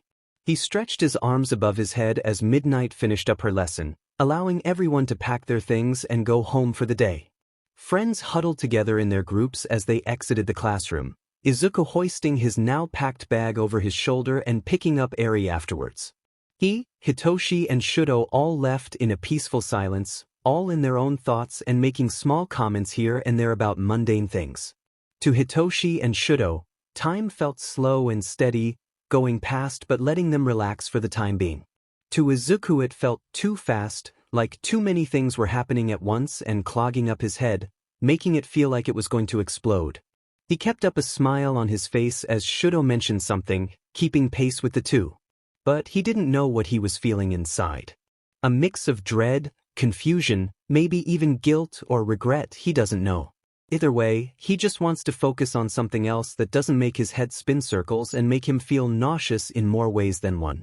A long train ride later, they were back at Hitoshi's place where the Greenette could now focus on helping both teens train up for the sports fest that was just around the corner. He felt his smile widen as he turned to the two, letting Eri down and dumping his bag on the floor. He clapped his hands together and Hitoshi realized what was happening. He let out a small groan, feeling phantom aches from previous training sessions he's had for getting into UA in the first place. He and Shudo dropped their bags and let Izuku drag them outside, mind already set on a workout plan for the duo.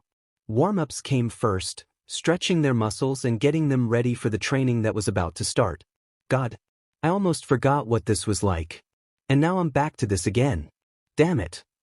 Hitoshi groaned out, laying on the ground drenched in sweat as Shudo collapsed beside him. How are you faring? 'Cause you don't look great either. He huffed out a weak laugh at the small glare sent his way by the dual-haired teen, both breathing heavily. Izuku has gone inside to fetch some water for the duo while Eri watched some cartoons inside. It was normal to Hitoshi, but was completely different to Shudo and how his home life was before. He didn't know whether to be thankful or to just be confused at how different everything was in essentially just a day. He blinked back the memories as a bottle of water was moved in his face, making him look up at the smiling teen who made this possible. He reached up and grabbed the bottle, greedily gulping down half its contents in a few seconds before dumping the rest over his head. With the added quirk use, he felt cooler already and saw through the corner of his eye as Hitoshi did the same. His dual colors eyes flickered back to Izuku as he held out a hand to both of them. He pulled them both to their feet with ease and led them back into the house where they promptly fell into the cushions of the lounge. Izuku just sighed and shook his head as he went to go prepare a meal for them. It was around that time that Fuyumi and Natsuo finally returned, both looking drained of energy themselves from their day. That night, they fell asleep with blank minds, besides Izuku. His thoughts swirled together, creating a black mass of fog and static in his head. His face scrunched, he curled up tight but kept his mouth tightly shut. Was his mind screaming, or was it him? Who was that figure? What was happening? Where was he? What is he feeling? Anjar, S8NSS, GYLT, FAR, ISTCHISWHATTCH LEGISPLANNG, WHYCNTISBK, CNTMOV, CNTDOANYKNG, WHY, WHY, WHY, WHY, WHY, WHY, WHY, WH. He gasped, eyes wide as he breathed. He clawed at his throat, mouth dry and sweat rolling down his forehead. What was that? What happened? He sat up, eyes adjusting to the darkness that enveloped the room. He glanced to his side, seeing Eri sleeping peacefully wrapped under the blanket. He let out a quiet sigh, twisting and stepping out of the bed. He clutched his head in his hand as he stumbled to the wall. He exited the room on trained, silent feet, down the stairs and to the kitchen. He navigated his way to the fridge and reached up to the side, grabbing the handle of a cupboard and yanked it open. He blindly reached around for a glass cup, taking it out and tumbling over to the sink. He poured himself a glass of water and greedily gulped it down, but the dryness in his throat barely changed. He felt his knees buckle, and he collapsed against the kitchen counter.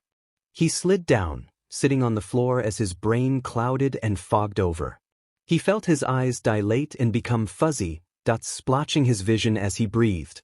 He set the glass down next to himself and curled up tight, wrapping his arms around his legs as he silently shook.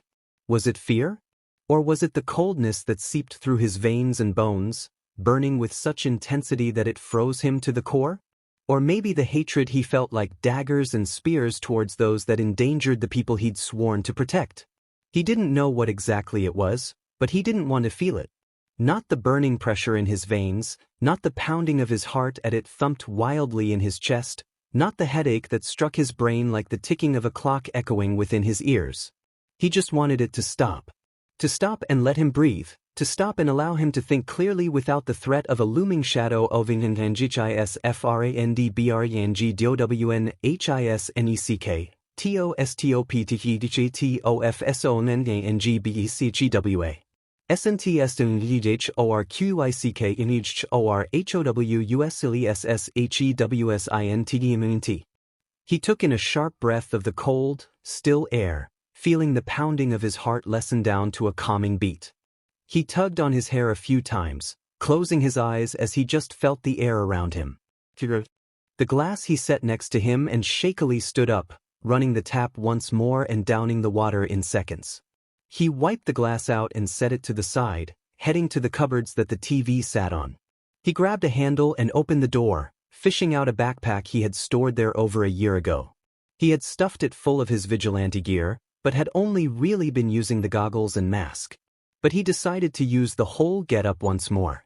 Pulling everything on, he fixed the tech goggles and mask before setting out, his email open on his phone with a recent influx in emails present and waiting unanswered.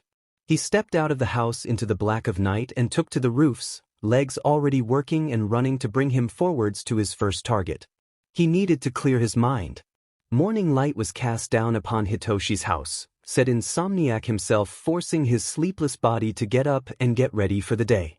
He changed into his school uniform, fluffed up his hair more than it already was and headed downstairs. He wasn't surprised to see Izuku already up and cooking breakfast for everyone.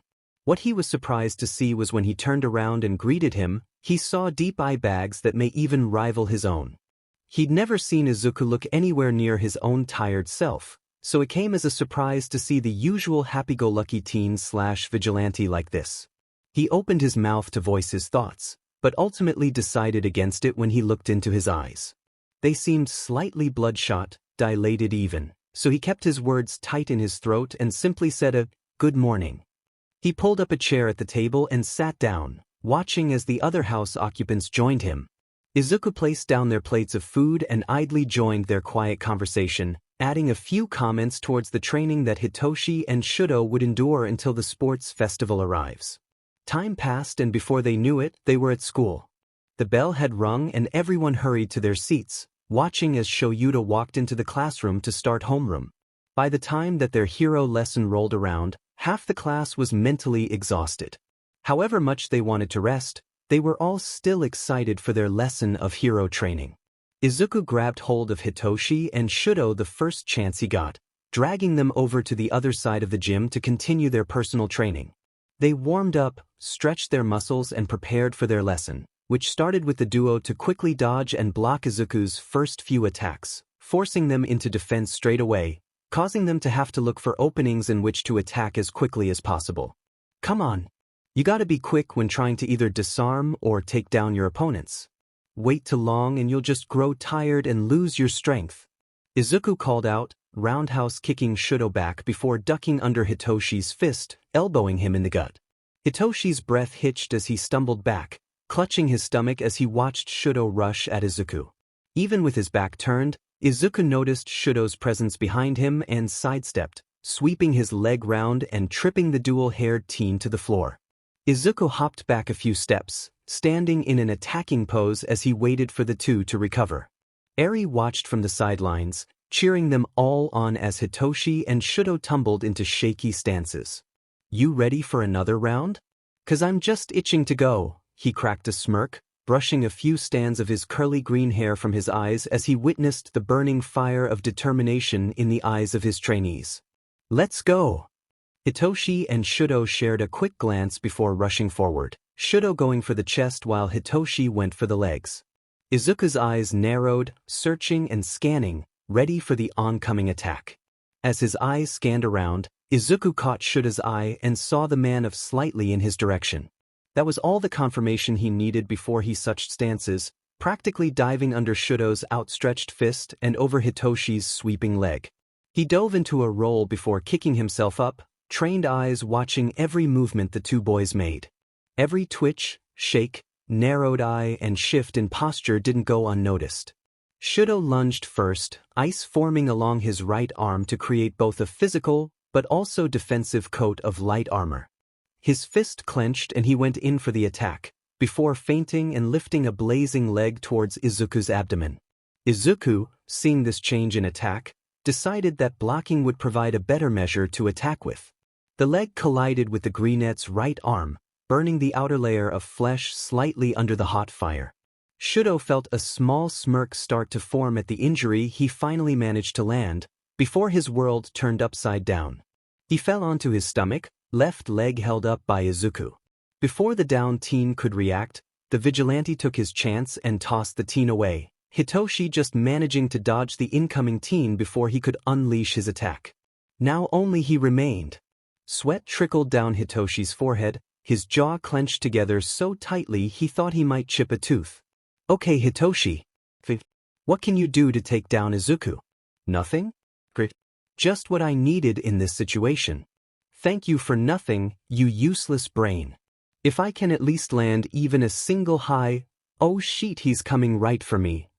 He has a split second to dodge an oncoming attack, just barely moving in time to feel only the wind behind the attack brush across his face. Okay. No time to think either. He's really not going easy, huh? Then I just have to improvise until I get something. He ducked under another two punches, sidestepping the third, before feeling a slight graze from the leg he almost completely dodged. The next was aimed for his head, and he realized then that Izuku was trying to give him openings to attack from. He didn't want this pity, and the greenette must have realized as his next attack was an axe kick aimed for Hitoshi's shoulder, which sucked into a roundhouse kick the second the purple net dodged to the side. He felt the kick clip across his shoulder, sending small spikes of pain jolting through, showing just how much power was behind that kick. Now slightly scared for the next onslaught of attacks, he focused almost all of his energy into dodging and searching Izuku's body posture for hints and openings. It didn't do much, as any opening he did find was quickly covered up by the next attack he was forced to dodge. Even so, he caught movement out of the corner of his eye behind Izuku. It was Shudo, staggering up on shaky legs. They could do this. If they could land even a single hit that isn't from Izuku just blocking in preparation of a counterattack, then they'd count it as a win. Hitoshi kept his smirk at bay, face straight as he ducked and jumped, stepping just out of range of Izuku's attacks. Even though Izuku was the one attacking the most, he didn't seem any less exhausted than when he started, besides the ever-worrying eye bags that had never been present before. So tiring out his opponent wouldn't work. He knew that from the start. Although his mind threatened to wander back to possible plans that are almost guaranteed to fail, they were cut short by the thick layer of ice that had just erupted from the floor. Izuku, having sensed this attack from a mile away, just casually jumped to the side and dodged all the ice spikes that sent splinters into the open air. It rained down upon the trio as two caught their breath, eyes watching, scanning for the next attack. A smile slipped onto Izuku's face. Well done, Todoroki. You managed to get me. His all-too-cheerful comment made the duo tilt their heads in confusion, their postures relaxing the slightest bit. Looky here. Seems I underestimated your capability. He held up his right arm, a steady, small flow of blood trickling down an ice-covered part of his arm.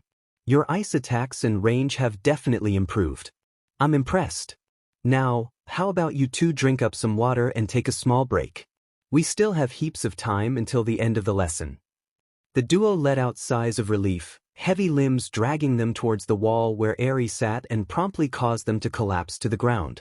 Eri, being the sweet sunshine child that she is, gave them both their water bottles and started talking about how cool and strong they were. Izuku just smiled at the scene as he stretched his arms above his head, not at all worries about the blood that dripped down. He'd dealt with much worse. He was fine. He wasn't fine. He couldn't sleep, So he stayed up all night long completing mundane jobs and hacking into security feeds where recent villain attacks had occurred. He sat at home after finishing up his last job, eyes flickering back and forth across the multitude of laptops he'd recently bought as he searched through feed after feed after feed of nothing. He had to keep his mind occupied, he'd said to himself. He had to keep working, keep searching for something, anything that could be useful. It was almost 4 a.m, and all he had going for him was black coffee and anxiety that something could happen if he weren't able to just do his FANG job. A laptop chimed, Viridian eyes instantly jumping over to watch the feed where a recently formed and trouble-bound gang met up. New accounts on them, as new as he can get, gave little information about them. Who they were, what they aimed to achieve, what their quirks are, it was all unknown. Everything about them. With this new feed, he searched every local store, camera and apartment in the area for anything, whatever he can get on them, and stop them before anything horrendous occurs because he was too DMN slow to do anything. He shook his head, eyes blinking a few times before training his attention back on the video feed. His head was pounding, but he ignored it. His heart felt strained, but he ignored it. His breath became ragged, but he ignored it. His arms were heavy, but he ignored it. His legs weighed him down, but he ignored it. His eyes were heavy, but he ignored it. His lungs screamed, but he ignored it. His knees sunkwithhwitchwitss, BUTCI generidi itid, HIS NECK BUTCI generidi itid, HIS NOSE SNLT NOYNG, BUTCI generidi itid at HISRS. FILLEDWIDH SATIC, BUTCI generidi itid, HIS MOUHDRIED, BUTCI generidi it. His chest heaved, but he ignored it all.